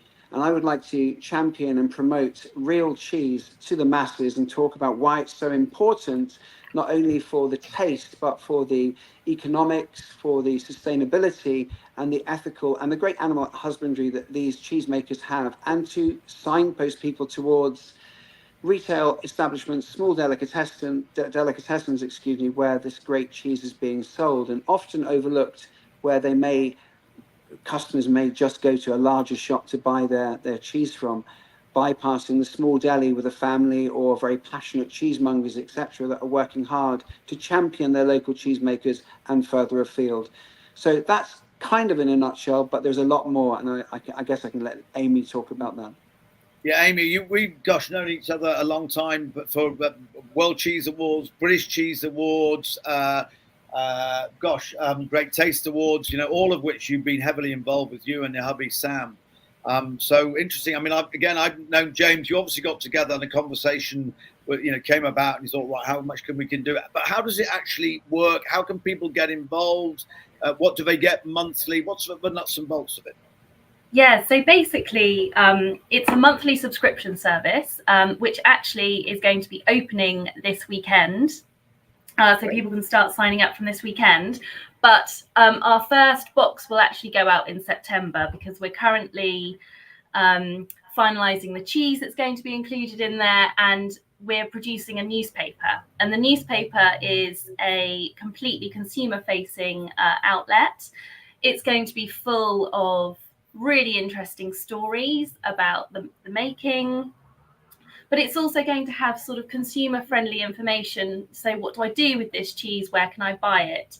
If it's not local to me, is there a cheese that I can get that's similar in my local area? So it's all about sort of signposting consumers to their local cheese shop or cheesemonger and saying, I've just tried this amazing cheese that's made in Lincolnshire, but is there anything that's produced like this in Dorset or, anywhere else? So that's the plan. We're also going to be, so by signing up to the Real Cheese Project, that is going to fund our campaign element of the project. So we're going to be running surveys. We want to be offering a sort of communication support to cheesemakers and cheesemongers. Of course, if you're very much into making cheese, you don't necessarily have the resources to be putting out press releases or social media. So we want to be a sort of conduit. So if anything bad or great happens within the cheese industry, we can actually facilitate, that voice in the newspapers. Obviously, what happened with Kirkham's at Christmas. It would have been really nice to be able to have somebody fighting that corner from a very sort of overarching point of view. So that's one of the elements of campaigning that we're going to be doing. We're also going to be relaunching the Cheddar Challenge, but it's now called the People's Cheese, and we're taking that to Chiswick Cheese Market this weekend. So we are calling upon the general public to come and lend us their palates and then give us their verdict. We're focusing on territorial cheeses. So again, there's a sort of education element that, despite what might be displayed on supermarket shelves, we're barely scratching the surface when it comes to what the UK is producing cheese-wise. So we've got 9 categories.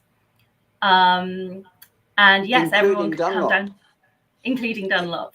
including Dunlop, which is a cheese that was brought to Scotland many hundreds of years ago, which is a stalwart cheese in my mum's cupboard when I grew up in Scotland, in Bothwell in Lanarkshire. And it's an Ayrshire cheese made by several cheesemakers, and we've got some of them coming down to be blind tasted at the Heritage Tasting at Chiswick Cheese Market. It's going to be so much fun. We've got 8 different territorial cheeses that we're going to be trying throughout the day, and the people get a chance to come into the gazebo at Chiswick Cheese Market, taste the cheese, leave their mark, and the people will choose which one goes through to the semi-finals, which are going to be held at Chiswick again in a private room, where we're literally going to blindfold people to taste the final selections, to whistle it down to 4/5 cheeses, which will be absolutely incredible. And then we're going to Beasley Farm, so Mr. Kirkham and Kelly's house, in October, I believe, where we're going to be chomping down on the cheeses again. And we had 2,500 people last year online watching us. We're aiming for between 5,000 to 10,000. We hope, wouldn't that be amazing?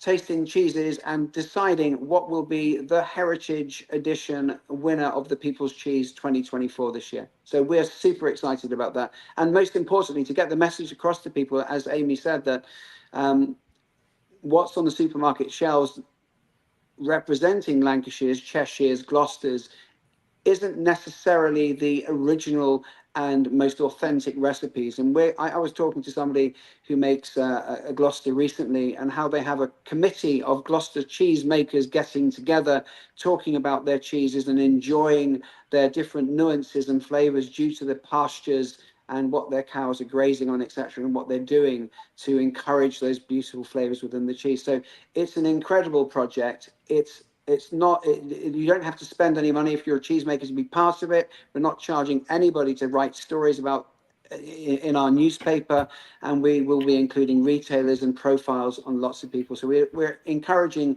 cheesemakers to knock on our door, where we can help them and shout out the great work that they do. We love cheese, and we want to make it more accessible, and the real cheese more accessible to people, to help swing that pendulum and get the money where it counts, to help the local economies and the livelihoods of those people and those small shops. I love the idea as well, that where you are giving a voice to the smaller producers, where they wouldn't necessarily have it, or the marketing budgets to go with it, but you can get out there.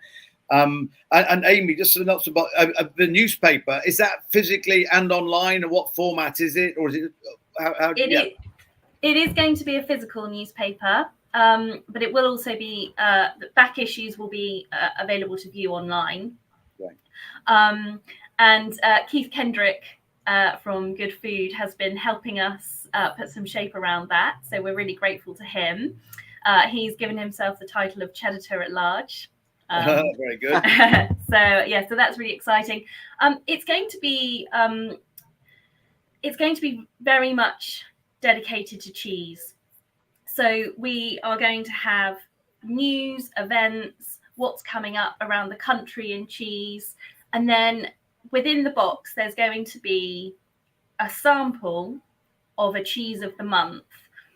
And there will be a big sort of double page spread about that cheese within the newspaper.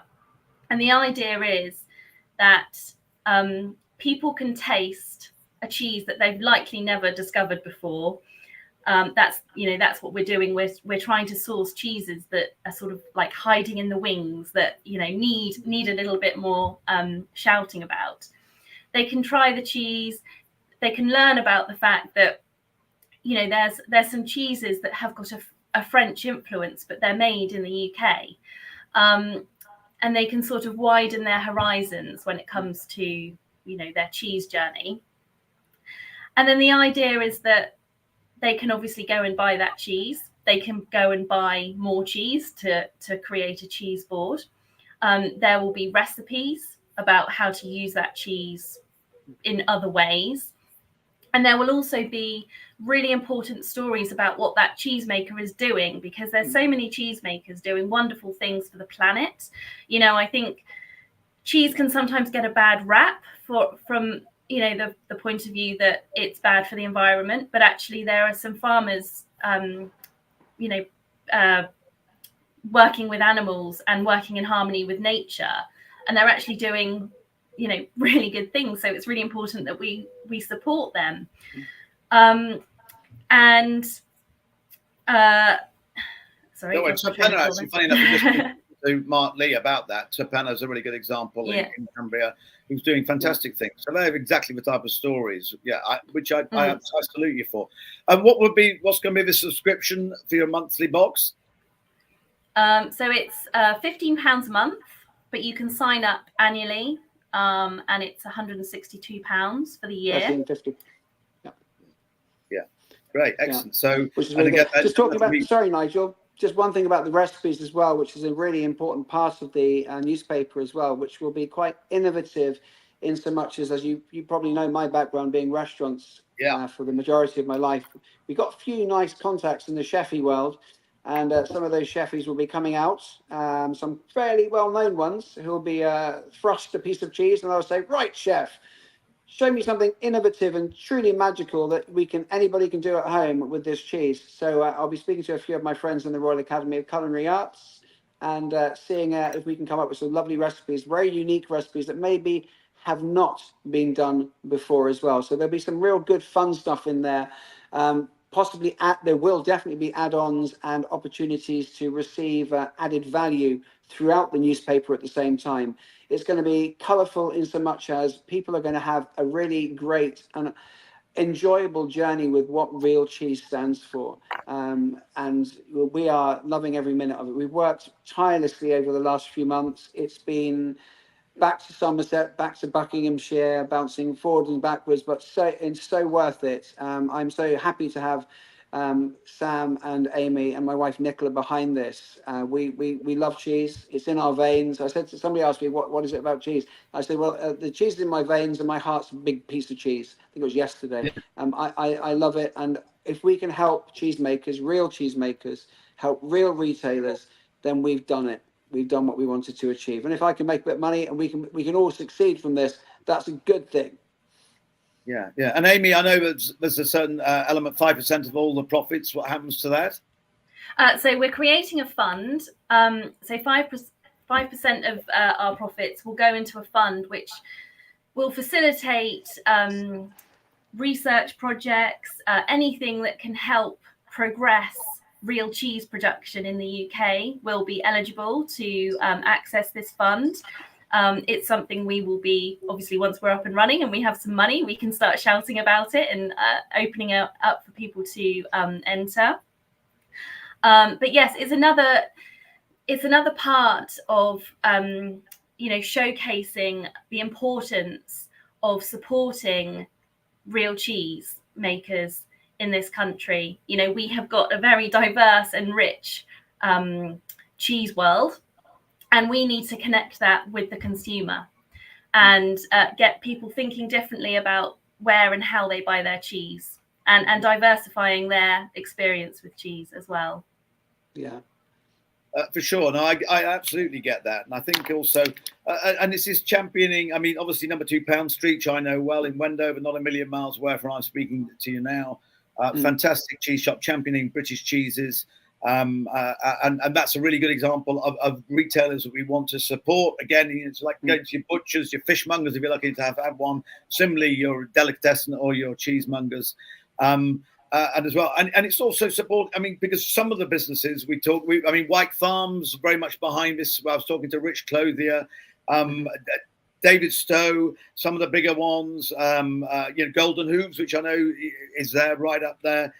Barbers. These are ones who are sometimes they're producing block cheddars as well alongside. It's not all about artisanal processes necessarily. It's also what they represent in the market. I think that's very important as well, and I'm sure that's something with you with the Real Cheese Project as well, because some of these are big producers, but they're not the industrial ones. But it doesn't really matter to a certain extent what they are, as long as they are behind the farming community and also encouraging retailers to do it. And it's amazing to see the work that Golden Hooves are doing and how they are at one with animal husbandry and the earth, and what they're doing because they are a larger scale, of course, but that they are embracing the right things. And we need those producers to be really setting up as the catalyst for others that might not be doing that at this moment in time. That's really, really important. I think this is the right time to do it. I think we all need to be more connected with the earth.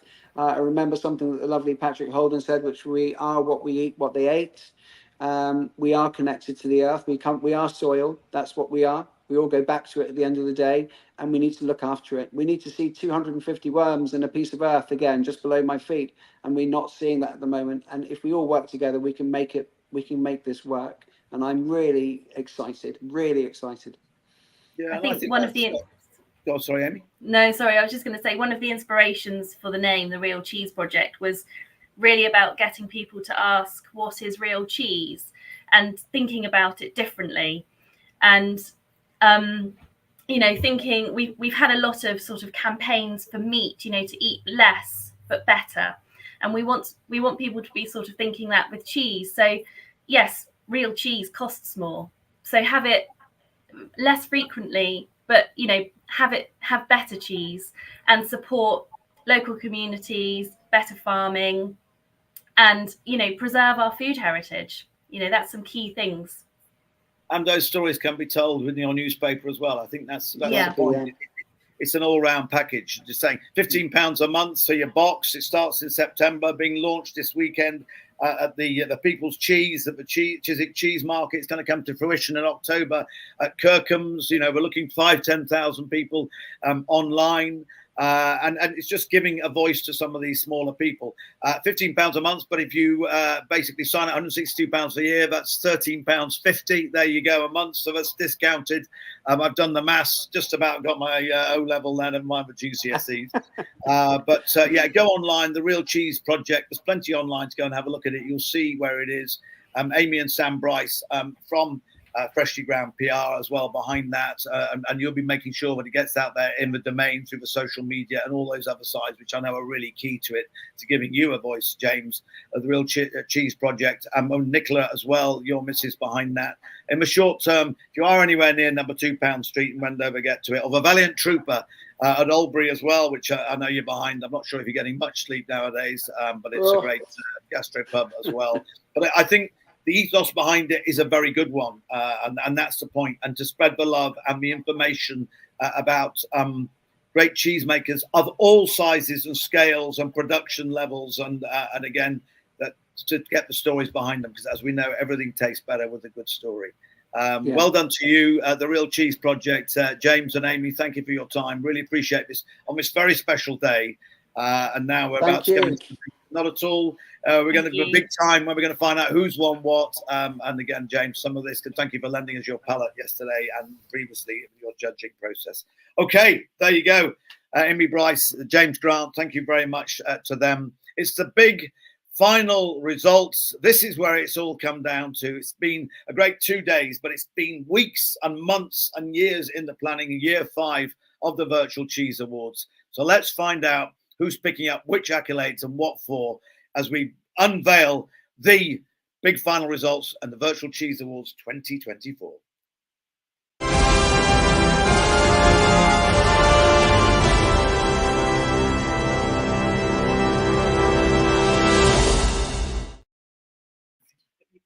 Right, here we go.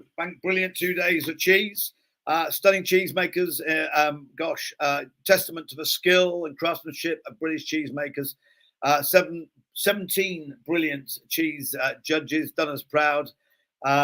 Everyone's a winner to have got this far. Really do that. 7 categories, 9 winning cheeses. Emerald Crown, our bronze, silver, and best of British, the Supreme Champion 2024. And that's following on from in 2020, Felton Farm. It was in Somerset for their Renegade Monk soft blue cow's milk cheese. Remarkable cheese from a couple who had never been in the industry before, came out of it. They both worked in London and done brilliant stuff. So much so the next year they won it again with La Fresca Margarita, fresh cheese that it was. It was a pasteurized cow's milk cheese.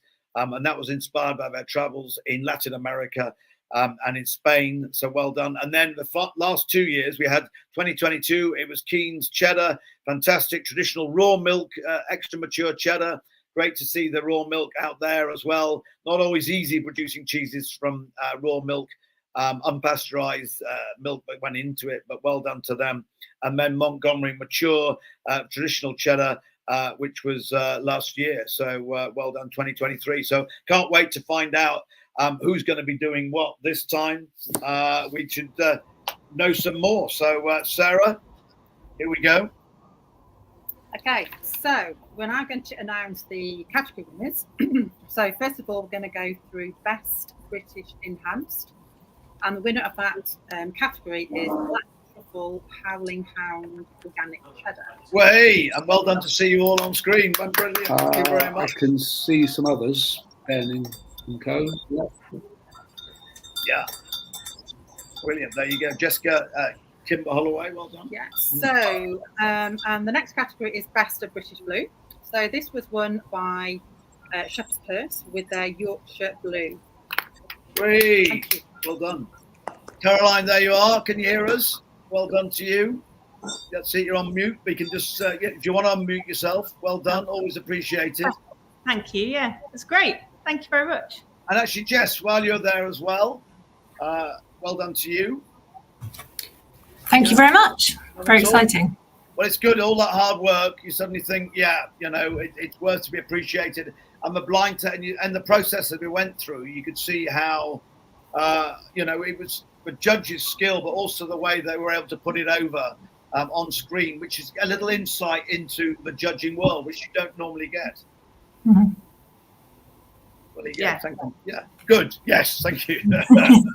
Brilliant. No, it's incredible. The judges can take everybody through it. Incredibly insightful for people who haven't been involved in the judging process and everything that goes into it. And so, yeah, thanks to all the judges who put in all the time over these last few days and previously. Incredible commitment. So, yeah, thank you. And really delighted to have won, as is our whole team. So, yeah. Well, and that's Yorkshire Blue, of course, Shepherd's Purse, and Black Truffle Howling Hound Organic Cheddar, of course. Well done to them. Godminster, Bruton in Somerset. Go and check them out, and it's a fantastic setup. So now we're moving on to the Best of British Cheddar. Now this was won by Montgomery Traditional Mature Cheddar. So well done, Jamie. Yeah, well done to you. And North Cadbury, Somerset. Jamie, I know we come up a few times. We've got the awards that are going to be taking place as far as the bursary. We've been saying that North Cadbury Court is somewhere, you know, it's not just about making cheese. It's about giving a voice to the cheese industry. I know you've done that for some generations, and even yourself, for one still so young. But well done to you. And again, great that you've got the accolade. It's always nice to be appreciated by particularly in a judging process like this. Yeah, very much so. Great. Thank you. Good. Nice and succinct. We love that. Thank you, Jamie. Thank you, Jamie. So one from Cheddar to Best Territorial. And this was won by Mrs. Bourne's Cheshire Cheese. And that was made by H.S. Bourne. So thank you very much, Hugo. Hugo, well done. Fantastic. And you're there in Cheshire. It was, Cheshire is one of those things growing up in the north of England, you know, it was one of the great territorials. And again, nice to be appreciated in such a fashion, you and the team. How many have you got on board on the production side? So it's very much a little family affair, really. There's me and Charlotte, who are now starting we're the next generation, I suppose. I spent years tractor driving, Charlotte spent years playing with horses. But Dad's been here sort of making cheese. We've been here since 1932. Dad's been making it since he was old enough to get into the cheese dairy. So it's very much a family affair, yeah. Well done to you. And the fact that the Becky Cheshire Cheese, the Bourne family, I can trace it even further back. I've been doing a deep dive, 1750. Obviously, you're way too young to remember that. But just talk about cheese, you know. Whatever it is, whatever the collagen you're snorting, I'd like some of that. I'll send it in the post. Good, top man. Okay, so moving on to the Best Speciality Cheese. This was won by Witheridge in Hay and by the lovely Nettlebed Creamery. So thank you very much. Yeah, Heather, well done. Heather Taylor, fantastic head cheesemaker at Nettlebed, Oxfordshire, Henley Way. Applause. Thank you, Joe. We like that. Well done, Heather. Again, congratulations. You saw the processes. It's just nice to come through the pack and to be singled out. Yeah, we're really delighted. It's one of our sort of younger cheeses, and we've worked a lot on the development of it. So it's wonderful for it to have done this well. Yeah, we're really pleased. Organic and non-homogenized. Again, it's, you're taking it back to its roots. Yeah, we try to make the best of the raw ingredient that we've got. Well done. Thank you so much. Right. Okay, so I'm now going to announce the best of artisan soft and the best of artisan hard, but I just want to give you a bit of information about this. So I wanted to separate out cheeses produced from farm's own herd within the artisan categories. So what you'll see that I will announce is there is a winner for the best artisan hard, but I've taken out the entries within that, which actually were actually from farm's own herd. So rather than 7 cheeses, we've now got 9 cheeses, which obviously you actually see in the final. So bear with me. So there'll be a winner for the best of artisan herd, best of artisan hard, best of artisan soft, and then there will be a separate category which will talk about the best of farm's own herd. I didn't get my own way in terms of having a separate category, but next year I will. So yes. This just is why I've had to juggle it around. So the best of artisan hard cheese this year has been won by Gorwyd Philly from the Trewithen brothers. Yeah. I'm sorry, we've been practicing that and I've failed. Thanks, Joe. But then, well done, Trethowan there. Philly from a Trethowan Bros, of course, who relocated from Wales, as you can tell by my name, to Christian North Somerset. Ben Ticehurst, brilliant when you're there. Again, been a great story, backstory. Everything tastes better with a good story. That's one good theme we've had throughout all of these awards. But this is a particularly good one, and always nice to be appreciated in a blind tasting in such format. Yeah, it's so nice.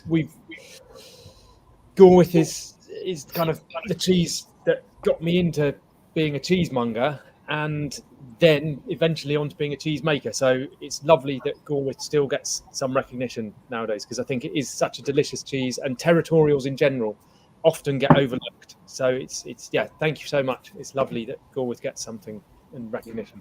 And it just shows that Caerphilly has moved pretty well. You've got a great milk source there. It's one of the reasons I know the Trethowan Bros moved there, and that's the testament is in the eating. So well done. Yeah. And again, another great territorial. Yep. Thank you Okay, very much. now we're going to go to Best Artisan Soft, and we're going to revisit. So this is the first time that we have had 2 cheeses which are being won by one cheesemaker within the category winners, and that is Buffalo Blue has won Best of Artisan Soft, and that again is by Shepherd's Purse. So Caroline. Well done, Caroline. Fantastic again. Thank you, Joe, for the applause. I'm loving that. That's it. And up there in your eyrie, we like that. Caroline, a good example again of cheesemakers. We've just found that out as well from Trethowan, where different cheeses can be made not only in cow's milk, but in this case in buffalo, it could be sheep, goats. But I always think that's more testament to your Shepherd's Purse elbow on this occasion, but you're making award-winning cheeses, but from a range of different milk sources.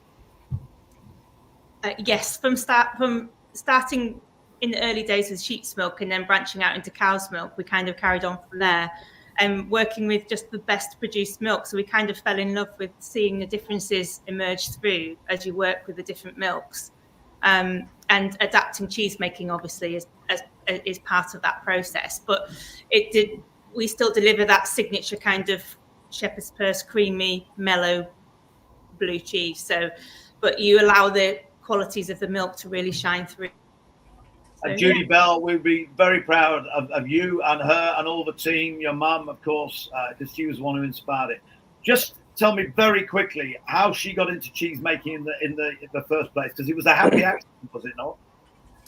Well, it was to do with championing kind of health, really, and working at an osteopath and finding more and more people coming in with cow's milk intolerances in the late 80s, and particularly children who found goat's milk sometimes, which was the only alternative, well, one of the few alternatives at the time, to be a little bit too strong a taste.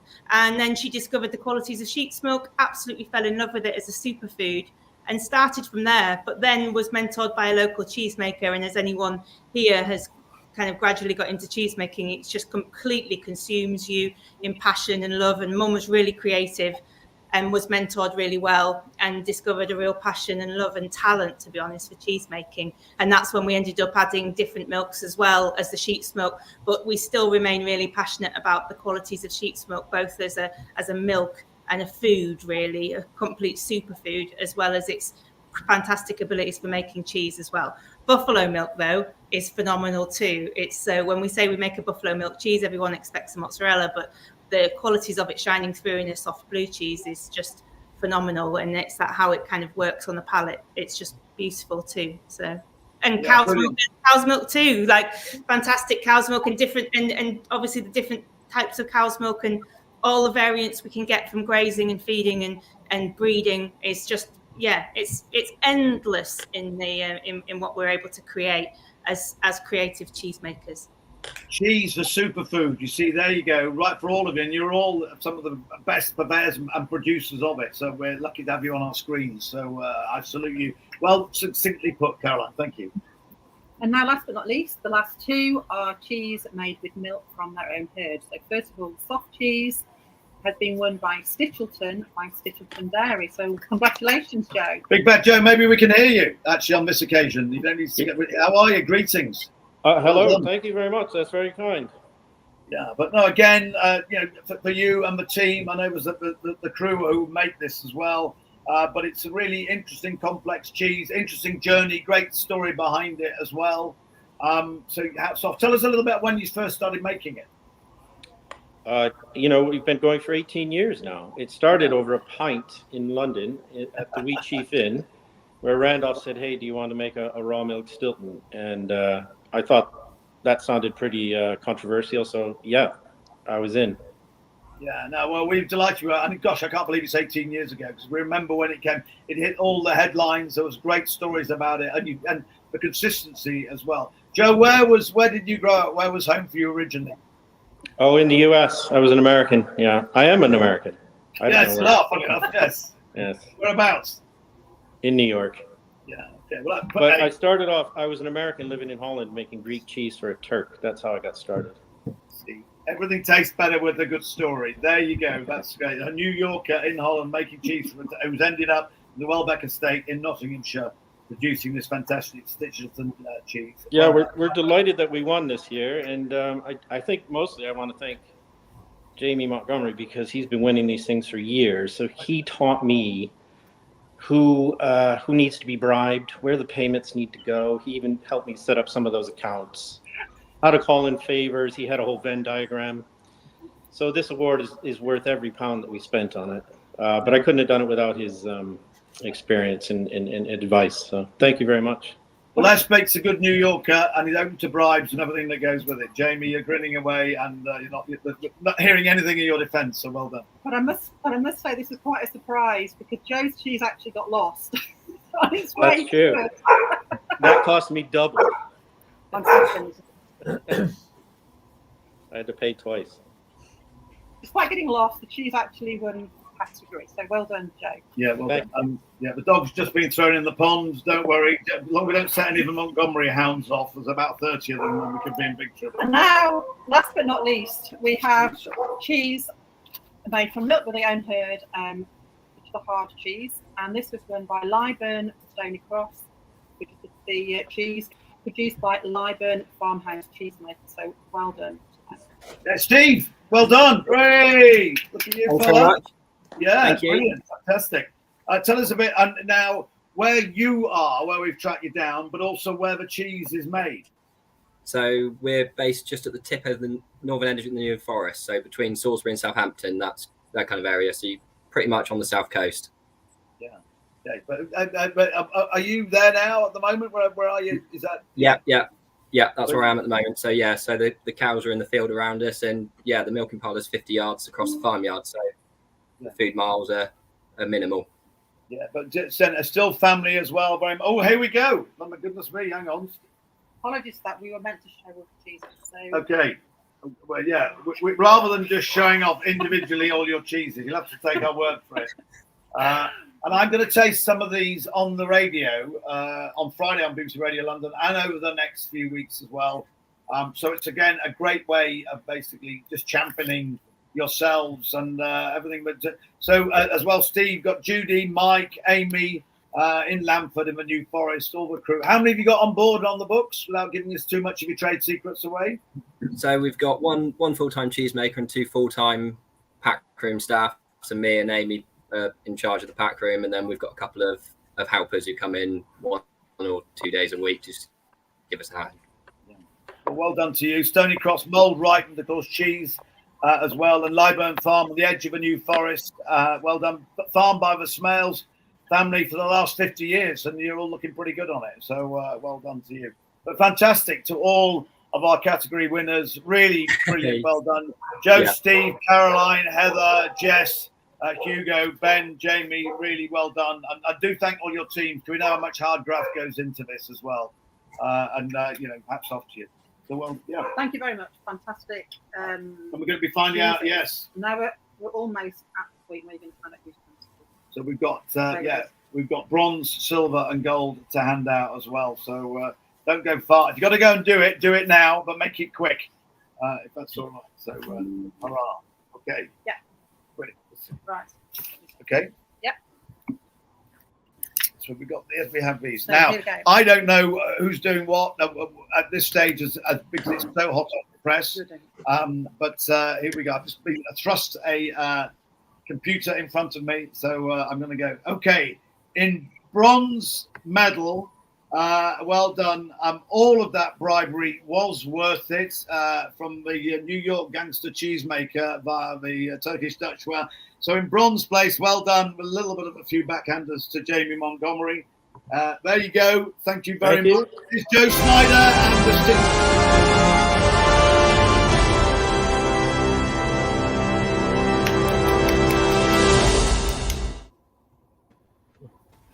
Hey, and you got the well done, Joe. Again, Thank you. Much appreciated. Hurrah! Fantastic. And we've got a silver lined up as well. Do we have a sting for the silver? In which case, let's hear it.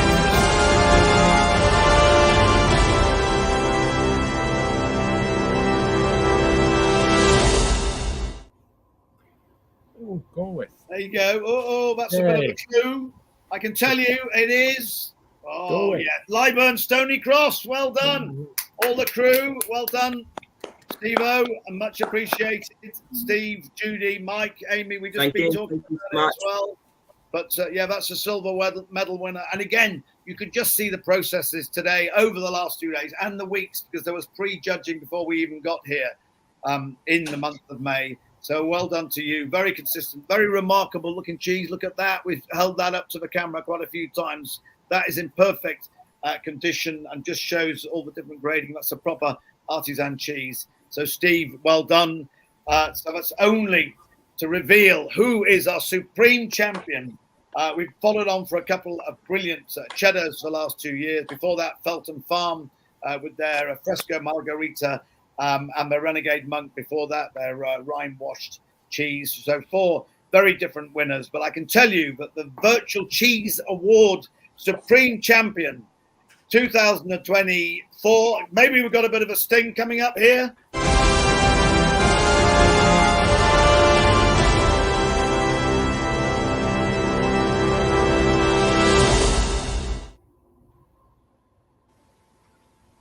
Heather Taylor and all the crew at Nettlebed Creamery. Well done. Fantastic. Witheridge in Hay. Brilliant. Thank you so much. Fantastic finale with 9 great cheeses. But well done to you. But it was that remarkable process of, right, tell us a bit about the cheese. Go on, just to put us out on misery and the great backstory for it. Yeah, so Witheridge and Hay, we're really passionate about this cheese. I always refer to it as a she, but she's a really unique cheese, sort of Alpine style, but it's evolved into something that's completely unique. We believe that we're still the only creamery in the UK to age in hay in this way, using this process of aging. So absolutely delighted and flabbergasted actually to receive Supreme Champion. So that's fantastic. Thank you so much.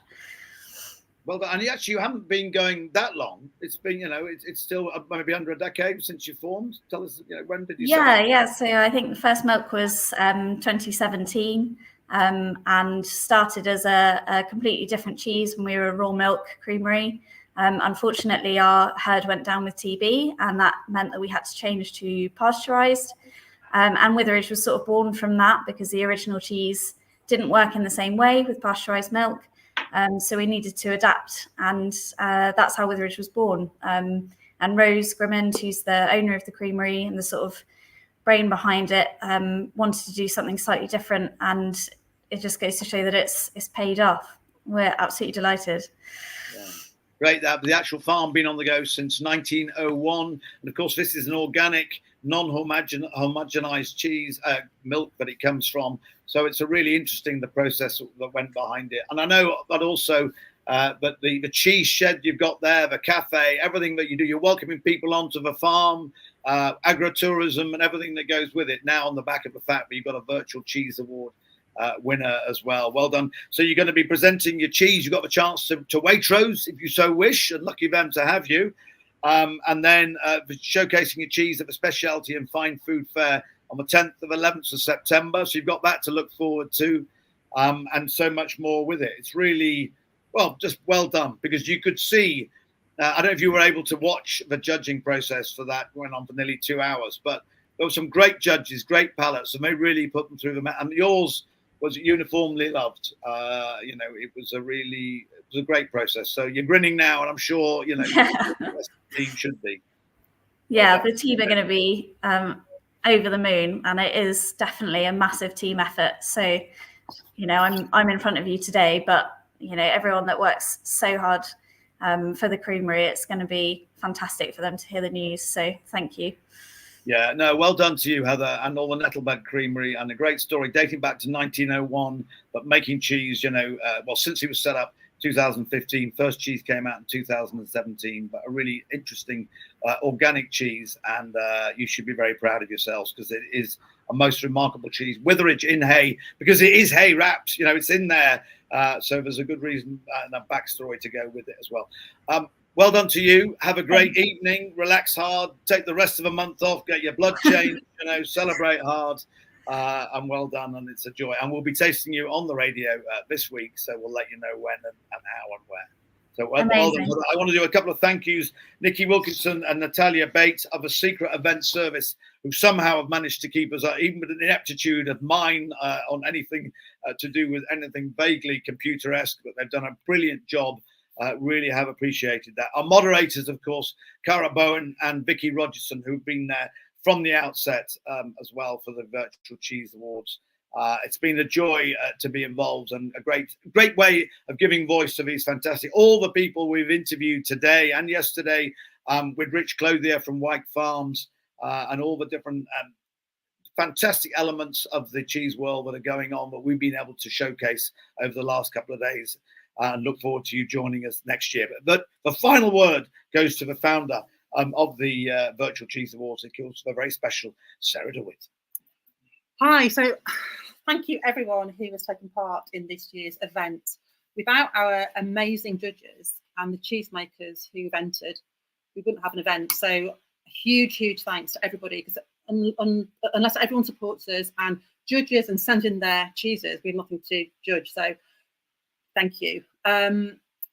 Also, obviously, a huge thank you to Vicky Rogerson and Cara Bowen, because without the team, we are a very, very tiny team, and without the team, we could not make this happen either. So huge thanks for all the work that they do, as well as John and Paula from Bisham Foods, who helped us follow up entries and getting sponsorship. As we said, sponsorship is essential to help this award run. We run it on a shoestring, and the actual sponsorship helps us do that. So thank you to everyone who has sponsored us and supported us along the way. So obviously we've got White Lake, and we've got Longmans, and we've got Peter's Yard Biscuits, we have Riser, we have Alliance Food Handling, everyone. So sorry I haven't named everyone, but thank you so much. And then, of course, thank you to the lovely Nigel Bowen, who, sorry. I never like my name, Bowen. Bowen will do. Cara and I, it's official. We're out there now. Thank you to Nigel Barden, who has hosted the Virtual Cheese Awards at his home and invited us to take part with him and allowed us all to be in one space, which we often aren't. So thank you very much. It's an honour to be able to champion these fantastic cheese producers, cheesemongers, and also retailers in amongst the process. All the different people we've spoken to. Pedro DeWitt for driving nearly 1,000 miles, on Monday to get these cheeses delivered. But well done to all. And thank you for taking part and going online. And we will spread the love. And that's exactly what James and Amy were talking about. With their initiative as well, with the Real Cheese Project of taking it out there. Sarah DeWitt, thank you for being you. It's been a real pleasure. Have a glorious late afternoon. I hope your sun is shining with you. The Virtual Cheese Awards, a worthy winner and some fantastic category winners also, but also everyone for entering your cheeses and all you finalists. What a great way to spend the time, a couple of days in May. Thank you. Look forward to seeing you next year. Congratulations to everybody. Thank you. I think we'll get a sting and then we're off. Bye.